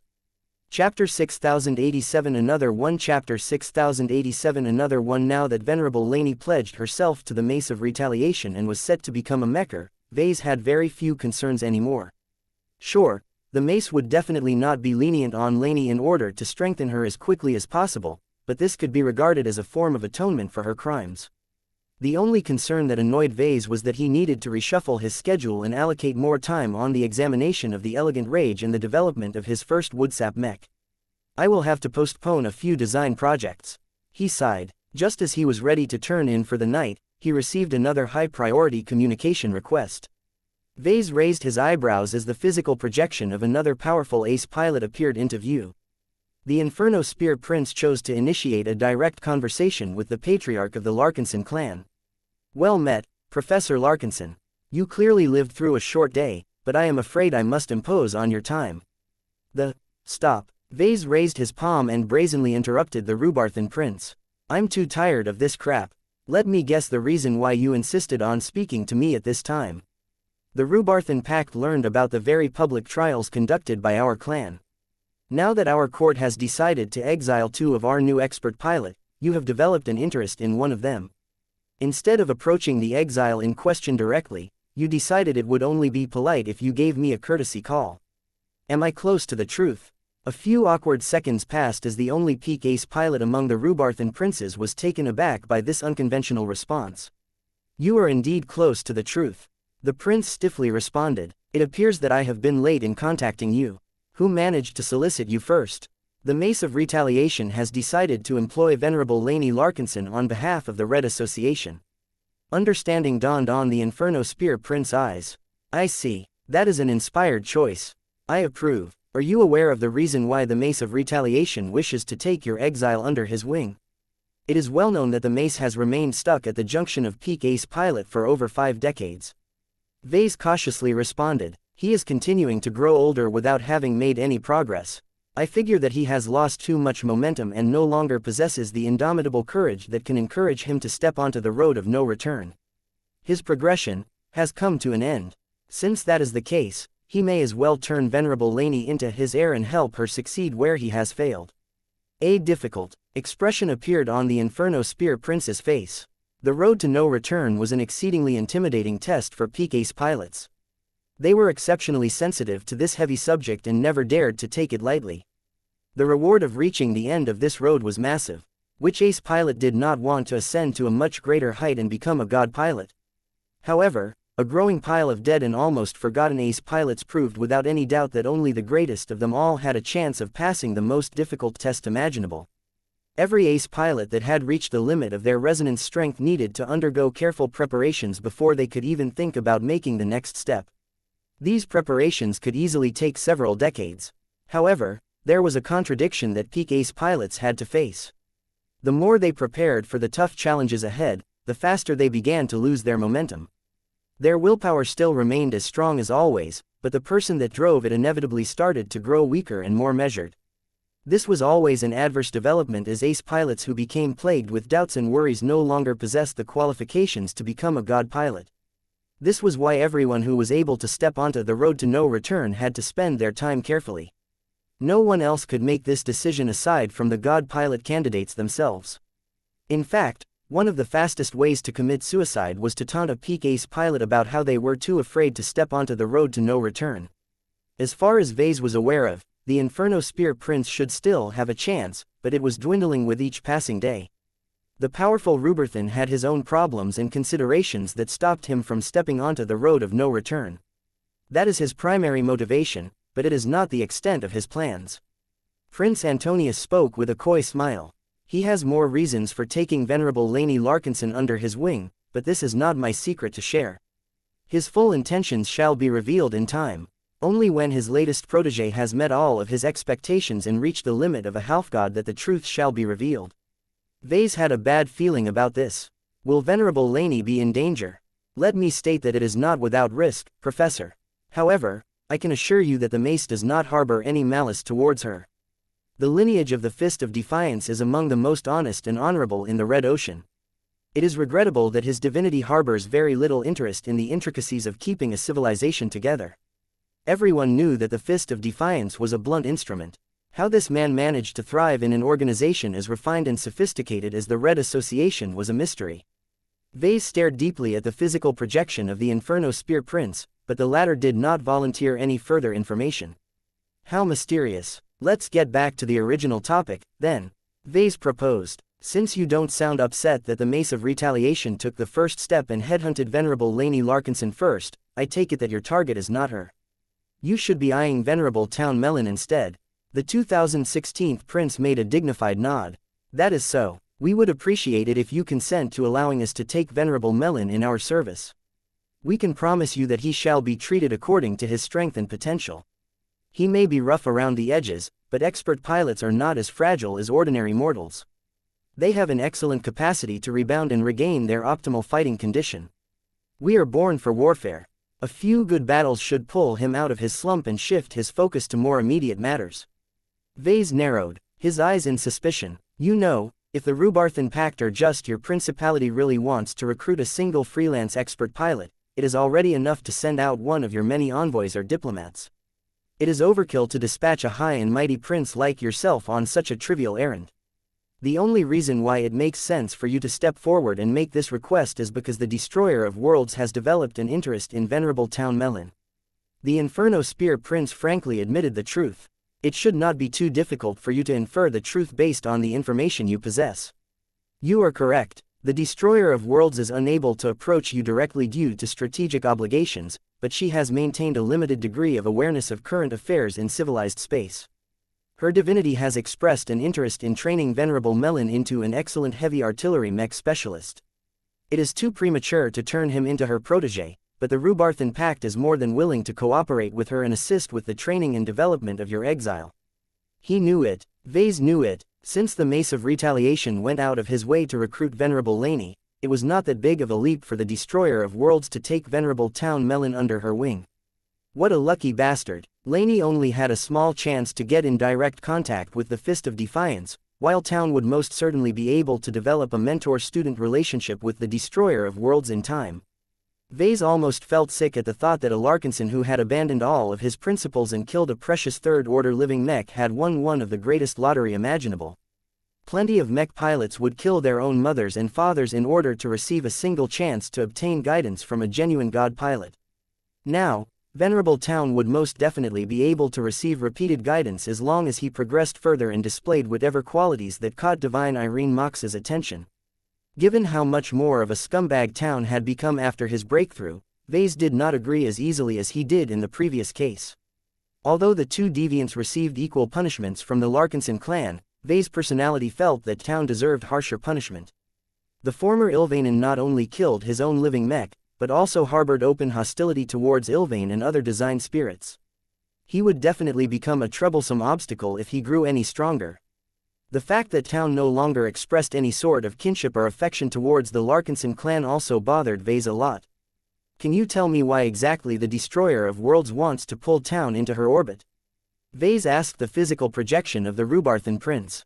You Rubarthans have a lot of mech pilots among you. The Pact should have no shortage of expert pilots, and there are definitely those who excel in artillery warfare among their kind. That is not the case, Professor. First-class mech pilots break through at a lower rate than their lesser counterparts. Mech pilots with an artillery focus also find it more difficult to break through for obvious reasons.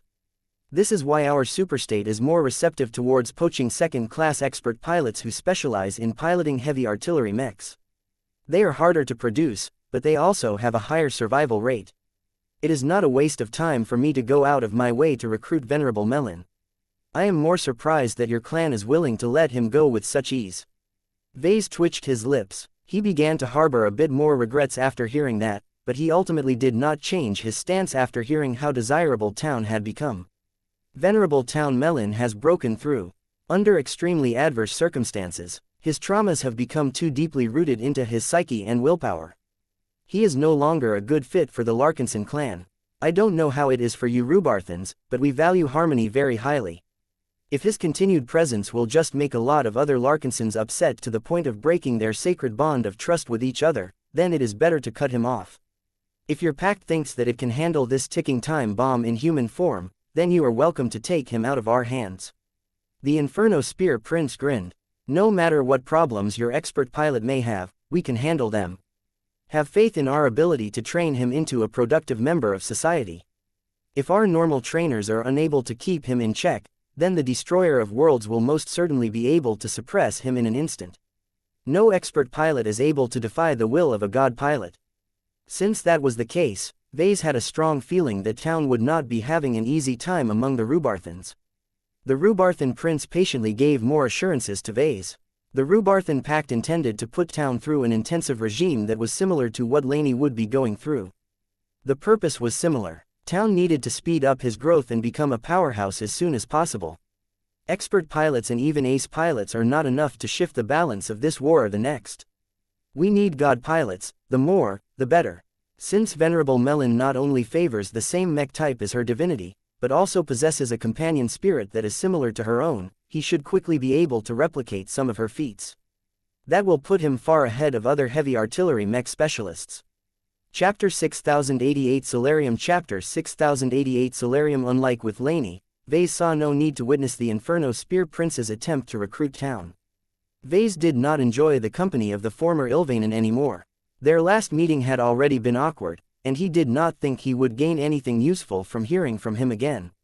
November LBJNN. Though Vase honestly did not think that Venerable Town deserved to become a protege of the legendary Destroyer of Worlds, it was not his business to interfere with their business. Venerable Town would be able to work for the Rubarthans regardless of what Vase thought once he officially severed his ties with the Larkinson clan.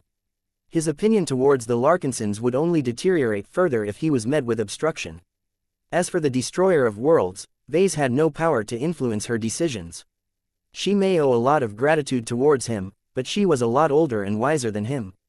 If she thought that it was worthwhile to take Town under her wing, then that was her prerogative. He really wanted to call her and hear exactly why she went out of her way to issue a recruitment call for Venerable Town, but the looming alien offensive caused her to become unavailable again. If he really wanted to know, he may be able to ask the Inferno Spear Prince to relay his request, but that was far too excessive. Vase did not want to disrespect the Destroyer of Worlds. As friendly as they may be since they last talked to each other, he still became affected by her majesty and her overwhelming willpower. In any case, the Larkinson clan had no more exiles left to give away. He briefly made arrangements to ensure that any parties who wanted to solicit Laney or Town would learn that they had already been reserved. The Mechers and the Rubarthans had already come first. There was no way that anyone else could override their demands. Not even the Terrans could do anything that the Rubarthans would never give in to the demands of their archrivals. Besides, Venerable Town Melon had much more to gain by learning from the Destroyer of Worlds. The Terran Alliance only had the Light of Sol, and he was much more specialized in speed and maneuver warfare as opposed to firepower in artillery warfare. When Vase returned to his abode and reunited with his wife, he briefly shared the good news. His wife looked thoughtful as she processed what she heard. Well, what do you think, Gloriana? I can see the political advantages of trading away exiles to them. She spoke. Even if the Mechers and the Rubarthans did not promise any direct remuneration, your acceptance of their proposals has deepened your relations with them. It will be easier for you to contact the Mace of Retaliation and the Destroyer of Worlds directly and ask for favors in the future. The faster Laney and Town grow, the greater their gratitude. The value of this transaction will constantly rise over time. That was an astute observation. Vase hadn't seen it in such a utilitarian way, but he recognized its validity. It's a shame, though. If I really wanted to, I could have worked to keep them in the clan. I even thought about setting up an independent Black Ops unit or shell organization that will allow me to command them in secret. I could have used various means to ensure that Venerable Laney and Venerable Town will remain at my disposal, though no longer under the banner of the Larkinson clan. His wife shook her head as she prepared to go to bed. That is likely to backfire sooner or later. Expert pilots are not stupid. They will hate the deception and they do not appreciate operating in a clandestine manner. I am not so sure about that. The two exiles are anything but normal, you know. They are much more ruthless than the typical honorable idiot. Regardless, there is no need for us to fuss too much over them. Gloriana insisted. There is never an instance where we have enough expert pilots, but our resources and attention are limited. We already have plenty of high-ranking mech pilots who are much more honorable and reliable than the two aberrations. The benefit-to-cost ratio of investing in the two troublemakers is much lower than allocating the same resources to the likes of Venerable Janzi or even Venerable Vincent. More breakthroughs occur every couple of years or so, and I expect the rate to increase as we expand the size of our armed forces. He understood and agreed with her perspective. Venerable Laney and Venerable Town acquired so many negative labels that they were no longer worth the trouble of retaining. Instead of wasting a lot of clan resources into trying to make them work somehow, it was better to foist them on the Mechers and the Rubarthans. The Mace of Retaliation and the Destroyer of Worlds had far more wealth, resources and expertise at their disposal. They should be more than capable of straightening out the two deviants. Their values were also a lot higher to the right parties. I guess you're right. We don't have to be so stingy about high-ranking mech pilots anymore. We already have plenty of talents that are doing well. I expect a bunch of high-tier expert pilots to break through soon enough after receiving personalized guidance from Saint Tusa. If that is not enough to push them over the edge, then they will definitely break through shortly after receiving their new machines. Tell that to General Ark. I am sure he will break through in the near term, Vase confidently said as he slipped under the covers of his bed. He only needs one more spark. The upcoming alien offensive should give him plenty of breakthrough opportunities. If he fails to trigger his second apotheosis under all of that stimulation, then I will begin to doubt whether he is worthy to pilot the Lionheart. The Lionheart was a ridiculously strong quasi-first-class expert command mech. It might not be as cutting-edge as it used to be now that the Dark Zephyr Mark III overshadowed its existence, but that did not mean it was weak. As a so-called second skin mech, Ark was able to embody it to a much more extensive degree than normal, giving him unparalleled control over his actions. It also helped him to control the power of his machine when it came under the effect of his signature morale empowerment ability. Though Vase was a bit annoyed that General Ark insisted on playing army with the Davutans, it didn't matter too much as expert pilots were no longer as rare to the Larkinson clan as before. His wife had the right idea when she suggested that it was better to focus on quality as opposed to quantity. Trying to nurture the existing high-tier expert pilots into ace pilots should be a much greater priority to the Larkinsons. Everyone had to play their part in this endeavor, including Vase himself. The Amaranto Mark III project and the Riot Mark III project still had a long way to go before they reached completion. The unique demands imposed on both projects presented a lot of challenges that made it harder to achieve smooth progress. At the very least, Gloriana found it difficult to make a lot of progress at the beginning. The Amaranto Mark III and the Riot Mark III both need to be made out of novel combinations of materials. Gloriana briefly explained to her husband as they both laid down in the same bed. The workload for the Riot is not too burdensome. Your friend Jovi Armelon is making good on his promise by enabling us to gain access to the extensive resource database and reserves of the Red Association. I am sure we will be able to find enough interesting hyper materials that possess a high enough chaos factor that is also highly compatible with Architect. That is good to hear. What about the Amaranto? Are you having trouble finding enough light-attributed hypers? His wife nodded. Somewhat. There are enough low to mid-grade hyper materials available that are aspected towards the light attribute, but the ones that are high-grade have become scarce. The demand for at least one of them has skyrocketed. What? Why? What makes high-grade hyper materials superior from the other variants is not only their stronger capacity to interact with the energy, but their superior toughness and damage resistance. It is quite hard to find hypers that satisfy each of these requirements. However, one special variety of hyper material has emerged that scores particularly well in either of these areas. It has become so desirable that many first-raters are buying it up in droves. There is even a shortage of it in the Red Association, so even Jovi cannot get his hands on more than just a small test sample. Oh, what material are you referring to? Vase curiously asked. Solarium. Gloriana answered in a reverent tone. It is one of the few hyper materials that can truly serve as the principal material for the armor system of a first-class mech. It is a very rare metallic hyper material that is only found in limited quantities on hot planets that are in close orbits to their stars. Nobody has deduced the conditions required to producing solarium under artificial conditions, so there is a scramble for this wonder material. Its market value has already surpassed phase water and it is continuing to rise. It's that valuable. What does it do that makes it so desired? Solarium is already a tough and damage-resistant material when it is immersed in darkness. When it is illuminated by a source of electromagnetic radiation of the visible light and infrared wavelengths, it undergoes a temporary transformation that somehow makes it drastically more resilient.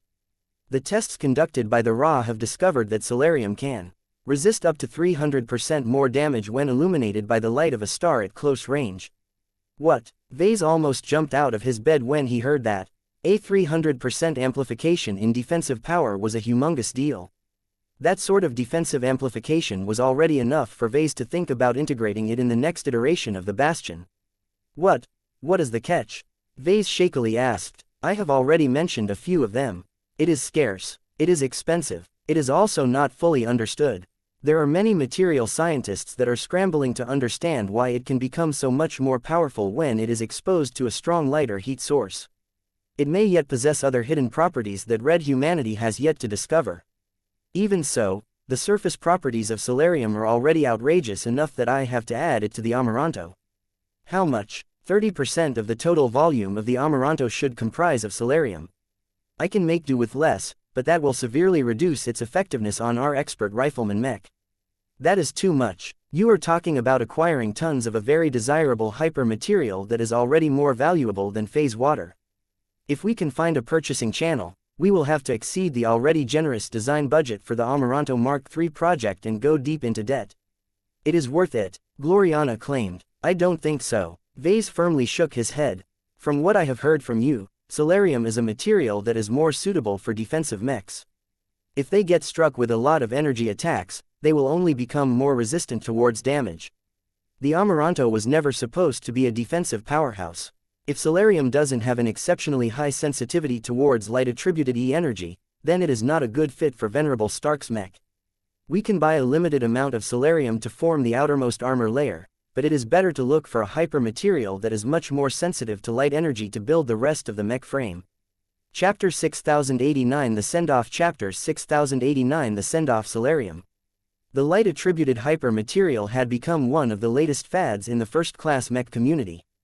Although it was still difficult to obtain in greater quantities, a lot of mech designers were eager to get their hands on enough to build entire mechs of.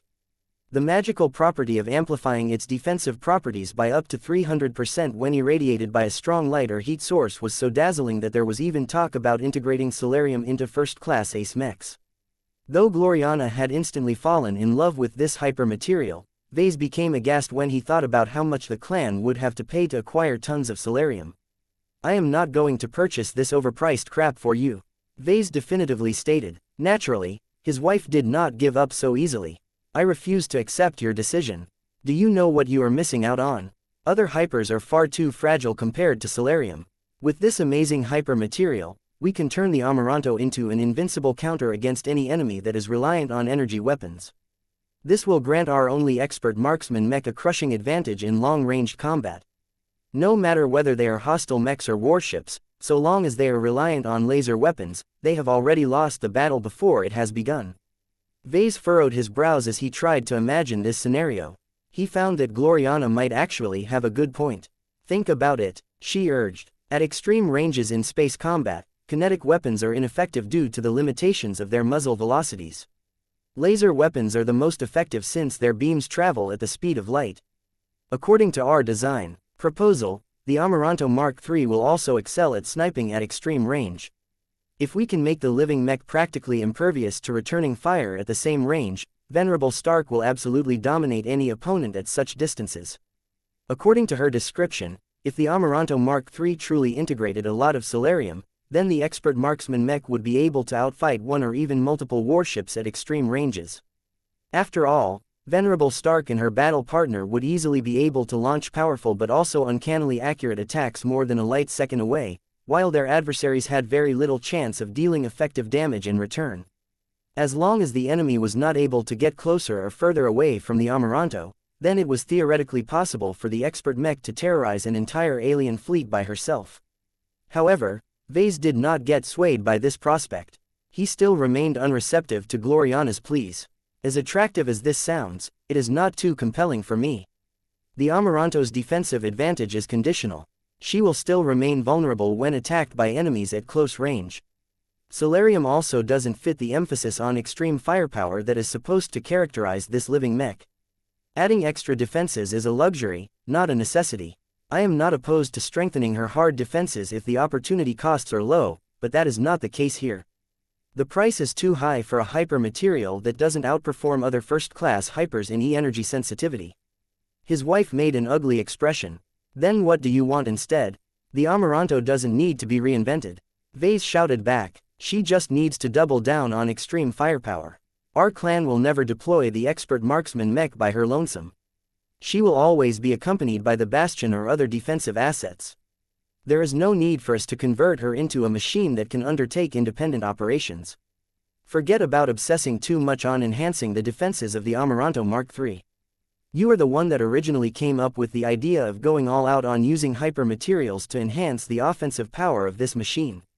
Instead of getting distracted by the latest toys that do not align with the Amaranto's original concept, let's just stick to finding first-class hyper-materials that can boost the firepower of Instrument of Vengeance and the Instrument of Doom. I do not believe that there are no hypers available that outperform Solarium in this aspect. If you reject the option of integrating Solarium into the Amaranto, then you are neglecting an opportunity to reinvent one of our best creations. The Amaranto doesn't need to be reinvented. Vase shouted back, she just needs to double down on extreme firepower. Our clan will never deploy the expert marksman Mech by her lonesome. She will always be accompanied by the Bastion or other defensive assets. There is no need for us to convert her into a machine that can undertake independent operations. But, Vase threw a pillow in her face. Go to sleep, Gloriana. I am too tired of this crap. I won't deny the value of Solarium, but I think you have become too blinded by its amazing properties to consider whether it is a good fit for the Amaranto Mark III. You need to rest and revisit this topic when you have sobered up. I think that once you perform a proper cost-benefit analysis, you will be able to conclude that there are better alternatives available. Seeing that Vase refused to budge on this matter, his wife resentfully grumbled her breath while trying to fall asleep. The next morning, Gloriana did not revisit the topic immediately. Perhaps Solarium was still on her mind, but she knew she would not be able to convince Vase to go out of his way to procure this strategically valuable hyper-material. Vase hoped that she would regain enough sanity to understand that it was not wise to get caught up in all of the hype surrounding the discovery of fantastic new materials. He did not underestimate the power of Solarium, but it was clearly a hyper-material that was more suitable for mechs that confronted their enemies more directly. For example, Vase believed that Solarium was an excellent fit for the Lionheart. General Ark's expert mech relied a lot on the light of the Illustrious One in order to become a more radiant presence on the battlefield. The Lionheart should therefore be able to achieve much greater synergies with this new light-aspected hyper-material. When Uncle Ark finally managed to advance to Ace Pilot, then Vase might think about exchanging valuable resources or favors in exchange for enough Solarium to turbocharge the Lionheart's defenses. At that time, Vase would be able to justify the expense and trouble of procuring this highly desirable material. The Lionheart in its Ace Mech incarnation possessed so much frontal combat power in large battles that General Ark may be able to slaughter lesser phase lords all by himself. The Larkinson clan needed such a powerhouse. No matter whether Ark decided to keep Patriarch Reginald Cross company over at the 77th Warborn Mech Division, he should still be able to earn a huge amount of war merits and boost his reputation to a much greater height. That would ultimately benefit the clan in a roundabout way. He mentally shook his head. There was no need for him to think about procuring Solarium right away. He should at least wait until Ark broke through first. Venerable Laney and Venerable Town will be departing very soon. Vase mentioned, since the two misfits are being recruited by the Mechers and the Rubarthans, we won't hold a farewell party for them, as we don't want to draw too much attention to their destinations. Do you want to come and say goodbye to them, Gloriana? Forget it. His wife rejected the offer. I do not have much of a relationship with the two. I have nothing to say to them, and the reverse should be true as well. You are much closer to them both. You can go without me, Vase. Suit yourself. An hour later, his physical projection appeared inside the hangar bay of the Spirit of Bentime. Two different unmarked shuttles had already arrived and docked inside. Their outward appearances did not show anything special, but Vase knew that they had been dispatched by two different first-class starships belonging to Mechers and the Rubarthans. As soon as Laney and Town stepped inside their respective shuttles, they would immediately start their new journeys in life. At this time, a small group of Larkinsons had already arrived. Each of them consisted of the friends and family that Laney was most familiar with. There was a high proportion of true-blood Larkinsons among them, showing that there were still a lot of clansmen that valued blood ties. Different from before, Laney regained a bit more of her old cheer. Perhaps her brighter future had given her enough reasons to become optimistic again. Her thorny willpower did not repel the presence of the people she loved and trusted for much of her life. Though not all of the visiting Larkinsons were able to attend this send-off in person, each of them were sincere about how sad they were to see Laney depart. We will miss you, Laney. Commander Melkor Larkinson spoke without any airs. Your recent breakthrough has come at a good time, I suppose. Plenty of groups will scramble to hire a rising talent like you. Maybe we will eventually be able to learn about your exploits in the news one day. November LBJNN, Mao. That day may come sooner than you think. Venerable Laney coyly smirked while holding Circe in her arms. Venerable Xianxia on the other hand stared at the female exile with a scrutinizing expression. You seem much more relaxed than before. Have you truly made peace with your separation from our clan? There is more to life for a Larkinson than the clan. I have learned to look on the bright side of this change. I will miss the Larkinson clan, but I cannot help but look forward to traveling the new frontier and finding my fortune elsewhere. If you think about it, didn't our patriarch manage to rise up only after he got kicked out of the Larkinson family? Maybe I can go on my own legendary journey that will allow me to surpass him one day. Well, you are not lacking in confidence. That is a good sign, Xianxia remarked. When the physical projection of vase came close enough, everyone ended their conversations and turned to face their patriarch.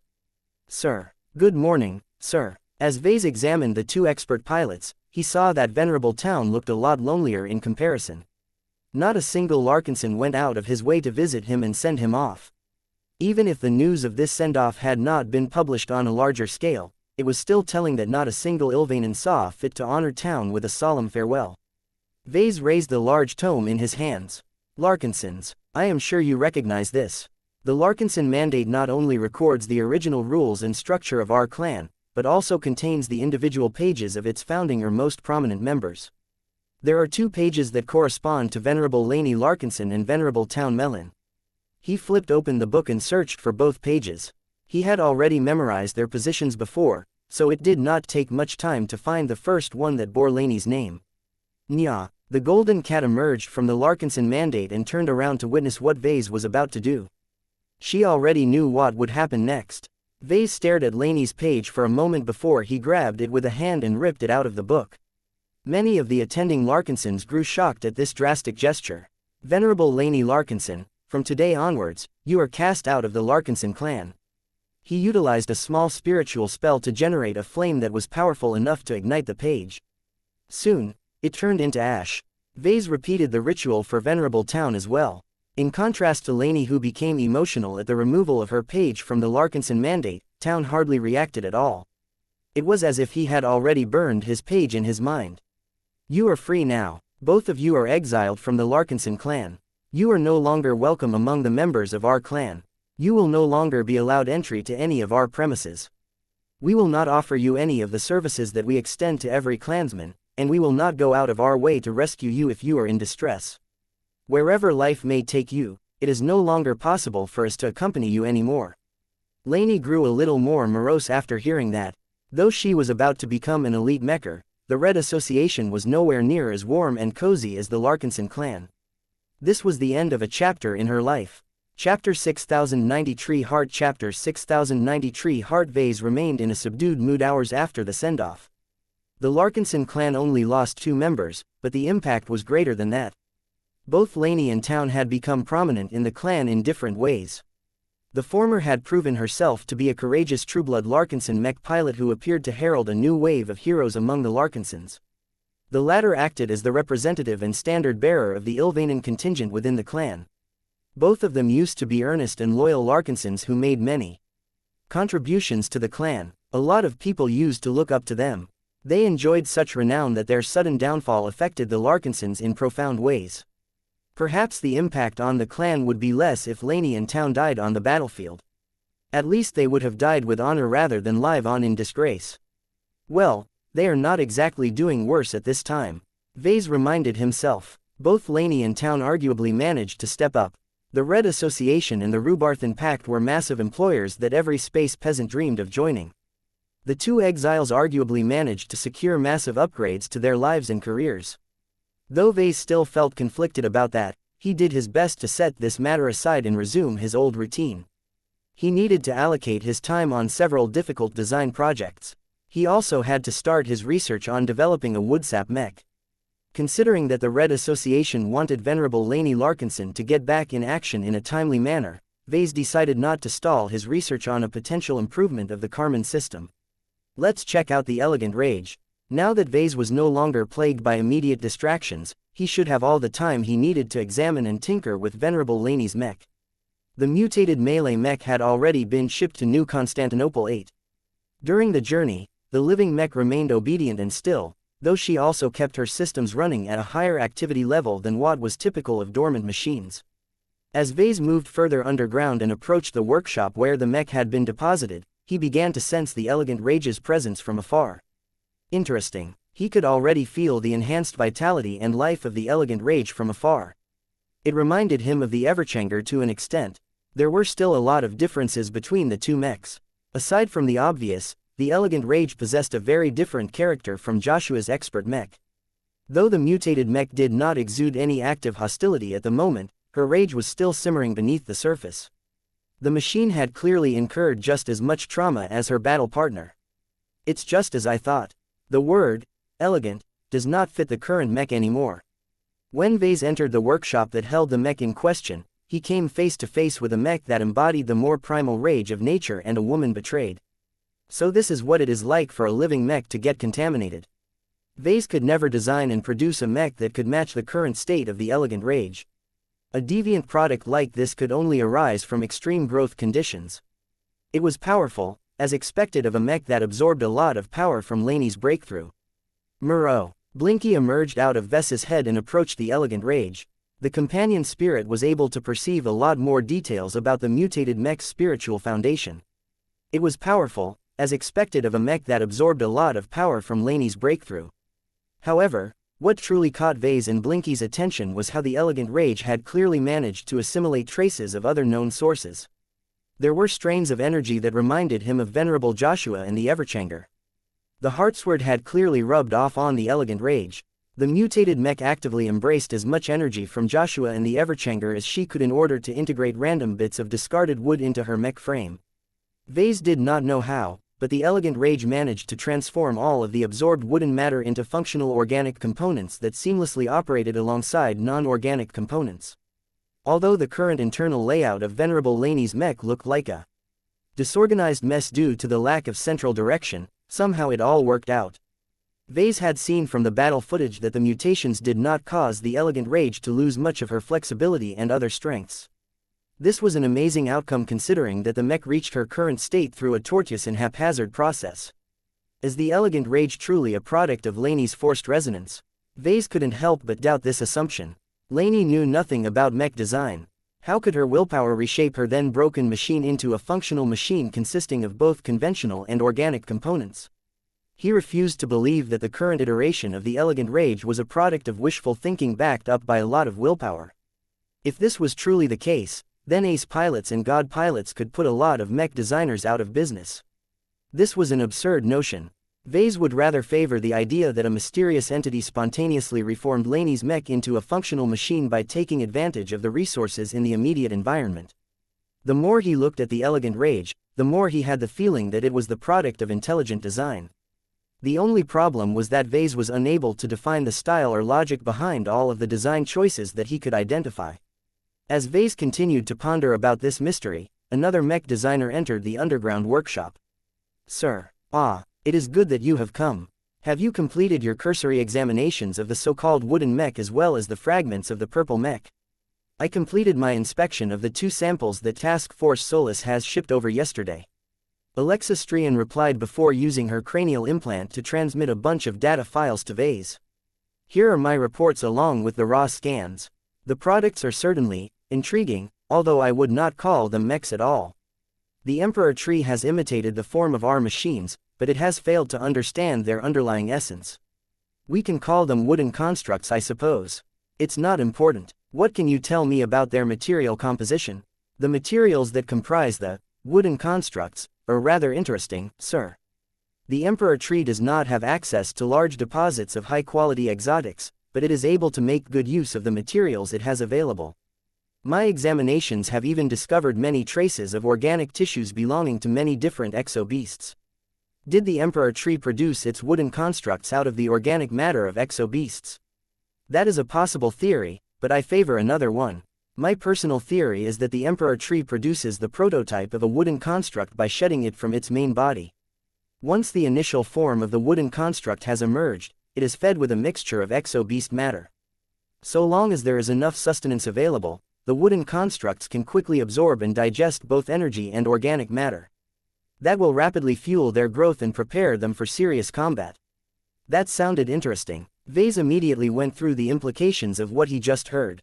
Does that mean that the Emperor Tree is able to raise an entire army of wooden constructs so long as it is able to lure over enough exo-beasts? That is most likely the case. Damn, you better pass on your findings to Kedis and the rest of Task Force Solus. Who knows whether the Emperor Tree is throwing tens of thousands of exo-beast bodies into its growing army of false machines. I have already taken the liberty of doing so, sir. Task Force Solus should not be caught off guard by this possible ploy. The Larkinsons over there should have the situation well in hand if that was the case. The two mech designers continued to talk about the properties of the wooden mechs. The Emperor Tree may be ignorant about human science, but it managed to develop its own form of wood-based biotechnology that presented a number of interesting possibilities. So how are these wooden constructs able to run on tree sap? Vase questioned. According to the examinations and research conducted by the Larkinson Biotech Institute, the sap is a multifunctional organic liquid substance that is responsible for both energy and data transfer. It also promotes rapid regeneration and healing when they are exposed to the proper stimuli. What is interesting is that it contains traces of solus gas. In fact, this substance is also found all across the wooden construct. It is not entirely clear how the assimilation of solus gas affects the operation of the organic products. I am sure we will be able to find out in time. Let's talk about the sap. Is it toxic to humans? That goes without saying, Alexa responded. The biotechs have found out that the sap keeping the wooden constructs running should be a weakened and more diluted variant of the sap that circulates inside the Emperor Tree itself. Even then, there are heavy concentrations of toxic metals and other substances that should never be injected in a human body. That caused Vase to frown. We will need to develop a non-toxic version of the sap, though even then I am not sure whether I can use the resulting product as a substitute for blood for my next variation of Carmen mechs. People are not made of trees. Is it truly necessary for you to make use of tree sap for this project of yours? Alexa skeptically asked. You can do the reverse instead. You can keep using human blood, but transform the wooden components into a variation that is compatible with our life fluids. That actually sounded like a viable suggestion. Vase still shook his head. That would defeat the purpose. I need to develop a Carmen mech that possesses a strong affinity with the wood element. It should be able to regenerate quickly from any damage. This tree sap plays a vital component in it all. I do not think it is right to get rid of it and thereby move away from my intention of designing a mech that is partially made out of wood. If Vase insisted on sticking to this course, then he would have to figure out a way for human mech pilots to circulate tree sap through their circulatory systems without causing them to collapse from getting poisoned. He decided to think about that problem later. What is responsible for circulating the tree sap in those wooden constructs? The LBI has managed to uncover a central organ that is somewhat reminiscent of the power reactor of one of our mechs. Alexa smiled and explained. This, tree heart, is a key organ to the wooden constructs. It is not only responsible for circulating tree sap, but it also functions as an intelligent control system. It can function as the pilot of the construct if the Emperor Tree has withdrawn its attention. The tree heart also functions as a source of energy. So long as it is fed with exo-beast flesh, the tree heart can power many processes. It can produce more sap. It can upgrade existing organic parts so long as it absorbed a large amount of exo-beast remains. The more Vase learned about the tree heart, the more he understood that it would likely play a central role in his future woodsap mechs. We will need more samples if that is the case. Vase judged. What I find curious is that the Elegant Rage possesses two reactors. There is the conventional power reactor, which has since received random improvements and modifications. There is also the tree heart, which solely appears to be responsible for feeding and regulating the organic parts embedded into the Elegant Rage. Laney's mech is essentially powered by two separate and parallel power reactors. That was highly unusual for mechs. Chapter 6091 Alien Bioconstruct Developer Chapter 6091 Alien Bioconstruct Developer Vase and Alexa continued to go over the research reports on the Emperor Tree's wooden mechs. They talked about all kinds of fascinating observations about these quaint and interesting constructs. The pair of mech designers also spent their time on examining the Elegant Rage before partially disassembling the machine. It was only when Vase was able to remove a few exterior plating and take a good look at the interior for him to understand how much of a patchwork the Elegant Rage had become. It was as if the Elegant Rage partially fused with a wooden mech. A lot of requirements that used to be fulfilled by metallic parts were suddenly being fulfilled by wooden parts. For example, Vase saw entire banks of energy cells being replaced by wooden equivalents. Each of these wooden cells were able to reach remarkably high energy densities given their limited volume and relatively average material compositions. The tree sap that ran through them had a large part to do with their excellent performance. The elegant rage was filled with many more small wooden wonders. There were parts that replaced anything from artificial musculature to gyroscopes. Many of these parts remind me of biomech design. Vase remarked. I don't know whether it is because of convergent design by the Emperor tree or other reasons, but there are plenty of design choices that makes me think that many different biomech designers have contributed to this crazy wave of upgrades and modification. Everything works so well despite not looking like it makes sense. I am rather amazed at how efficient the elegant rage is able to accommodate these wooden parts and tree sap circulatory system. The utilization of capacity is so good that it is as if Gloriana had made a pass at the living mech's design.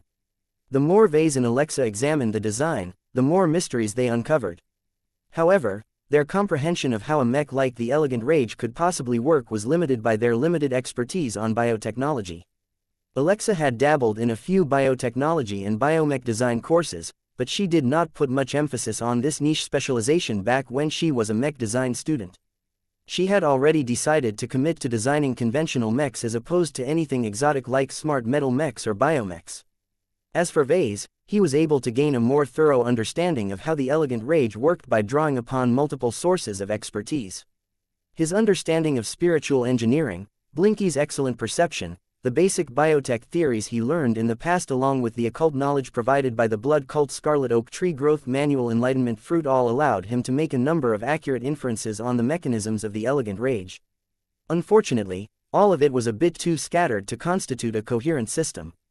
The elegant rage possessed much greater depth that Vase was unable to penetrate for the time being. It appeared that he wouldn't be able to develop a working theoretical framework of woodsap mechs by performing a cursory examination of the current form of the elegant rage. This mech is too alien. Alexa commented. There are too many design principles and mechanisms that fall outside of my areas of expertise. I fear that only a dedicated biomech designer can decipher the elegant rage's greater secrets, and that individual must possess a good understanding of exoflora biology as well. There are not many professionals who are well versed in both fields. She made a good point.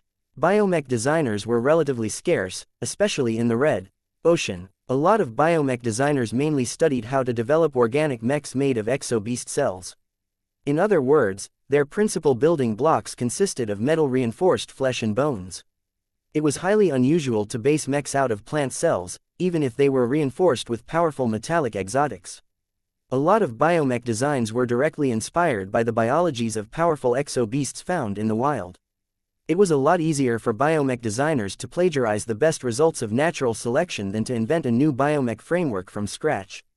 Before the Age of Dawn, powerful exobeasts were not particularly strong, but they were anything but rare. However, there was no such thing as a powerful exoplant. Even if there were plenty of alien trees that grew big and old, they always remained firmly rooted to their original locations. They never felt any pressure to evolve the ability to become more flexible and move around. If a massive environmental crisis ever occurred that deteriorated the living spaces of these exoplants, it was already too late for them. There was no way they could evolve fast enough to outrun disasters that swept up their entire surroundings. The Age of Dawn permanently changed these rules. The influx of exotic radiation and the rapid mutation of many lucky organisms led to the rise of rapid self-evolving mutated plants and even more powerful calamity plants. In just a couple of months or years, these formerly humble organisms completely transformed into strong and intelligent predators. It was not unheard of to encounter reports of moving trees on the galactic net. Although the Emperor tree had yet to demonstrate this capability, the development of remarkably fast and mobile wooden mechs showed that it was on the right track. In other words, the calamity plant had already started to activate and climb its way up this technology tree. Vase continued to fall into thought as he looked at the many mysterious wooden components that defied his understanding. Moreau. Even Blinky maintained a blank expression as his sharp spiritual senses failed to figure out how the absorption and circulation of wood energy empowered the mutated mech. Alexa grew a little suspicious when she cast her gaze at her mentor. What are you thinking, sir? You look as if you are contemplating a number of questionable ideas. He chuckled at that. Your familiarity with my habits are growing with each passing day. How come I have become so easy to read all of a sudden? I think I have begun to understand how you can produce so many radical and successful innovations over the years.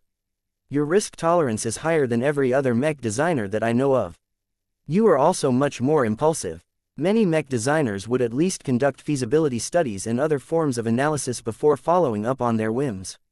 You just take action even if you do not have any concrete proof that your ideas will lead to the desired results. Vase smiled back at her. If there is anything I have learned in our industry, it is that every mech designer is capable of doing a lot more than their records suggest. Too many of my colleagues are restraining themselves because they are restricted by their jobs, their employers, lack of resources, lack of time and lack of courage. I don't blame them for being cautious. Nobody wants to dedicate years of research into a project that ended up hopeless from the beginning. However, I think it is still better to actually do something than keep your most interesting ideas in your mind. That is easier said than done, sir. Not everyone is able to go independent and steadily work your way up by achieving continual successes over the years. Your career trajectory is impossible to replicate by any other third class mech designer. She was right. Perhaps Vase was being too unrealistic about this subject. Let's get back to the original subject matter. He said, you are correct that I have a few unusual ideas in mind. I have used my cranial implant to skim through the LBI's research reports that you have transferred to me. The samples that the ill-fated strike force has collected during the last mission indicate that the Calamity plant has made progress into developing a wood-based framework of mech-like constructs. However, its progress is still incomplete. That is true, though the existence of the much more superior variant of purple wooden constructs indicates that the Emperor tree has already reached the second generation of its ambitious project. Alexa reminded Vase, it was a pity that the strike force was unable to retrieve any intact purple wooden mechs. It had been more important to drag Laney and town out of the danger zone. That is why I am thinking about delaying the upcoming offensive operation on the Emperor tree. Sure, it is powerful and definitely poses a threat against the Larkinsons stationed on the surface of Reticula Corine V. However, if you think about it, the Calamity plant is a remarkably competent alien bio-construct developer. It is a waste to end its life when it can still make a lot of progress in developing stronger and more efficient iterations of wooden mechs. Just imagine the Emperor tree's fourth or fifth generation of organic products. These advanced wooden constructs may actually succeed in matching the raw power of our expert mechs. Alexa was completely taken aback by his radical idea. Your clansmen will not like it, sir. They will hate your plan and resent you for stopping them from destroying the enemy that has ruined two of our up-and-coming champions. From what I have heard, Swordmaster Kedis and the other members of Task Force Solus are out for blood. They want to tear down the Emperor tree and burn down as much of its enormous wooden body as possible. Venerable Isabel Coden and the Promethea should have already arrived in preparation for the upcoming strike. Vase was not ignorant of how much the Larkinsons have come to loathe the Emperor tree. He resented it as well. He was of two minds on this issue. On the one hand, he could force the task force to keep the Emperor tree around for a longer time in the hopes of letting it advance its organic R&D activities. Though the rewards would definitely be great, the cost would also be heavy. Vase would have to piss off a lot of clansmen while also buying the frighteningly intelligent and adaptive Calamity plant a lot of time to grow stronger.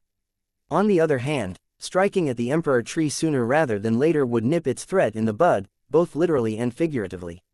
It would definitely minimize the chance of accidents and give Chimera Base a lot of breathing space to develop in peace. Aside from that, the sooner the Larkinsons got rid of the Emperor tree, the sooner they could start a much larger Solus gas harvesting operation at a much larger vent. Since Chimera Base was made up of a lot of modular and semi-modular building parts, it should be easy enough for the task force to disassemble every structure and reassemble them at the Emperor tree's former seat of power. Vase had already taken note of the remarkable properties of Solus gas. Its value was far higher than he initially suspected. Its ability to function like a gaseous form of B-stone not only turned it into an effective counter against living mechs, but also allowed the Larkinsons to counter similar threats in the future.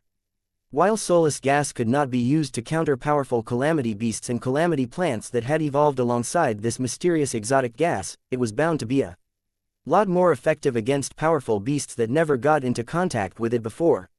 Vase also saw huge potential in employing it on a wider scale against enemies that were making increasingly more extensive use of hyper-technology. I need to consider this matter further, he said. In any case, I don't think I can make much progress in understanding how the elegant rage works. That is not good news because I don't think I will be able to convert it into the mech that I have promised to deliver to Venerable Laney. There are two possible ways I can go forward with this. The easiest solution would be to bring in an external consultant who knows a lot about exoplants. The more difficult one is for me to absorb a lot of knowledge about this subject matter. Which one should I pursue? Chapter 6092 Metal is weak. Chapter 6092 Metal is weak. Vase was not able to understand how the elegant rage worked. That did not stop him from collecting a lot of data. He set aside many of the aspects of the mutated mech that eluded his understanding and focused on securing more realistic gains. One of the theories he came up with was that mechs that incorporated aspects of the Emperor Tree's wooden construct technology possessed the ability to regenerate their own battle damage. Although the elegant rage was not a pure wood-based biomech, its extreme transformation had caused it to become a lot more powerful and special than its previous iteration. Even now, Blinky was able to perceive that the elegant rage was quietly growing by absorbing the ambient wood-attributed energy from the environment.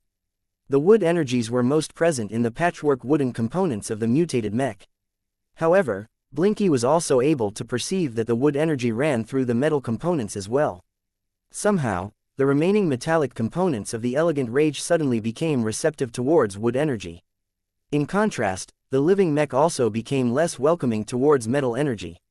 This was a highly unusual shift as every modern living mech was able to cultivate the lesser or greater Larkinson Metal Guardian mantra. As the name of this mech exclusive cultivation suggested, every living mech was slowly able to strengthen its material frame as well as its spiritual foundation by absorbing metal energy from the environment.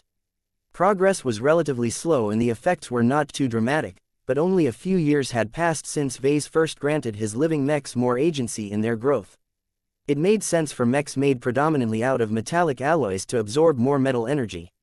It did not make sense for a mech that still contained a lot of metallic parts to neglect the value of metal energy. Why did the elegant rage decide to convert to an energy type that did not entirely align with the material composition of the mech frame? Vase figured that the best way to find out was to get a direct answer from the living mech herself. He activated a command that slightly powered up the machine and caused the third-order living mech to become a little more energetic. Though the living machine had always remained active even when almost all of her systems had shut down, Vase's action essentially conveyed his willingness to extend more autonomy to the living mech. The elegant rage had previously been restricted from acting by herself due to the potential fear that she may go rogue. Fortunately, she remained well behaved after her return from the mission. She never kicked up any fuss during the time she was shipped from the reticulocorine system to the new Constantinople system. Though Vase could definitely tell that there was an element of primal rage to her spiritual foundation, the third-order living mech demonstrated sufficient control over her impulses. She had earned his trust. "Can you answer a few questions for me, elegant rage?" The three eyes of the mutated mech briefly flashed. "I have been waiting for you to satisfy your curiosity, progenitor. Ask away. I am sure you are aware of many of the changes to your mech frame. Do the wooden components feel amiss to you in any way? Did they inflict any pain? Did they feel foreign to you? Would you rather get rid of them and revert to your prior form?" "I have evolved." The third-order living mech expressed her opinion. "I have become stronger and more difficult to destroy than ever before. Why would I dislike these changes? Maybe it is difficult for you and others to accept a mech that has integrated so much wood, but it feels completely natural to me. I don't like metal anymore. If I had my way, I would be made completely out of wood." "What?" November LBJNN. Both Vase and Alexa blanked out for a moment. What they heard sounded absurd. As mech designers who worked on many powerful metallic mechs, they possessed a strong and unshakable belief in the power of classical mechs. The concept of wooden mechs was too strange and weird for their sensibilities. Even if it possessed a couple of unique advantages, metallic mechs had developed far too much to lose their crown. "Why do you want to get rid of your remaining metallic components?" Vase questioned. "Because they failed me," the elegant rage succinctly answered. "When the zeal struck my back, my armor and structure failed to withstand the blow. Even worse was that I had no ability to regenerate my battle damage on my own. I was on the verge of failing my battle partner. It was only when she managed to break through that I found a better alternative. With the help of Laney's power, I grasped the power of rebirth and assimilated a more superior material." The living mech meant every word she said. Her spiritual foundation sang with joy and gratitude as the elegant rage continued to gush about her transformation. Unlike the rigid and unrestorable pieces of metal that signified my weakness, the wood that I managed to integrate with the help of Lainey is vastly more superior. It is warmer and filled with life. It has helped to restore Lainey's broken body and return her to a healthy condition. I no longer have to wait until I return to base in order to receive the repairs I need. I can regenerate on my own by absorbing wood energy and Lainey's willpower. No longer will anyone be able to reduce me to a helpless and infirm state. The power of wood is everlasting. The elegant rage had become a complete wood element fangirl after surviving a traumatic event. From her limited perspective, metal was weak and wood was strong. The latter might not necessarily be any tougher or more resilient, but it was far easier to repair organic matter than inorganic matter. Though Vase did not necessarily agree with all of the living mech's stances, he did not bother to correct her. There was little point in doing so. Every human and every living mech was different. So long as their opinions did not lead to any harm, it was fine for them to believe in their little delusions. Besides, Vase loved variety. So what if a living mech had gone astray and became a wood supremacist? The elegant rage presented him with a lot of novelties that he had never encountered before. Well, I am glad that you have embraced your changes, Vase said in a placating tone. The problem is that your transformation is incomplete. Now that your battle partner has gone ahead and joined the Red Association, I have been tasked to convert you into a Carmen mech. I intend to do so with your newly obtained wood foundation as its core. Since this is tech that I have yet to develop, I need to conduct extensive examinations and experiments on you. Are you okay with that, elegant rage? I trust you to do what is best for myself and Lainey. You are my progenitor, and you have never done living mechs any wrong. I am willing to put myself at your disposal in order to become stronger in the end. I would love nothing more than to form a pact for life with my only battle partner. The thorns extending from all over the mech frame was by far the elegant rage's most prominent exterior feature. They were considerably sharper and tougher than the rest of the mech frame, and they seemed to be a lot more attuned to wood energy as well. Vase smiled at that. Very well, let's start with a few experiments. We need to collect a bunch of empirical data in order to determine what kind of additional properties you have gained since your mutations. I will need to cut off a few of your thorns as well for additional studies. Scans have shown that both your wooden and metallic thorns possess unusual properties that seem to make them more than what they appear on the surface. The thorns extending from all over the mech frame was by far the elegant rage's most prominent exterior feature. They were considerably sharper and tougher than the rest of the mech frame, and they seemed to be a lot more attuned to wood energy as well. You may collect the samples. I believe that I can repair the damage, though it will be harder without Lainey piloting me. I am not sure if it will work. That is what our studies are for. We experiment and observe in order to turn uncertainties into known variables. You will see what I mean soon enough. The advantage of bringing the elegant rage to his private workshop was that Vase could employ an extensive set of tools and instruments. Vase and Alexa retreated to a central workstation. From there, they began to activate a series of wall and ceiling mounted instruments. Many of them consisted of various sensor and scanning arrays. They came online and began to observe the semi-dormant form of the elegant rage in many different ways.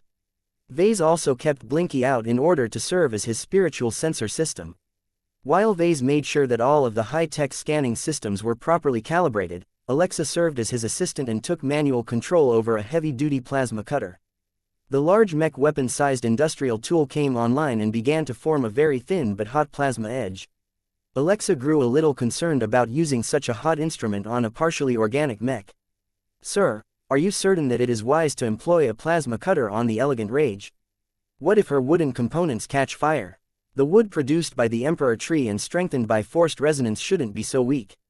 The plasma cutter isn't empowered in any special way, so as long as you make the cut fast enough, it shouldn't do much more than scorch the surface of the elegant rage. Let's conduct a test by scratching a single metal armor plate. Alexa promptly executed her instructions. She brought the plasma cutter forward and gently used it to dig a fairly shallow groove onto the thickest frontal chest plating of the elegant rage. Ouch! That is too hot. That hurts. Vase found it interesting that the elegant rage gained a heightened sensitivity for pain, even though it shouldn't even possess the nerves to experience this particular sensation. Both Vase and Alexa carefully examined the thin charred line on the armor plate. Can you sense it, Alexa? No. What clue have you found? Zoom in on the damage. Look at how the groove is stirring. Wait, is the elegant rage truly capable of regenerating its own battle damage despite lacking the high-tech self-repair modules? Vase smiled. Blinky can sense a lot of wood energy converging on the damaged sections. The elegant rage is right. Wood energy is truly able to promote healing. The outrageous part is that this applies to her metallic components as well as her wooden components.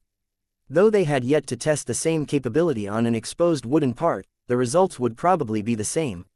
The elegant rage had already managed to conduct drastic repairs on her damaged and broken metallic components immediately after Venerable Laney's breakthrough. It shouldn't be much of a surprise that the machine still retained a semblance of this ability. However, it was not without flaws. It is too slow, Alexa concluded. According to my brief calculations, it will likely take at least a week for the elegant rage to repair such a small and trivial scar. It may take years for the living mech to bring herself back to full functionality if she suffered as much damage as last time. That was indeed a major flaw. Vase knew that Laney's companion spirit was able to boost the elegant rage's regeneration abilities, but that was not a perfect solution. There has to be a solution. Vase stated, let's conduct further examinations and see how we can make the elegant rage more enduring and unkillable. The survival of Venerable Laney was at stake. Given how eagerly the mace wanted to put his latest protege to the test, it became a matter of life and death to improve the elegant rage's core features. Vase seriously doubted that the Red Association would be able to upgrade all of these features. The mechers did not master his own specializations. This meant that only he possessed the ability to strengthen what made the elegant rage unique. Chapter 6093 by 1, get 9 free. Chapter 6093 by 1, get 9 free. The base regeneration speed of the elegant rage was too slow. Vase and Alexa conducted further examinations on the unusual third-order living mech. The plasma cutter created a bunch more shallow grooves on different portions of the mech's exterior. They managed to discover a few rules. The elegant rage's metallic components have gained regenerative properties, but the effects are so weak that they can be ignored over the course of a single engagement. The reason why the metallic components can restore themselves at all is probably due to the infusion of wood energy. However, the elemental properties are in conflict with each other. According to the RAW's internal database on E-energy attribute interactions, wood energy has an antagonistic relationship with metal energy. The common saying is that metal cuts wood. It is not a surprise that they are unable to get along. The wooden parts of the elegant rage are able to restore themselves much faster. Our current working theory is that they are highly compatible with wood energy. The nurturing and healing qualities of wood energy synergize extremely well with the organic wood originally produced by the Emperor tree. The only issue is that the restoration rate is still too slow to be of significant use in battle. It takes days to repair any significant battle damage. The thorns that have spontaneously grown out of the exterior of the elegant rage are very special. Their regenerative properties alone are far superior compared to the rest of the mech frame. When they are damaged or cut off, the mutated mech is already able to channel a lot of wood energy to restore the thorn to its original state. According to the living mech herself, she instinctively channels the wood energy without conscious direction, suggesting that her thorns have become an enhanced focus of her metaphysical power. When we cut off one of the smallest wooden thorns, it takes about half a day for it to regenerate in full. When we cut off one of the smallest metallic thorns, it will probably take multiple days for it to regenerate. This is much slower compared to the wooden thorns, but it is much faster compared to other metallic components. Why is there such a massive difference in the regeneration rate between the thorns and the other parts of the mech frame? One of my theories is that the thorns are a pure manifestation of Venerable Laney and her companion spirit's extraordinary power. Although Laney has already left the cockpit for several weeks, remnants of her power still reside in the mech and particularly the thorns. Another theory is that the elegant rage's spiritual foundation has been warped and distorted to the point where her thorns have become her most important parts. Their importance has surpassed that of the power reactor, the mech engine, the flight system, the armaments and so on. Numerous interviews with the elegant rage herself support this theory. Is it possible to replicate this thorn effect? Alexa curiously asked as she continued to work alongside Vase to uncover the mutated mech's secrets. Vase smiled. I think so. The speed of transformation won't be as fast and the effects probably won't be as exaggerated without the support of an expert pilot, but I think it is doable for me to develop a lesser variant that can be mass-produced. Truly. How? The data we have gathered and the conclusions that we have drawn from them have opened up my eyes. he said in an inspired tone. I have realized that metaphysical energy has more potential than I thought. Even modest quantities of E-energy can produce more drastic and illogical changes. You will have to elaborate further. I do not understand, sir. Vase smirked. He was not surprised. Your companion spirit Maya has observed the interaction between the elegant rage and E-energy all of this time, correct? Alexa nodded. Yes, she is observing the mech from a different perspective just as Blinky.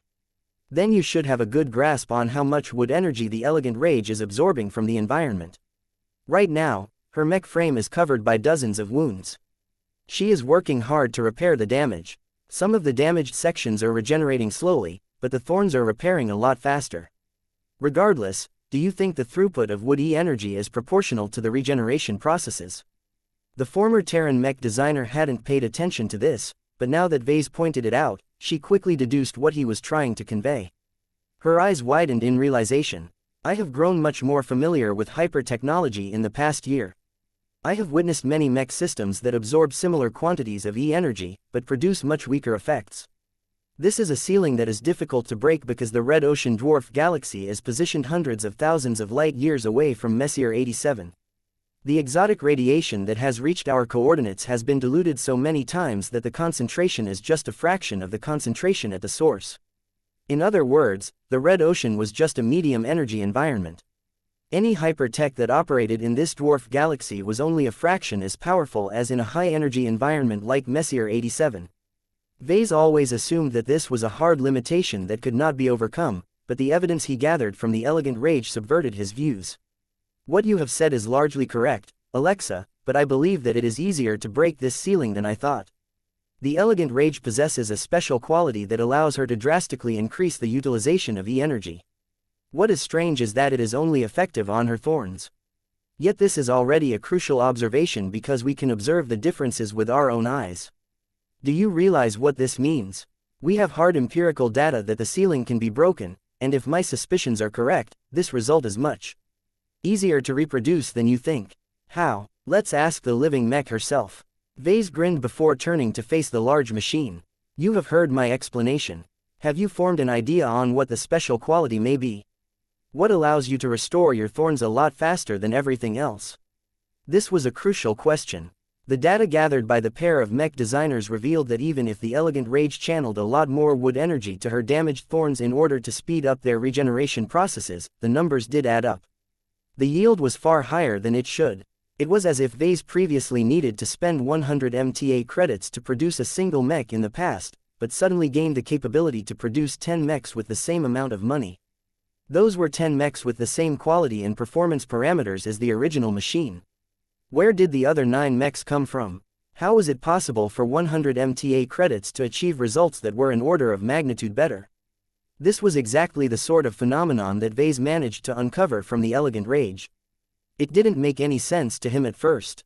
Nothing came for free. Everything had a cost. What kind of heavy and hellish price did the elegant rage pay in order to gain this reality-defying power? Was Venerable Laney entirely responsible for this effect, or did her living mech gain a mysterious upgrade that somehow allowed her to utilize wood energy a lot more effectively on a conditional basis? It was fortunate that Vase had multiple minds to draw upon to increase his thinking capacity. After considering a lot of different clues and variables, he believed he managed to dial in the answer. Let's refresh the basics. What are the defining properties of E-energy? It is intangible. It possesses both energy and matter characteristics. It is psychoactive and psychoreactive. Focus on your third sentence. Think, Alexa, what does it actually mean for E-energy to be psychoreactive? E-energy reacts to the conscious thought of an intelligent individual.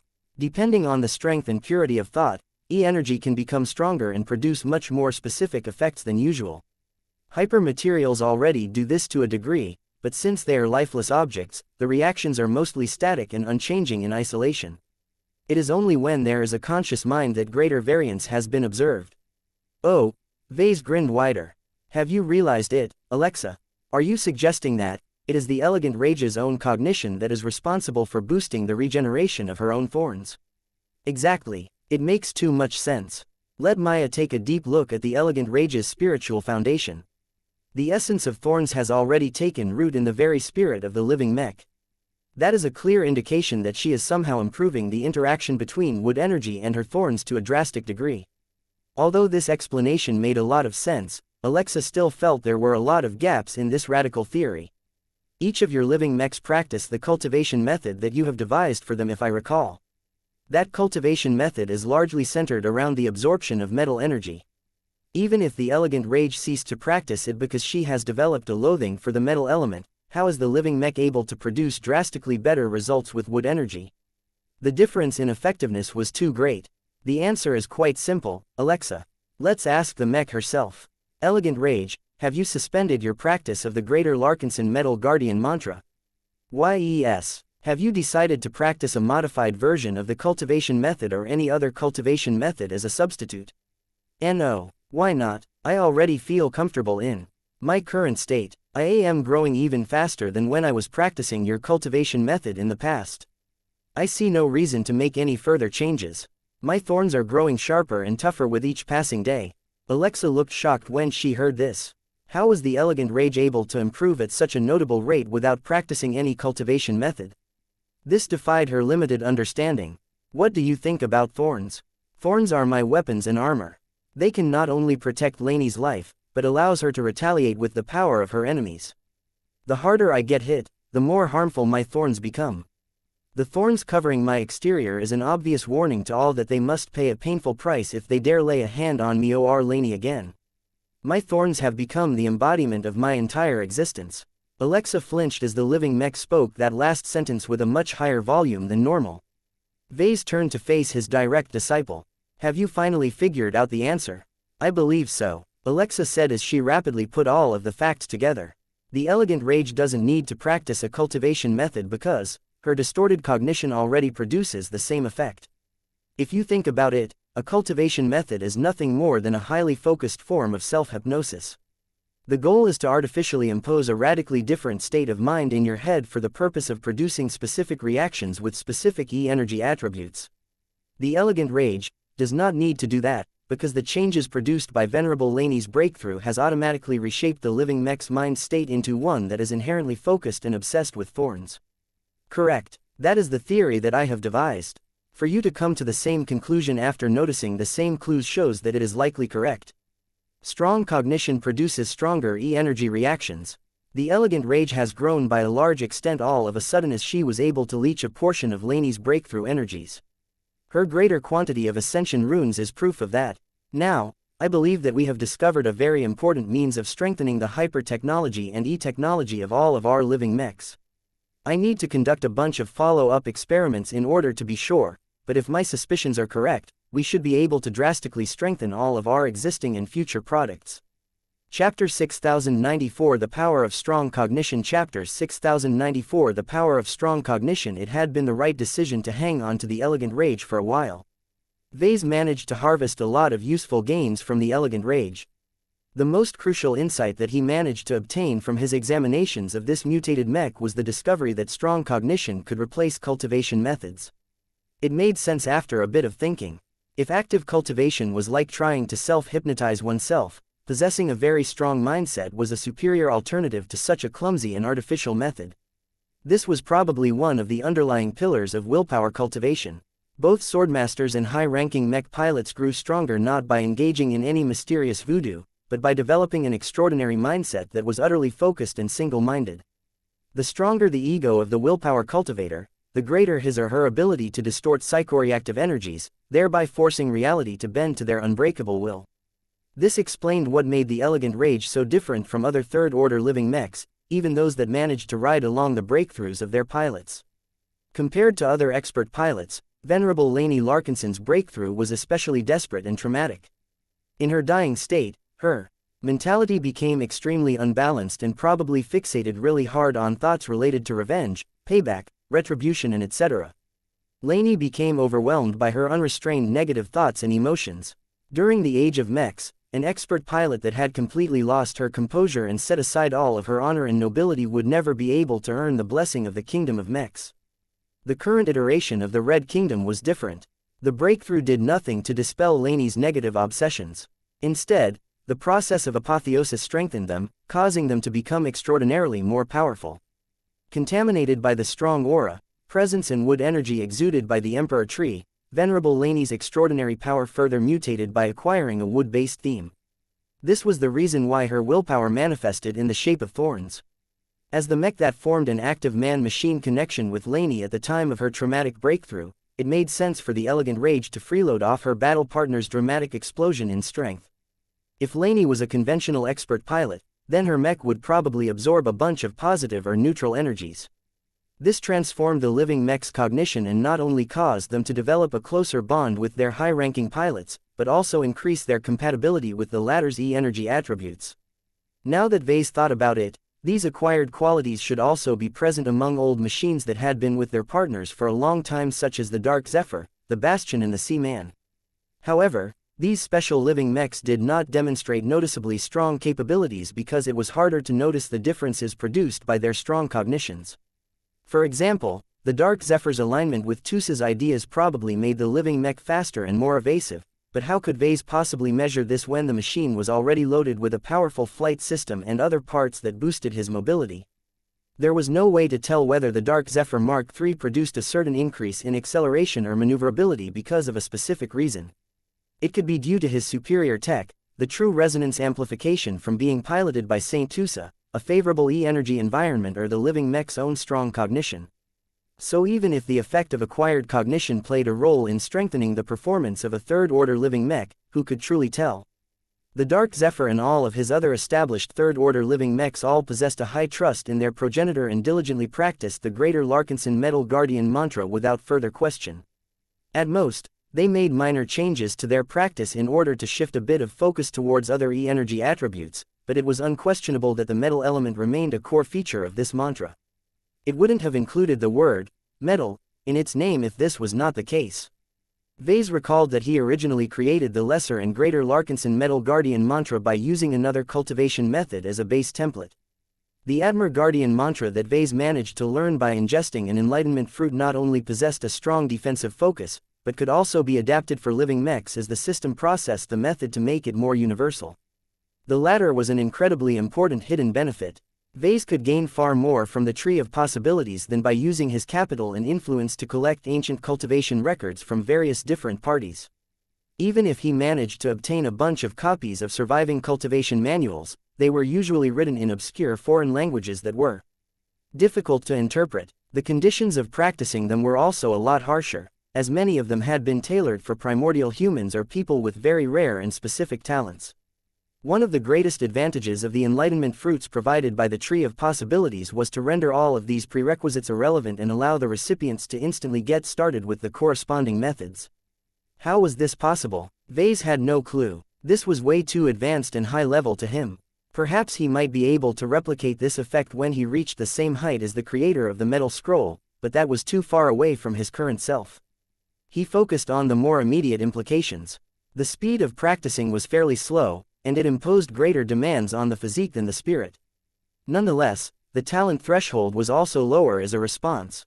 Vase gained the distinct impression that the mantra was specifically composed to train a bunch of elite bodyguards. Was the Admir Guardian mantra the best possible template that Vase could utilize in order to develop a cultivation method for his living mechs? The Admir Guardian mantra was quite a good cultivation method. The sanitized version bestowed by the enlightenment fruit was fairly pure and did not possess any major traps or pitfalls. The speed of practicing was fairly slow, and it imposed greater demands on the physique than the spirit. Nonetheless, the talent threshold was also lower as a response. Vase gained the distinct impression that the mantra was specifically composed to train a bunch of elite bodyguards. Was the Admir Guardian mantra the best possible template that Vase could utilize in order to develop a cultivation method for his living mechs? No. For example, the Amaranto definitely got much less out of the Greater Larkinson Metal Guardian mantra than other living mechs. The expert mech's strong focus on extreme firepower not only caused her to conflict with the central concepts of the Metal Guardian mantra, but also wasted much of her time and energy on strengthening the least important aspect of her mech frame. So what if her armor system and internal structure became a little tougher and more resistant towards damage? The Amaranto was never supposed to get attacked by enemies in the first place. What was worse about letting the expert marksman mech practice the Greater Larkinson Metal Guardian mantra was that it could produce a conflict in cognition. The Metal Guardian mantra could not get away from the fact that it possessed a strong defensive focus. In order for the Amaranto to grow stronger, she constantly needed to focus on offensive ideas. Therefore, practicing the Metal Guardian mantra not only caused the Amaranto to make less progress in strengthening her strongest properties, but also risked the possibility of brainwashing her into becoming a more defense-oriented mech. That is a disaster. Perhaps the shift towards defense might actually be useful if Gloriana managed to get her hands on a lot of Solarium that she could use to enhance the Amaranto's defenses, but Vase absolutely disagreed with this change in focus. The Amaranto and many other living mechs need to stop trying to become a guardian and focus on pursuing a different idea. Vase should have thought a lot more about these inherent conflicts.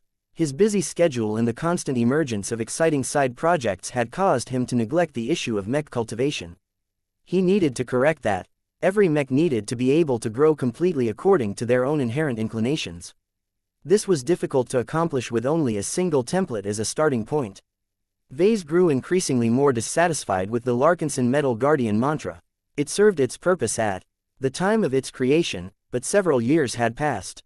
He managed to learn much more about cultivation science, e-technology and hyper-technology.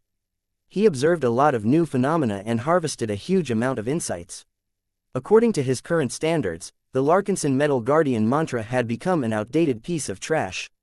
While it was better than nothing, Vase was definitely capable of producing more superior alternatives nowadays, especially after he discovered what made the Elegant Rage special. The fact that the thorn-covered mech was able to grow faster and more harmoniously by doing nothing was a strong indictment of the greater Larkinson Metal Guardian mantra. As Vase began to think about changing the cultivation strategy of his living mechs, he first tried to think about whether it would be possible to permanently alter the cognitions of his products in a controlled fashion. There might be a chance. Unlike humans, mechs were manufactured objects. Vase could exert a lot more control over the properties of the latter. The reason why humans needed to depend on active cultivation methods was because they were unable to change themselves by relying on their inherent characteristics. Only by distorting their own cognitions through self-hypnosis would they be able to transcend their barriers and become stronger. Mechs were akin to artifacts.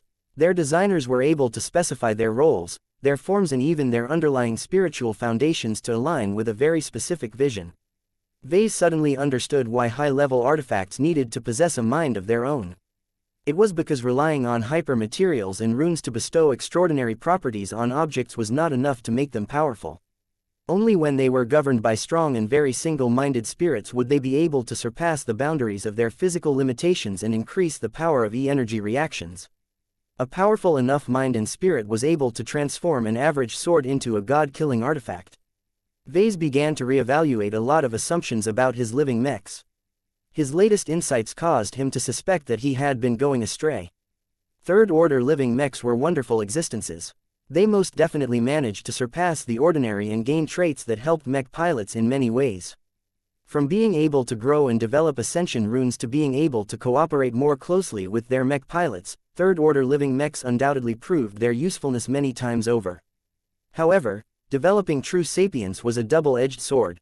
Every living mech learned from their mech pilots. The cognition of the former took after the cognition of the latter. This made it a lot easier for living mechs to get along with their mech pilots, but it also caused the machines to develop far more complicated thoughts and emotions than they should. This was not necessarily a good development. Vase made an important realization. While living mechs were capable of acquiring some of the strengths of their mech pilots, they were also capable of inheriting the weaknesses of the latter. Humans possessed many failings. Their scattered minds, their complex and contradictory thinking and their volatile emotions all produced a lot of chaos in their heads. This was why most of them were inherently unable to grow more powerful by themselves. When living mechs grew stronger through constant exposure to their mech pilots, their personalities became less single-minded and started to exhibit a lot of complex human characteristics. The Quint was an extreme example of the effect of human contamination on living mechs. Multiple mech pilots interfaced with the Quint, causing the very old custom Bright Warrior mech to develop a very complex and deviant personality. Such a living mech would probably struggle to grow stronger due to the high degree of pollution in his spiritual foundation. The situation was better for living expert mechs. Their powerful pilots had all managed to develop strong willpower. Each demigod harbored strong obsessions and fixations that reduced their distractions and prevented them from deviating from their true natures. Even so, expert pilots still retained a lot of their humanity, so it was inevitable that their living expert mechs became afflicted by various complicated ideas. All of this is detrimental to their long-term growth and development. Vase frowned. I think I understand now why the likes of Patriarch Reginald Cross and Venerable Town Melon killed their own living mechs. Chapter 6095 Two Smart Mechs. Chapter 6095 Two Smart Mechs. When Vase thought about what he needed to do in order to rectify the problems that he had overlooked, Alexa Strian looked thoughtful as well. Compared to her mentor, Alexa was still new to living mech design. She had received a lot of lessons from Vase over the years, but her mastery and ability to design living mechs by herself was far inferior. There was not only a gap in comprehension, but also a gap in experience. It couldn't be helped. No matter how quickly she was able to absorb knowledge, mech design had never been a purely theoretical occupation. It was vitally important for her to stay true to her profession and actually design mechs that became desirable by a lot of mech pilots. For this reason, she did not react as strongly as Vase towards their latest discoveries. She wasn't even able to fabricate a third-order living mech, so what did it matter if their cognition affected their cultivation efficiency? However, Alexa knew enough about her mentor's work to understand that this insight was of great significance to him. This was why he had fallen silent for a few minutes. Sir, what do you intend to do now that you have managed to make your theoretical framework more complete? I am not entirely sure. Vase admitted, I need to think about this a lot more.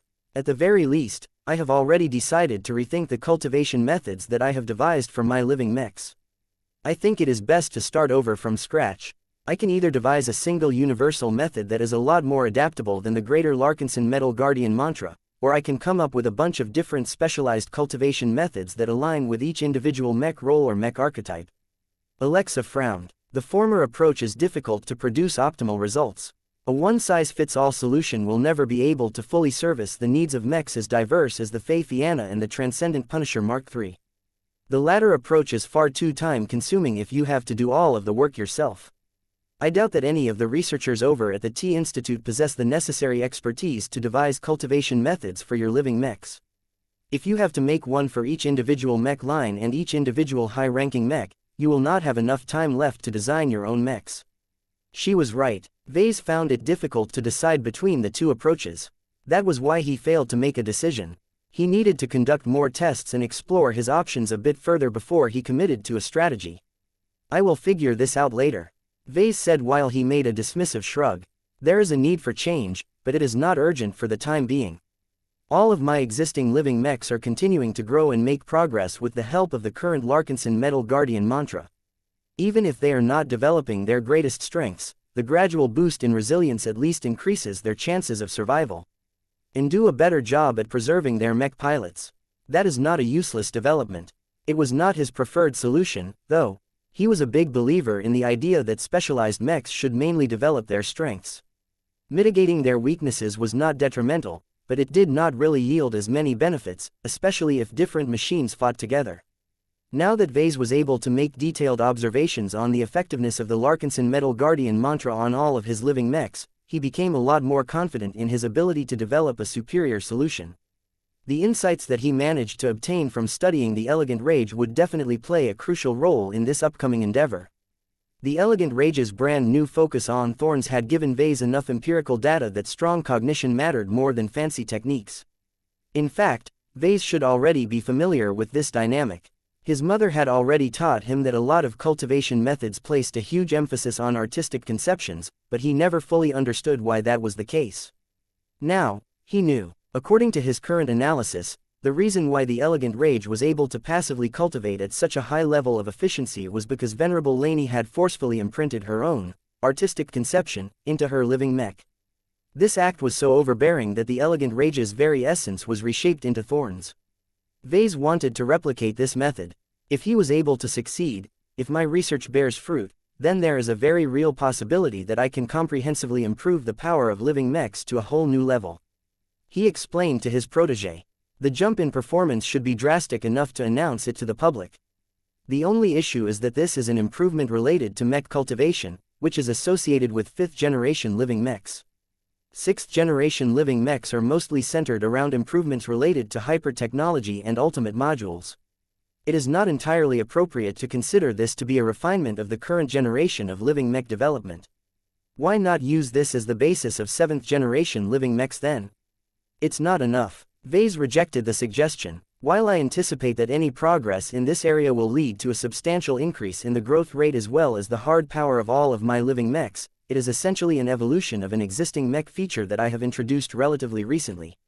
I don't want to declare a new generation of living mechs unless I have managed to devise a new feature that qualitatively improves my products.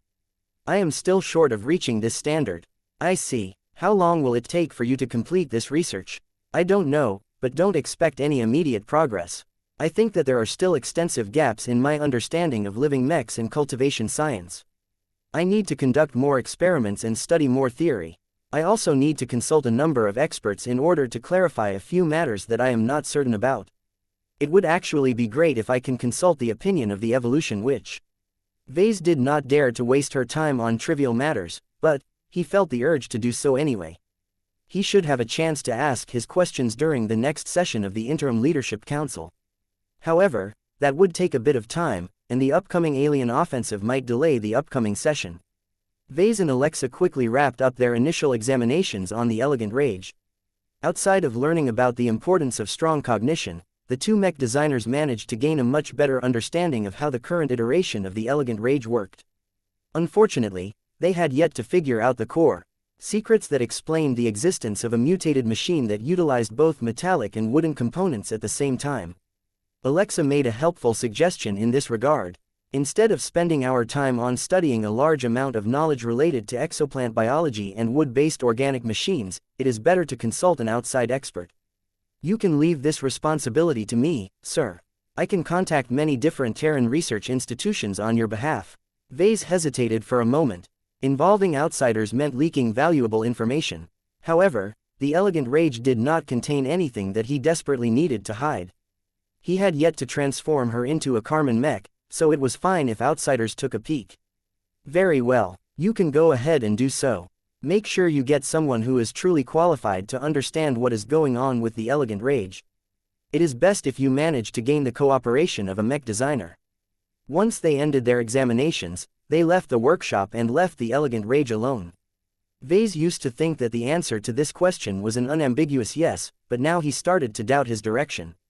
Vase continued to remain in thought as he began to work on his other daily tasks. He began to get a clearer sense of what he should be working towards.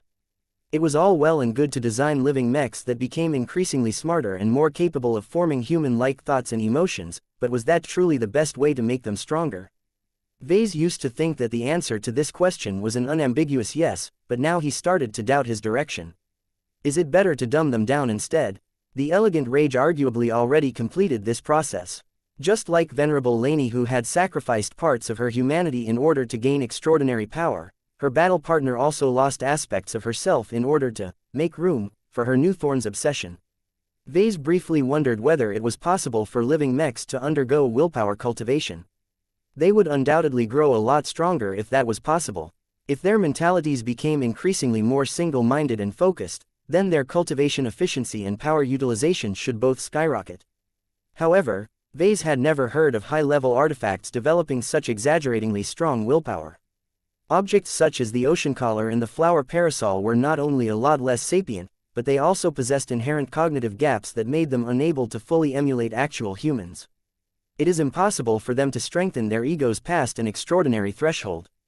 That made Vase consider whether his living mechs were subject to the same restraints. Becoming more intelligent and human is not entirely bad. He suddenly thought, sure, there are many more opportunities for them to go astray, but if they knowingly and consciously develop their egos, they may be able to break through as willpower cultivators one day. This was one of the most outrageous ideas that Vase had formed as of late. The notion that mechs would actually be capable of breaking through and developing strong willpower that could rival that of expert pilots was absurd. It was impossible. It could never happen. Mechs were not supposed to break through in the first place. The reason why everyone held these assumptions was because they all treated mechs as objects. Even his living mechs were just special objects that still did not escape the definition of property rather than people. Yet what if that was not the case anymore?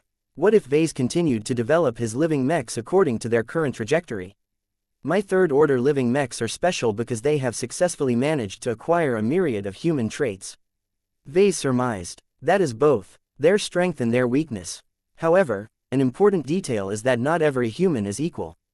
They can be distinguished in many different ways, but the most important one is rank. A human of the first major cultivation rank is not comparable to a human of the second major cultivation rank. The question now was whether it was possible for living mechs to acquire the traits of much stronger humans. Vase thought back on the elegant rage. What if the mutated mech's repeated exposure to Venerable Laney allowed the machine to learn how to strengthen her own willpower and obsession? What if the elegant rage successfully managed to break through and develop extraordinary willpower of her own? How much stronger would she become, and how much more exaggerated would the synergy between the living mech and Venerable Laney become? The results were bound to be shocking. Vase even suspected if such a crazy mech could truly emerge, the transcendent machine may have become the first fourth-order living mech in existence. Fourth order. He did not dare to know for certain whether this was even possible. He only knew that if he actively pursued this development direction, he would truly diverge from the ancient traditions of high-level artifaction production and truly open up a brand new discipline. So long as he was able to reproduce this result and teach others how to make such an amazing living mech, Vase was confident that the mech community as a whole would definitely embrace his design philosophy in full. Chapter 6096 The Return of Gavin Chapter 6096 The Return of Gavin The notion that it might be possible for living mechs to achieve success in willpower cultivators and breakthrough may sound crazy, but it was not an entirely baseless guess. Vase was already convinced that his third-order living mechs did not differ too much from humans in terms of ego, intelligence, learning ability and emotions. The main reason why living mechs still possessed clear differences was because their bodies were far too different from that of a flesh and blood human. Even then, regular interfacing with their human mech pilots allowed every living mech to gain a more human perspective. The longer the two parties interfaced with each other, the more they started to resemble each other. Vase even theorized that if mech pilots paired up with their living mechs for over several decades, they would eventually converge to the point where they could naturally attain a state of operation union. This was like attaining most of the benefits of a blood pact without actually committing to a permanent life-changing contract. He briefly winced. It was incredibly regrettable that he was only able to turn the Ouroboros into a defective first-order living mech at the time. If the Ouroboros came into life as a proper second-order or third-order living mech at the time, then Vase would have been able to confirm his latest theory without needing to endure any delays. Alas, Vase could only wait until his oldest surviving mechs aged for a few decades longer in order to verify whether this theory was correct. He couldn't wait that long. It appeared that there was no chance for him to create a fourth-order living mech anytime soon. Since that was the case, Vase set aside his thoughts on this subject and focused on more immediate matters. As Vase continued to probe the elegant rage and work on his other projects in the following days, an important development occurred that compelled him to put down his work for a time. The reason why he interrupted his work schedule was because a familiar assistant had finally returned. "You're finally back." "I've returned, boss." Gavin Newman stepped out of the shuttle that had touched down in D&D base and presented himself before his employer. Before making a formal bow, "You look different. The Strian ancient clan has been generous enough to adequately prepare me for my duties ahead," Gavin said in a slightly stiffer and more formal tone than before. "The custom augmentation suite has digitized my brain to over 60%, allowing me to learn and process data much more efficiently than before.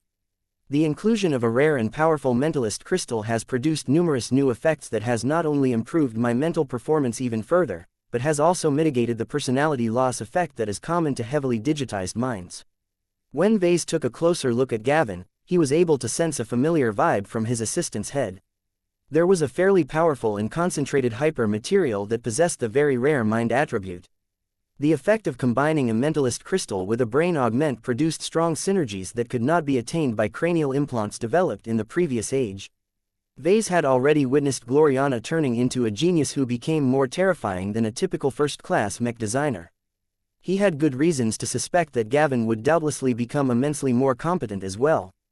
At the very least, Vase no longer had any concerns that the former native of Cloudy Curtain would no longer be able to keep up with and be relegated to a lesser position. It became increasingly more difficult for Vase to hang on to his old friends and family. People with poor and inadequate backgrounds such as Commander Melkor Larkinson were becoming increasingly more irrelevant because they could only do so much to uplift themselves. Everyone had a limit. Without a fantastic or outrageously expensive opportunity such as Ednit training or the Strian ancient clan's offer to upgrade Gavin, it was difficult to imagine other third-raters and second-raters becoming first-raters. Vase smiled. I am glad to see that you have come back healthy and without any obvious personality defects.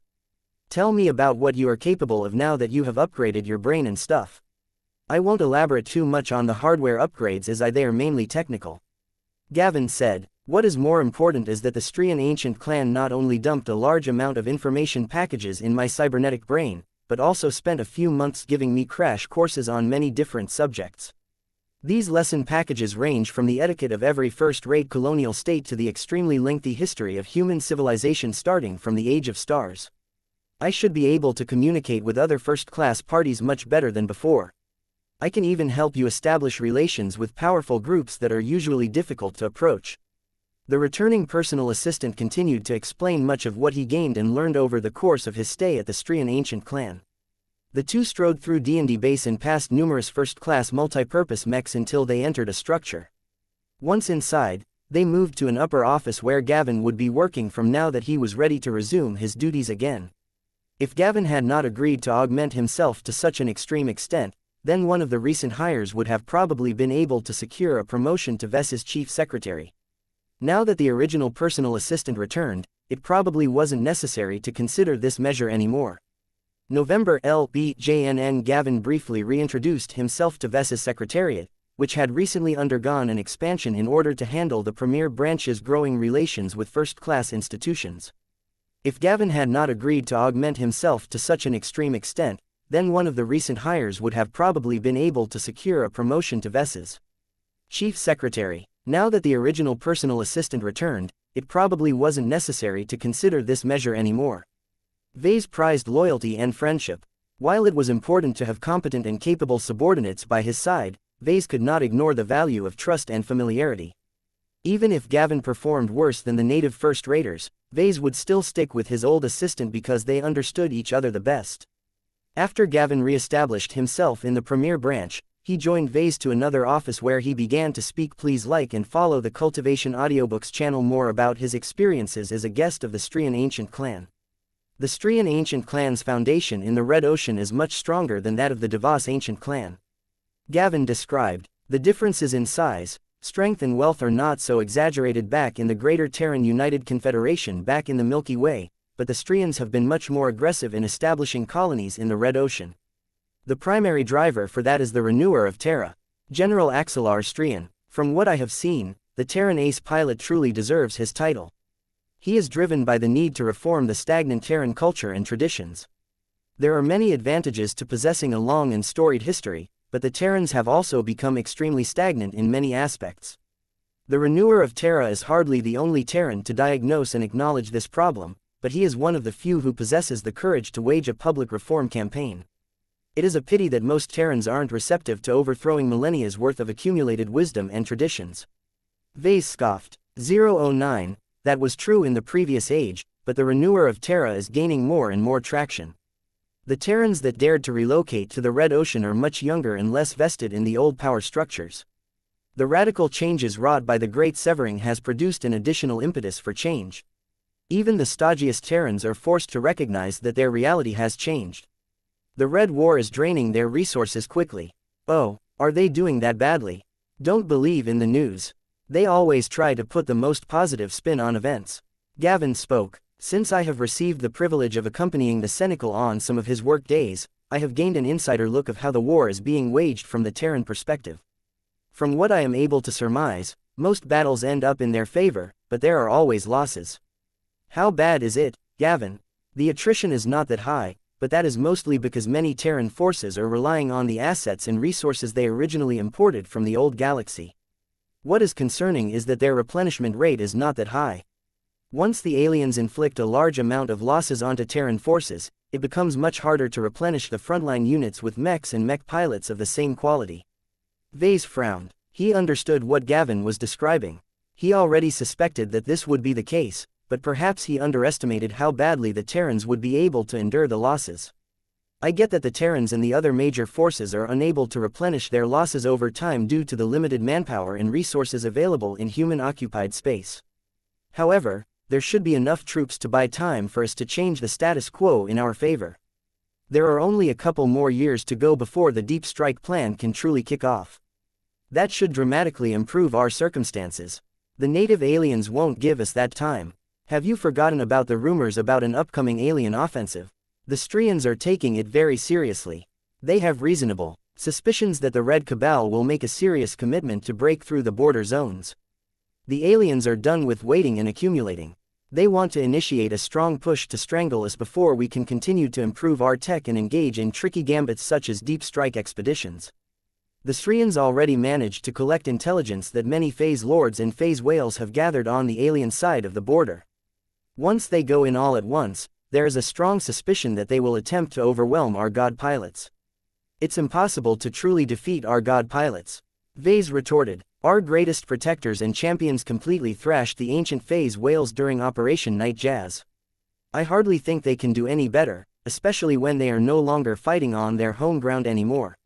Much of the reason why those ancient phase whales turned into giant carcasses is because they were too complacent. They did not respect the threat posed by our god mechs as they should.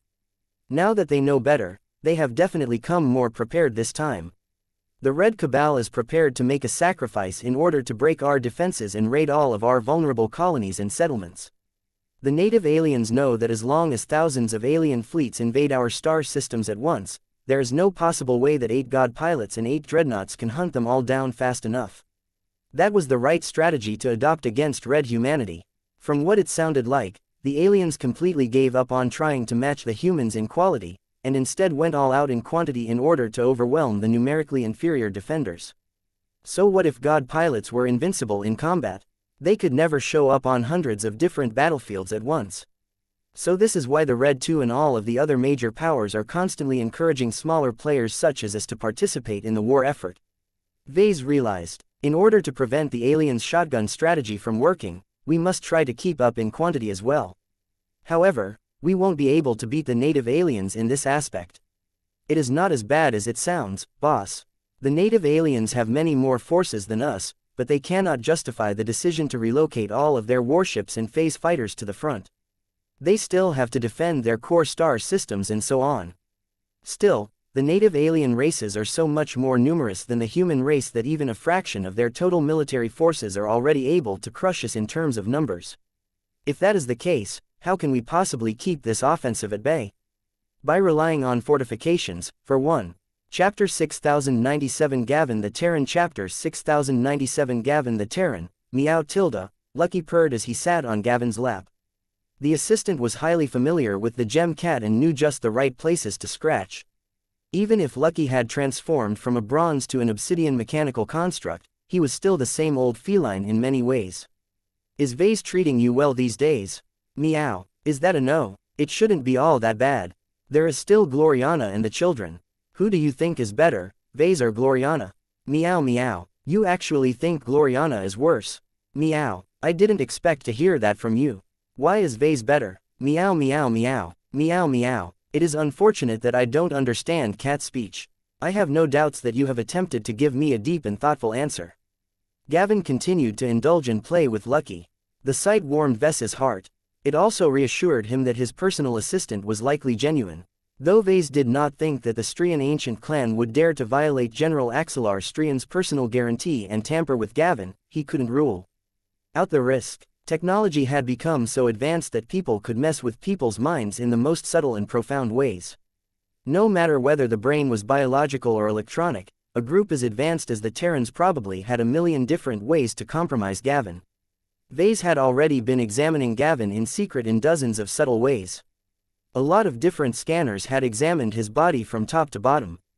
Blinky also took a really close look at the assistant's spirituality in order to detect any signs of esoteric subversion. The good news was that none of the readings gave Vase cause for alarm. His instincts told him that the Strians treated Gavin with utmost sincerity. Vase could not completely trust these results. He at least wanted his returning assistant to undergo a thorough examination from the mechers of the Blue Jay fleet and the relevant experts of the Premier branch. Only then would Vase be willing to entrust Gavin with vital and sensitive duties again. There was one additional test that he was able to conduct in person. Gavin: "Yes, boss, I want to take a look at your companion spirit." "Sure, here he is. Say hello to Simon." Simon was a rather uninventive name for a dull-looking companion spirit. The black hound that emerged from Gavin possessed a rather harmless and gentle appearance. Vase did not know enough about dogs to recognize the breed, but it made a very strong attempt to appear domesticated. Vase did not design this companion spirit for his assistant. Gavin's companion spirit grew out of a seed. This meant that the appearance and character of the companion spirit completely reflected that of his principal. It was very informative to know that Gavin took his servility to Vase so seriously that his cognition drove him to shape his companion spirit as one of the most classical examples of obedience in animals.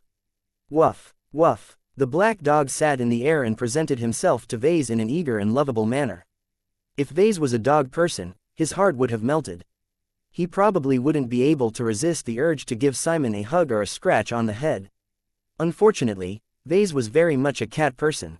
He did not particularly dislike dogs, but he did not really feel a strong affinity for them either. Cats were so much cuter in his opinion. Murrow. Blinky emerged from Ves's forehead and quickly approached Simon. Woof, woof. The black dog felt a hint of the enormous power accumulated by Blinky. Simon couldn't help but shake and try to remain still as the powerful star cat examined the younger companion spirit up close. The cat even licked the dog a few times. Nothing seemed amiss. Vase actually grew disappointed with Simon. The dog was so painfully average. Perhaps he shouldn't be so demanding. Blinky was very powerful for a companion spirit, and Vase occasionally got in touch with the companion spirits of high-ranking mech pilots and mech designers. It was natural for these groups of extraordinary professionals to possess much stronger companion spirits than others. Gavin, on the other hand, was just a mortal.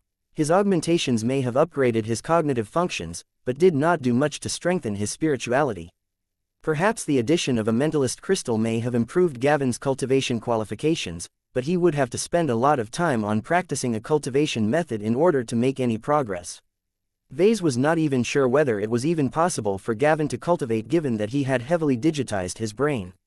It should be possible in theory. After all, if living mechs were able to cultivate, then so should a human who had already turned himself into part machine. The problem was that Gavin's condition deviated so far from the human norm that he had become a unique existence. Only the original Benny who served alongside General Axelar Strian was comparable, but even then there were many differences due to rapid technological progress. Vase threw this issue aside. There was no need for him to prepare a customized cultivation method for his assistant right away. It was best to observe him for a while. Besides, Gavin's new condition might be able to produce a few surprises. The elegant rage had already shown Vase that there were more ways to grow stronger than to practice a cultivation method. Time passed by as Vase continued to chat with Gavin. The two hadn't seen each other for months, so they had a lot of catching up to do.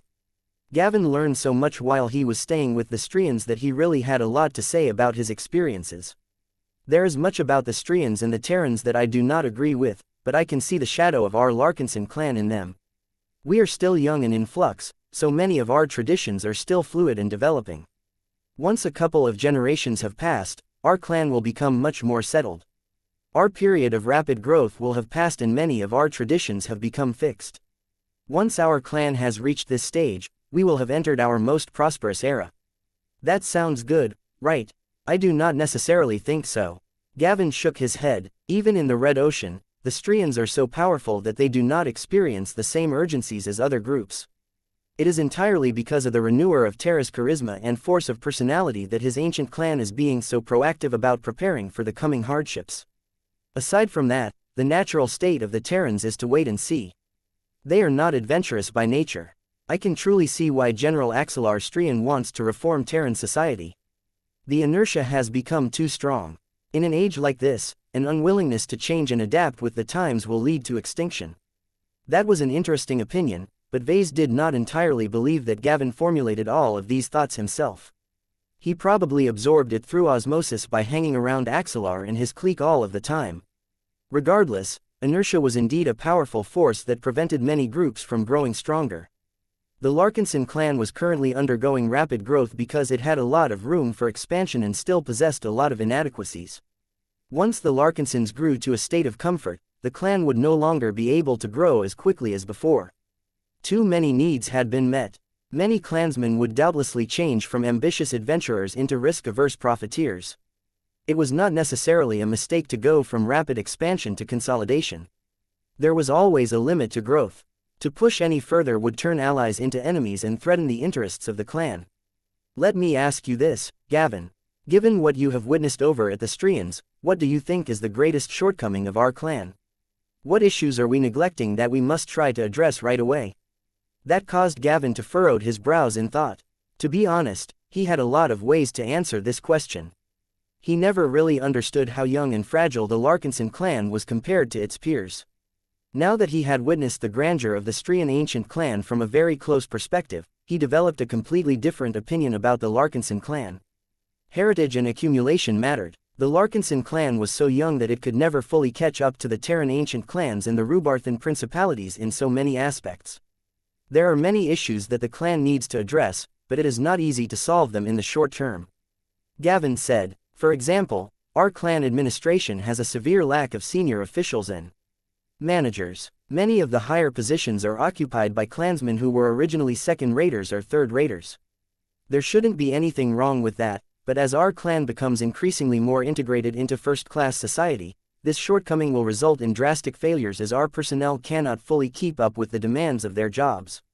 I guess this is one of the downsides of rapid growth. It might not be a good idea for our clan to straddle between second-class and first-class, boss. None of the other first-class organizations has done so on a wider scale. Their core members are all first-raters. If they have any desire to absorb second-raters into their orbit, they will usually do so through subsidiary organizations. We are already doing that by setting up a lot of side branches. Vase retorted, the Davut branch and so on are largely autonomous, though they still have to abide by a lot of standards that are central to the clan. Gavin adopted an impatient expression. That is not separate enough. If one of the side branches ever gets targeted by a powerful enemy, there is a chance that these problems will not affect our premier branch. If the side branches bear completely different names, it becomes much harder for their problems to implicate first-class Larkinsons in the future. Is that how the Terrans stay in touch with the rest of society? I can only say that this is the case among the Strians. I am not sure whether the other ancient clans are doing the same. It is probably the case, but the subordinated individuals will feel very reluctant to share their true allegiances. In any case, Vase saw the merits of this approach, but he didn't think it was necessary to go this far.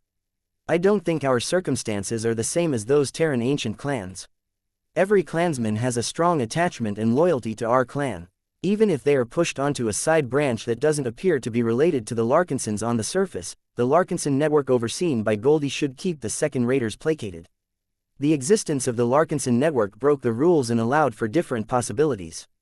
It was not necessary to force greater separation between the clan and its side branches. It was too late anyway. Everyone knew that they were strongly related to the Larkinsons. Changing their names would not wipe away the memories to those that knew. Vase actually had a better solution in mind.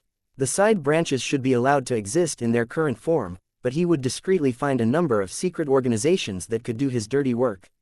It would be difficult to found these secret organizations without exposing their connection to Vase under the auspices of the Red Association. Vase needed to find a way to reliably beat and fool the constant monitoring on himself. He was way too tired about letting the Mechers scrutinize much of his life. It was as if he was starring in a perpetually active reality broadcast. While he already came up with a few ideas on how to successfully operate behind the backs of the Red 2, he needed to be very careful in his planning and goal setting before he was ready to take concrete steps. Thank you for reading my work. If you wish to support the Mech Touch, please vote with your golden tickets. Purchase privilege for the Mech Touch. Read a varying amount of chapters ahead of regular readers while enjoying a 99% discount on unlocking new chapters. While he already came up with a few ideas on how to successfully operate behind the backs of the Red 2, he needed to be very careful in his planning and goal setting before he was ready to take concrete steps.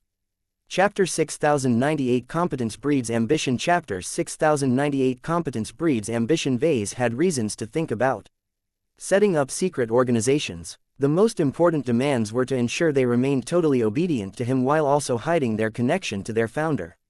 This was almost impossible to attain because the Red Association and to a lesser extent the Red Fleet constantly monitored everything within their reach. Privacy was a non-existent word to the Mechers. They constantly liked to snoop in other people's business. They were especially interested in tracking the exploits of different mech designers. Vase already knew without asking that he was probably the most compelling mech designer to monitor. This was because he always managed to come up with crazy and subversive innovations.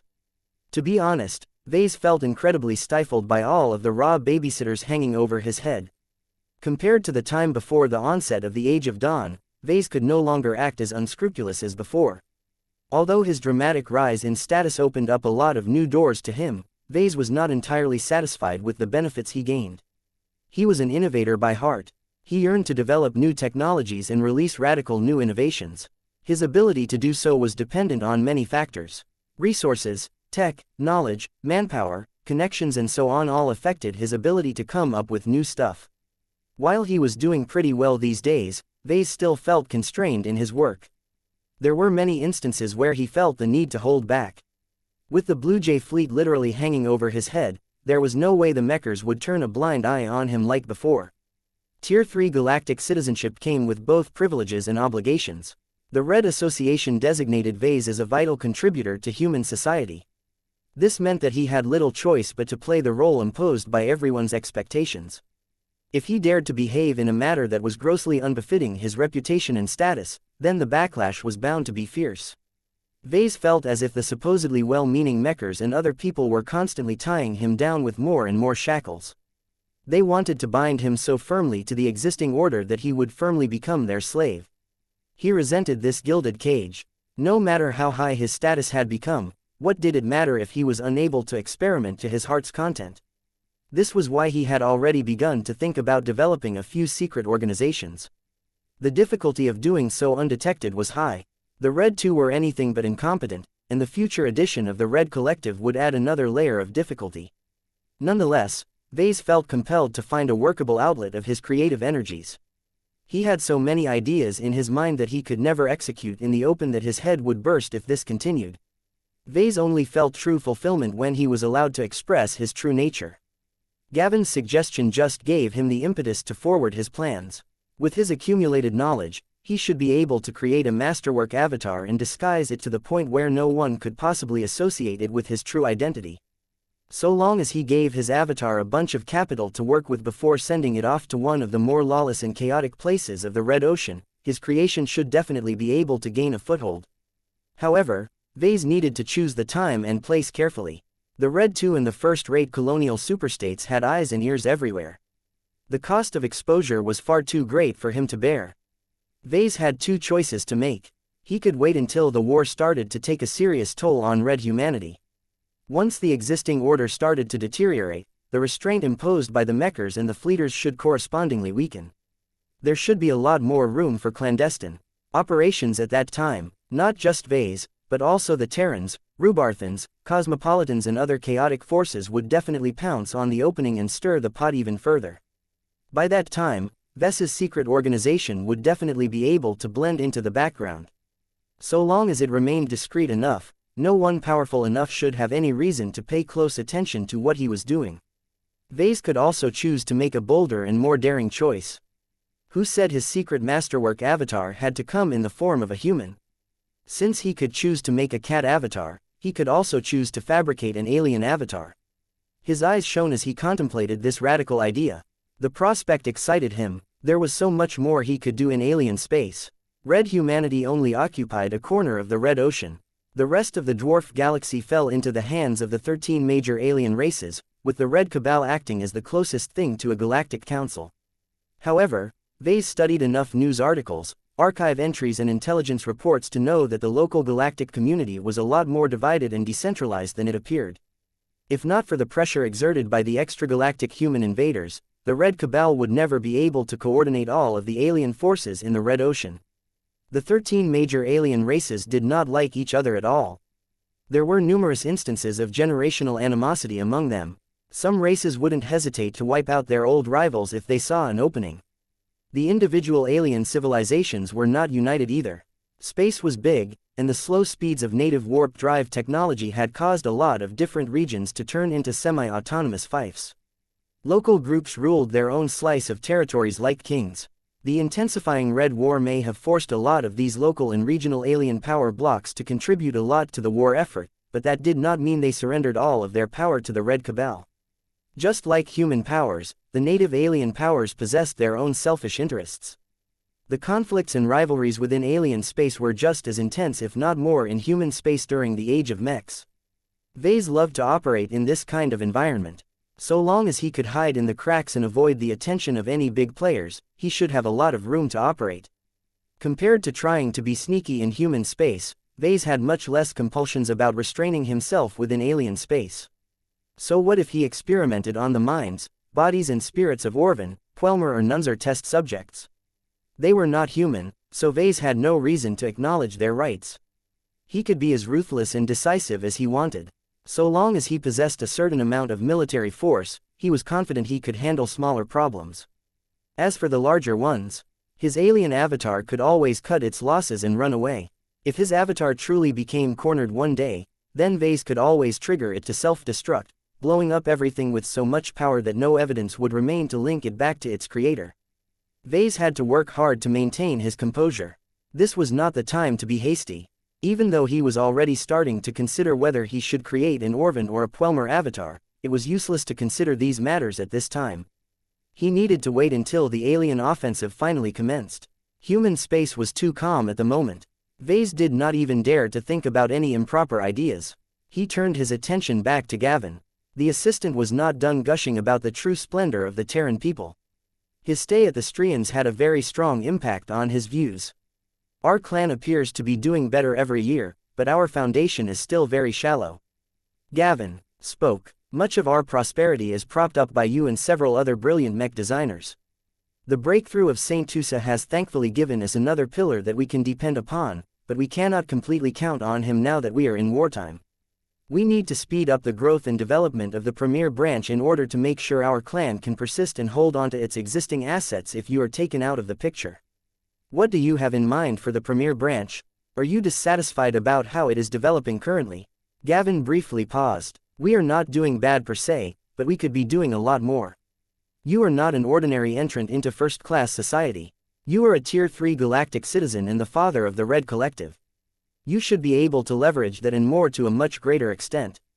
One example is debt. Our clan is already borrowing money from the Yemtar Trade and Commerce Bank, but we are still severely underleveraged by the standards of other organizations. We should borrow as much funding until we have reached our limit and use the money to expand our foundation. One way to spend it all is to massively increase our colonization efforts of a star system within the territory of the Nyald ancient clan. Since you have bought the rights to do this, we should not neglect this opportunity. Vase recalled that he had traded away 5% ownership of the Living Mech Corporation for this speculative opportunity. The Nyalds already promised to grant an interest-free loan worth 1.5 billion MTA credits to the Larkinson clan. This was already enough to construct a decent colony settlement on a planet, but it was always better to spend more. The greater the upfront investment, the faster the colony turned from a money sink into a profitable fief. I have neglected this colonization opportunity. Vase admitted to Gavin. I am too busy with my projects to pay personal attention to this matter. Another department should have taken charge of this responsibility.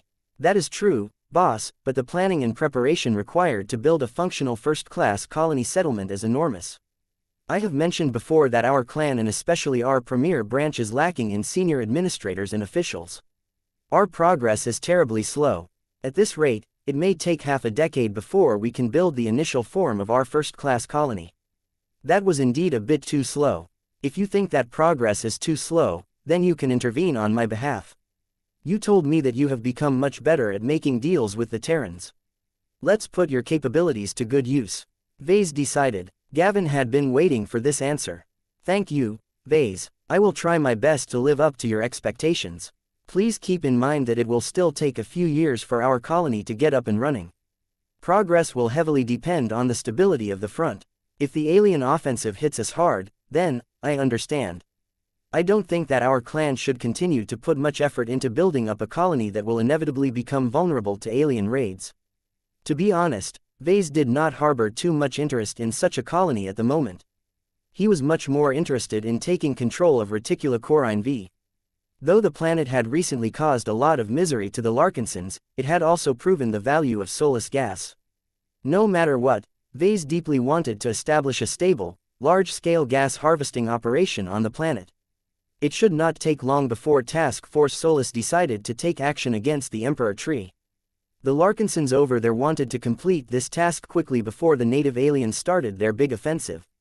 Vase definitely intended to ride along the Everchanger and witness the upcoming assault on the Emperor Tree. The Larkinsons could not tolerate the existence of this calamity plant anymore. Chapter 6099 Isabel's Return Chapter 6099 Isabel's Return Numerous transport shuttles and transport vessels descended from the orbit of Reticula Corine V. The transport craft all flew under the escort of plenty of Larkinson mechs. The airspace of the untamed planet was not safe.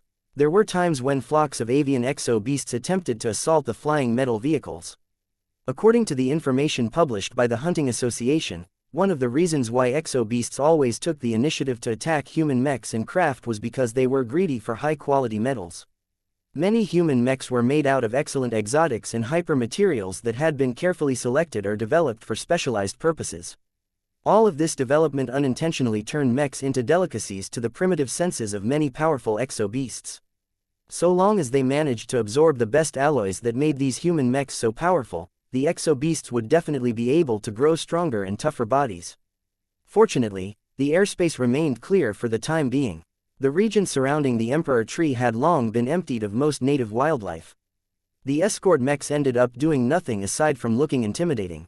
There was one mech that stood out from the remaining escorts. This was the only expert mech among the new arrivals. The Promethea had returned to this untamed planet once again.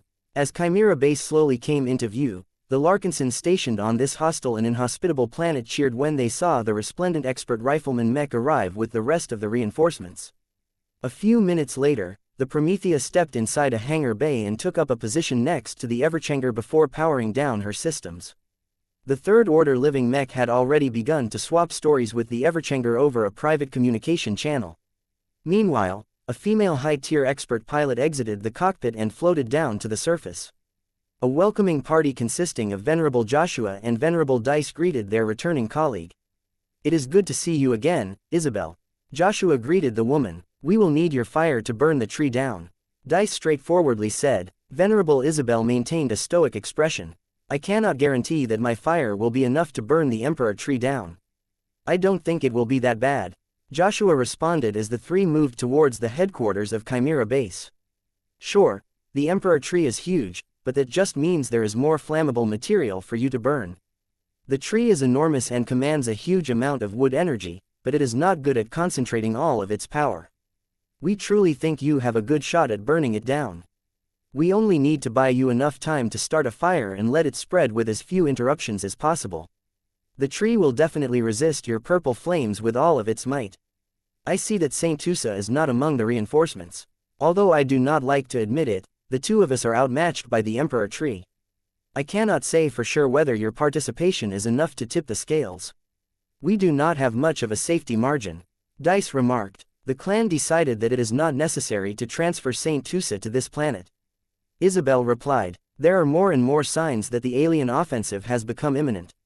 If it starts in the next 2 weeks, then our expeditionary fleet must be ready to defend the vulnerable strongholds that will come under heavy attack. The risks are not small, but every linefighter will receive a massive amount of war merits if they hold back the aliens during the first critical days and weeks." Profit drove many of the forces fighting in the border regions. The Red 2 understood that it was very scary to get in the way of so many invading aliens, so they already promised to triple or quadruple the rewards for defensive assignments. The cost was bound to be heavy, but the price of losing so much territory was far greater. In any case, so long as Saint Tusa was ready to move with the expeditionary fleet, the Larkinson clan would doubtlessly be able to earn a huge amount of war merits and other rewards. Neither Joshua nor Dice disagreed with this decision, but they inevitably felt more burdened. They would not be able to count on a powerful ace pilot for backup for the upcoming assault. As the three expert pilots entered the headquarters, they moved to a planning room where a lot of analysts and officers had gathered to formulate a detailed attack plan. Many of them had studied and analyzed all sorts of data on the Emperor tree.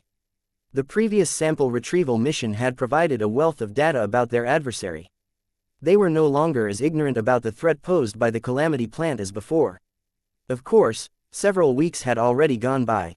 It was foolish to take too much stock in all of the estimates. The Emperor tree most definitely grew stronger and more alert towards the invaders. When Isabel arrived, she listened to a few briefings and consulted the latest reports. Her Promethea formed the linchpin of the upcoming assault. It was not impossible to attack and take down the Emperor tree without her intervention, but Strike Force Solus would be forced to make a lot more noise in order to finish off the calamity plant. Why are we not deploying as many Transcendent Punishers? Isabel questioned when she studied the troop composition of the upcoming assault. The Emperor tree is a swarm-based calamity plant. Once we go on the attack, it will definitely launch hordes of exo-beasts and wooden mechs at us. There is no better way to get rid of all of this cannon fodder by bombarding them with artillery. The Transcendent Punishers are not suitable for this offensive mission. Venerable Dice responded. The previous mission already showed that they will lose many of their advantages.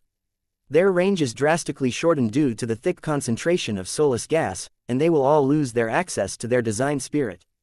Mobility is a large constraint. We may be able to build floater platforms for them all, but they are vulnerable to attacks. Even if we make use of communication relays to transmit targeting data to heavy artillery mechs that are positioned further in the rear, nobody can say for certain whether they are susceptible to mental hijacking.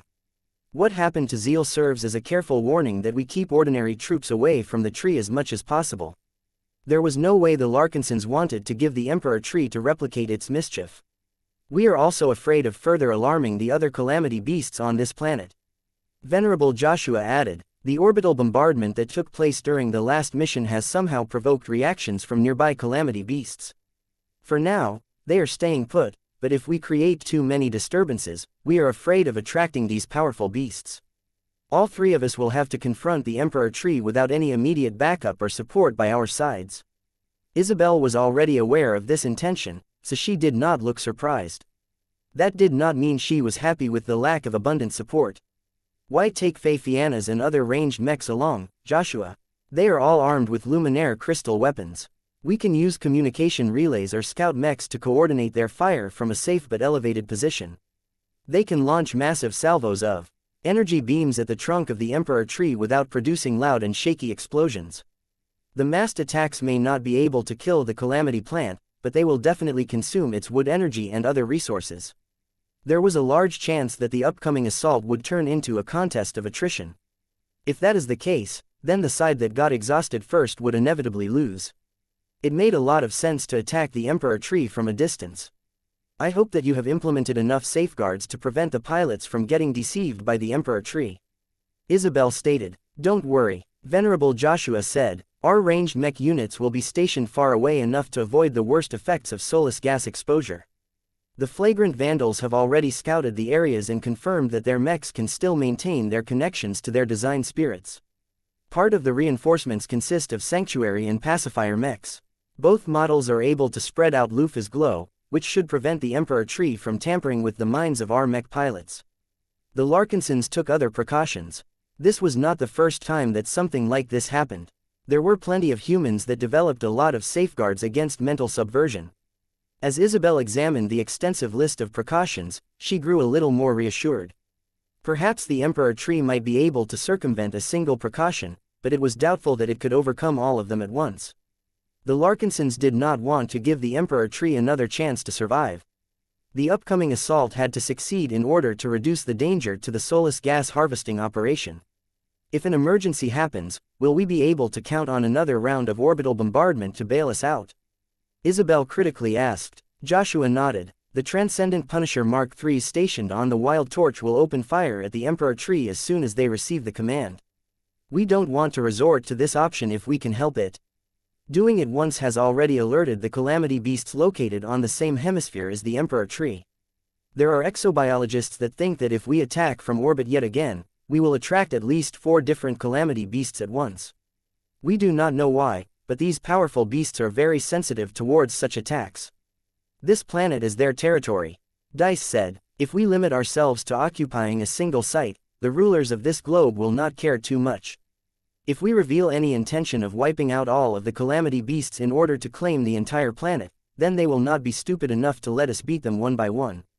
Task Force Solus needed to avoid this outcome at all cost because it did not possess the numbers and firepower to defeat so many calamity beasts at the same time. The story would have been different if the entire Larkinson army launched an all-out offensive against the local exo-beasts, but that was clearly excessive. There was no need to escalate the conflict and risk the destruction of the source of all of the Solus gas. The upcoming assault also served as a test for this reason. The Larkinsons wanted to know if they could get away with killing the Emperor Tree. The Larkinsons were already prepared to pack up their most essential goods and evacuate Chimera Base in haste if they guessed wrong. After hearing that the planners took the possible reactions of other calamity beasts into account, Isabel no longer concerned herself with this risk factor and focused on other variables. I see that the Patriarch has requested for us to retrieve numerous intact samples if possible. That is correct, Isabel. He badly wants us to capture an intact purple wooden mech and any other powerful imitations of our living mechs. Our mech technicians have already equipped our expert mechs with additional capture gear and other gadgets. The Patriarch also wants us to capture the core of the beast. The tree has a core. That is what the biotech researchers have guessed after studying the samples.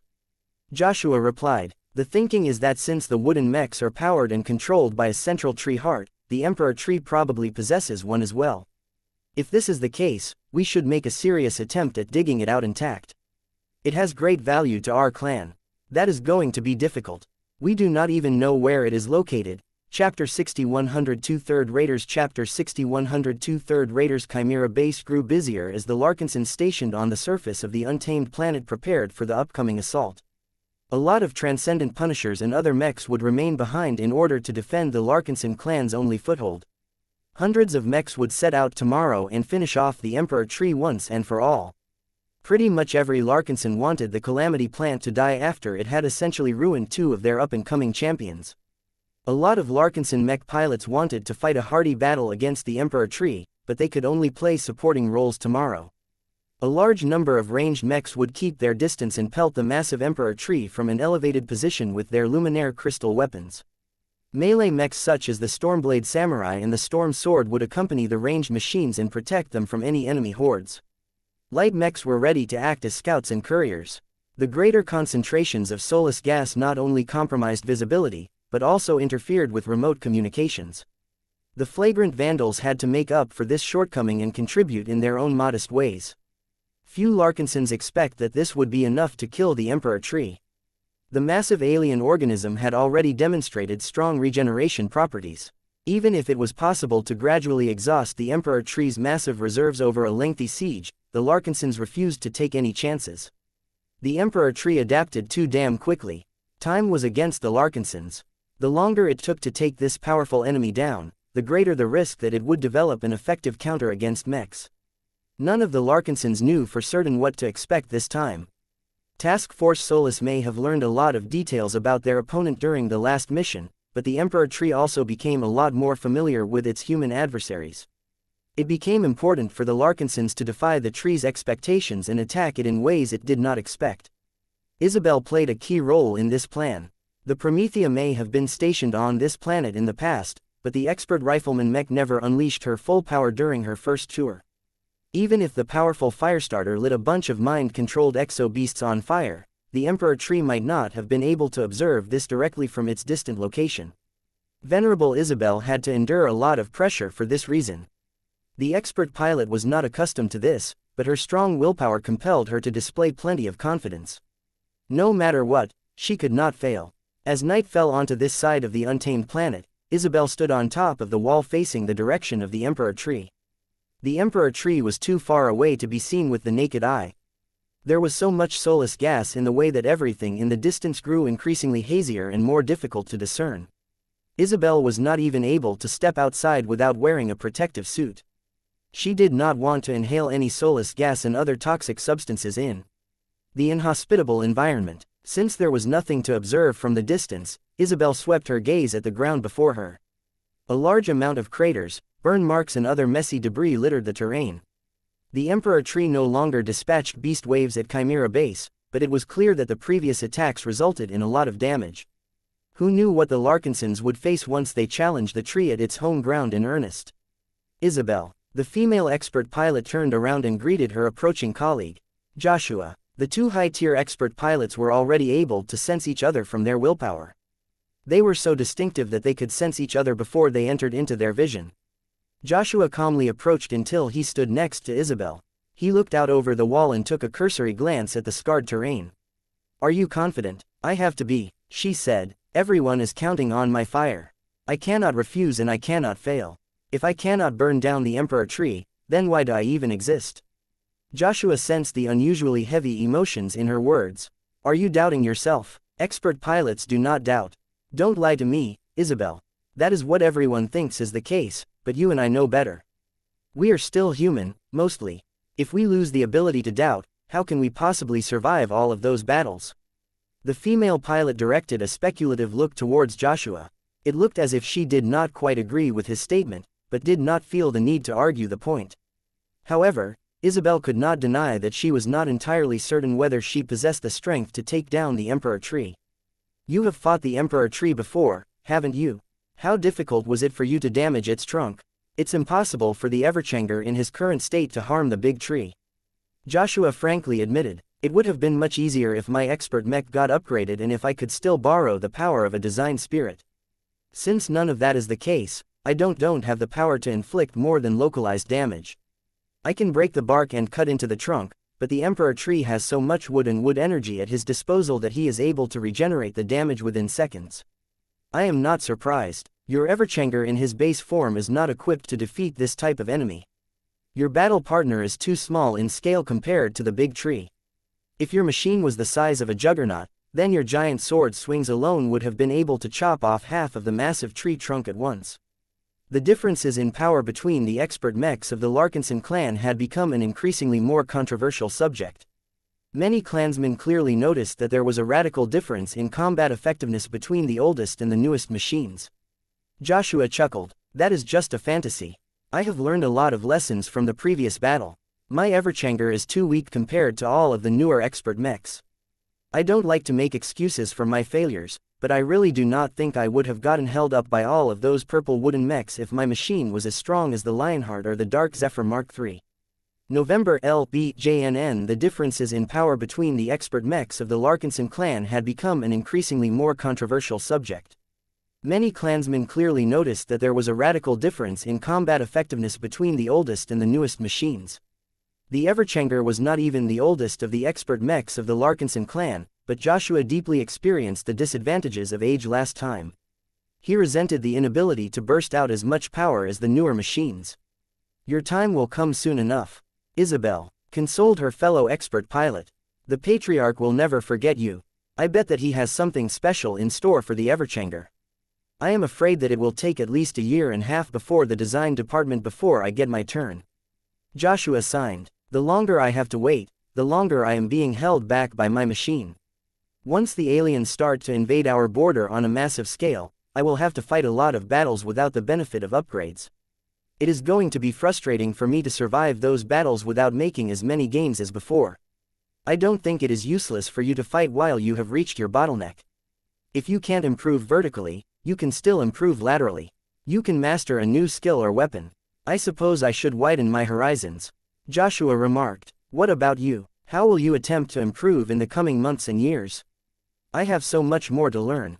There is a lot of depth in fire that I have yet to explore. I have mainly been focusing on making it easier to spread my flames and burn down every material. Even if my resonance strength has reached its current limit, I can still explore ways to make my flames hotter or increase its effectiveness against transphasic energy shields." "You sound as if you do not have much hope in breaking through. Shouldn't the upcoming battle be a good opportunity for you to break your limits?" "I have no expectations for a breakthrough, Joshua. I do not feel I am ready for it. Why should it force it if that is the case? I am still fairly young among expert pilots, and I do not think I have developed my fire powers well enough to earn a promotion. We may have reached our bottlenecks at record speeds, but all of that haste has left us ill-prepared. Tusa managed to do it, and he belongs to the same generation as us."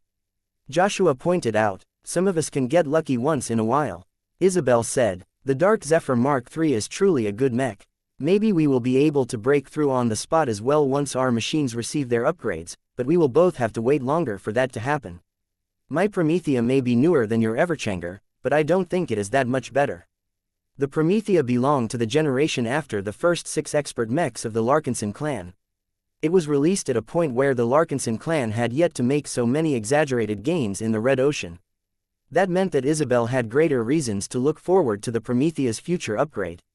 The miracle couple improved so much in the last few years that they could bestow all kinds of powerful new features onto an outdated machine. Joshua: Yes, Isabel, before you joined the Larkinson clan, did you ever imagine that you would grow this powerful at this age?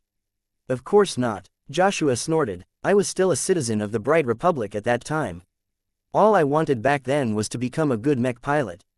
I never dared to think about becoming an expert pilot, let alone reach the point where I actually have a chance of becoming an ace pilot. Nobody in the Bright Republic thought it was possible for third-raters like ourselves to pilot powerful quasi-first-class mechs. I was the same as you, Isabel said with a wistful smile on her face. Do you know where I originally came from, Joshua? You once told me you came from the Sentinel Kingdom. That is right, we Sentinels used to take pride in the belief that our kingdom was the strongest third-rate state in the Komodo Star sector. It sounds silly now that I think back on it, but we truly thought we were the best. We had to confront the worst of the pirate gangs that emerged from the Nixian Gap from time to time. Why did you join the Larkinson clan? Because I yearned for more, I think. Many people joined the Larkinson clan when it promised to take us away and break the boundaries that prevent us from going up in class. So far, I have no regrets in my decision. The Patriarch has done a far better job on delivering on his promise. Let alone promoting to second class, every Larkinson already has a chance to promote to first class. I am continually grateful to the clan for giving us a more accessible way to uplift ourselves. All of those opportunities don't come cheap. We had to fight a lot of battles to get where we are today. Just a month ago, you took part in the Battle of Torment. A lot of soldiers got killed if I recall. Isabel's expression worsened. I suppose that is true. Expert pilots like you and I can handle ourselves on the battlefield, but all of those other earnest Larkinsons still have to brave a lot more danger. Thinking about what they have to endure to become stronger is preventing me from feeling satisfied with what I have accomplished so far. I do not want to waste my chances when there are so many other mech pilots who dream of attaining my power. Chapter 6101 Repressed Fire Chapter 6101 Repressed Fire Venerable Isabel Coden was one of the many expert pilots of the Larkinson clan. She was not the most prominent among her kind. She was not a trueblood Larkinson like Venerable Janzi. She was not an inspiring hero like Venerable Joshua. She did not possess any leadership ability like Commander Casella Ingvar. She also could not connect to ordinary soldiers as well as Venerable Vincent Rickelin. As an expert rifleman mech pilot, Isabel could not even inspire a lot of other mech pilots with ranged weapon specializations. Her power application was too weird and unusual for most. Few Larkinson mech pilots expressed an interest to play with fire.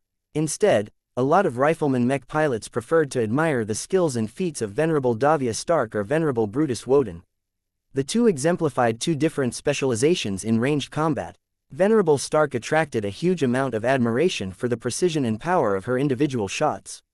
The Amaranto might not fire a lot of shots, but each pull of the trigger always produced a dramatic light show that either collapsed a transphasic energy shield or drilled a huge hole in the side of an enemy warship.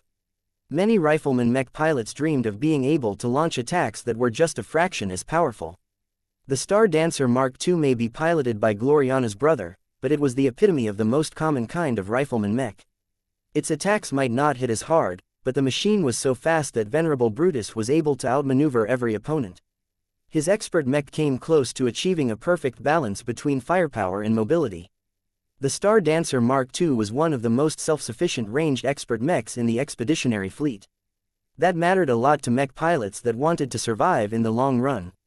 As for the Promethea, the expert mech possessed slightly greater firepower, but did not boast any exceptional mobility.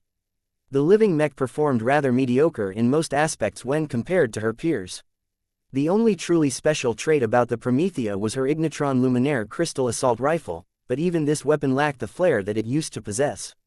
It was quite powerful when it first came out, but technology advanced so rapidly in the ensuing years that it had become dull and weak, just like the Everchanger's Vitalis Luminaire crystal rifle. All of this brought a greater burden on Venerable Isabel Coden's shoulders. The mech pilots of Task Force Solus all hoped that her outdated and underpowered Promethea would be able to burn an entire Calamity plant down. Did they know how ridiculous this sounded? More and more people compared the Calamity plant to an ace pilot.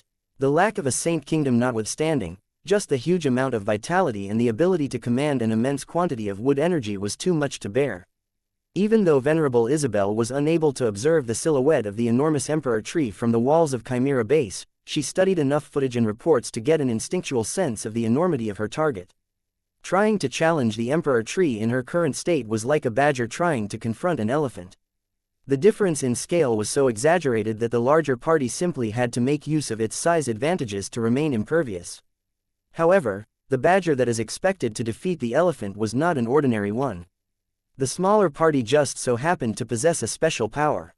"It's funny, Joshua." "What is funny?" the other expert pilot asked as he continued to keep Isabel company during this relatively tranquil night on an alien planet. "When I broke through, I never expected to become a fire wielder. I am certain that I never played that much with fire in the past. I was a city girl. I grew up in an urbanized center where no one had any desire to start a campfire. The only real flames I got to see were in the academy and the barbecue restaurants. Even then, I never felt any special attraction towards them. As a mech pilot, I used to think that my greatest strength was my analytical ability. I was good at spotting weak points on enemy mechs. It wasn't until I completed my apotheosis that I suddenly became blessed with control over fire."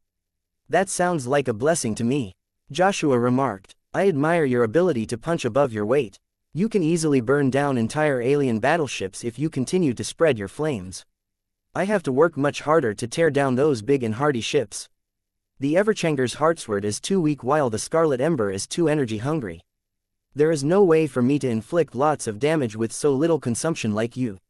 As long as a fight lasts long enough, I have little doubt that every enemy we face will get burnt to ash by your powerful purple flames. Gaining fire abilities is not as pleasant as you think, Joshua. There are times when I think it is a curse. I envy your affinity to life. You not only get along well with living mechs, but you can also get much more out of cooperating with so many design spirits. As for me, my only strength is burning things down. Isn't that a good thing?" It appeared that Isabel repressed her urges for so long that she couldn't help but vent her feelings tonight. "Not if your own clan don't want you to burn their plunder." Isabel shook her head. "Every fight these days constantly centers around profit. Defeating enemy warships and monsters is not the main goal anymore. What we truly want is to plunder resources from them. A relatively intact but disabled capital ship can easily yield millions, tens of millions or in rare cases hundreds of millions of MTA credits worth of phase water, high-grade exotics, intact alien phase water technology, cultural treasures and databases. Our clan has become so addicted to plundering all of these valuables that people are constantly telling me and ordering me to hold back and cool my flames." This was not a normal complaint. Venerable Joshua could clearly sense the frustration from his fellow colleagues' willpower. It appeared that Isabel repressed her urges for so long that she couldn't help but vent her feelings tonight. "I never noticed your distress. Why didn't you tell anyone? Expert pilots aren't supposed to show weakness, you know. We are demigods. We are larger than life. To be honest, I feel trapped in my role. Becoming a powerful expert pilot is a dream, but when I can never fully unleash my power, it becomes a nightmare. Do you know how badly I want to fight a battle where I can burn to my heart's content? I am not made for restraint. Fire longs to rage without any inhibitions. The more I try to contain it, the more I feel as if I am trying to hold back a fiery explosion." Venerable Joshua grew more and more concerned about the mental state of his fellow Larkinson expert pilot. Isabel served a vital role in tomorrow's operation. If she was not in the right state of mind when they started their assault on the Emperor tree, then the upcoming battle could easily go sideways, just like what happened last time. There was no way that Joshua could tolerate any further accidents. He even started to think about sending an emergency message to Kedis to postpone the assault. However, Joshua did not want to break Isabel's trust. He felt honored that she chose to share her vulnerabilities to him. The best he could do was to serve as a good listener and allow her to vent her true feelings. "Do you wish you would have gained a different talent upon your breakthrough?" Joshua asked. "I am not entirely sure." Isabel spoke. "There are times where I truly hate that I gained an unwanted affinity for fire. I felt that I was born in the wrong era during the age of mechs. It is only recently that I feel better about my power. The Age of Dawn is a new beginning for all of us. We have been fighting against so many alien fleets in the past few years that I always enter into battle with a quota on how many warships I am allowed to burn. The quota is always far too low in my opinion, but at least it is better than nothing. You still do not sound satisfied. Because I am not. Do you know that I have been thinking about leaving the expeditionary fleet? I don't want to become a source of excessive collateral damage and wipe out everyone's profits. Maybe there is an outfit or an army out there that doesn't care about preserving the wrecks of enemy warships. Joshua grew alarmed. Are you truly going to leave? Maybe not. Everyone is afraid or apprehensive about the upcoming alien offensive, but whenever I think about it, I look forward to it. I feel guilty for reacting this way, but I cannot help it. I know that once human space gets flooded by thousands of alien fleets at once, we will become so hard-pressed that people will welcome my flames. The battles won't be about profit anymore. They will center around survival. She made a reasonable point. It would become a lot harder to stay on the battlefield and salvage all of the wrecks. There may be times where the expeditionary fleet fought a hard battle, only to be forced to evacuate in a hurry, thereby leaving lots of valuables behind. Few mech forces wanted to fight such a thankless and unprofitable battle. Fortunately, the Red 2 already announced that they would multiply the war merits issues to line fighters that held back the aliens during the upcoming period. That changed the equation just enough to attract more defenders. Since you love nothing more than burning as much stuff as possible, shouldn't you look forward to the upcoming assault? The clan is essentially giving you a license to burn down the entire the Emperor tree. Venerable Isabel gave Joshua a rueful smile. You would be right, if not for the fact that the tree is so strong. This is not a typical alien warship we are talking about here. All of the vessels I burned down in the past were nothing more than large metal tubs. Their transphasic energy shields are annoyingly difficult to break, but once their outer defenses are cracked, their hulls are all vulnerable to my flames. There is little these big but unwieldy ships can do to shake off my fire, especially if I send out my companion. Spirit. The Emperor tree is made of wood. That is arguably a lot more flammable than those alien hulls. You would think that, but when it comes to E-energy manipulation, there is no comparison. Warships upgraded with hyper-technology are harder for me to burn down, but they are ultimately delaying the inevitable. I do not think the Emperor tree will succumb so easily. It not only possesses a massive reserve of wood energy, but it is also able to wield it skillfully. I am not sure whether my flames are strong enough to overcome the tree's resistance. You don't think your attribute advantage is enough? Who knows? Isabel shrugged. We can only find out tomorrow. I will do my best to burn the Emperor tree. I do not want to ruin one of the few opportunities I have to burn my enemies without any restraint from our clan. That said, if the power gap is too great, I will not be able to live up to everyone's expectations. No one will blame you for failing, Isabel. You are not the only one who is unable to harm the tree. My weapons can do even less against this outrageous tree. I should feel even more inadequate than you as far as I am concerned. Why were the Larkinson clan's enemies becoming so much more powerful and difficult to deal with? It became increasingly harder for their existing mechs to cope against the opposition in this new and brutal age.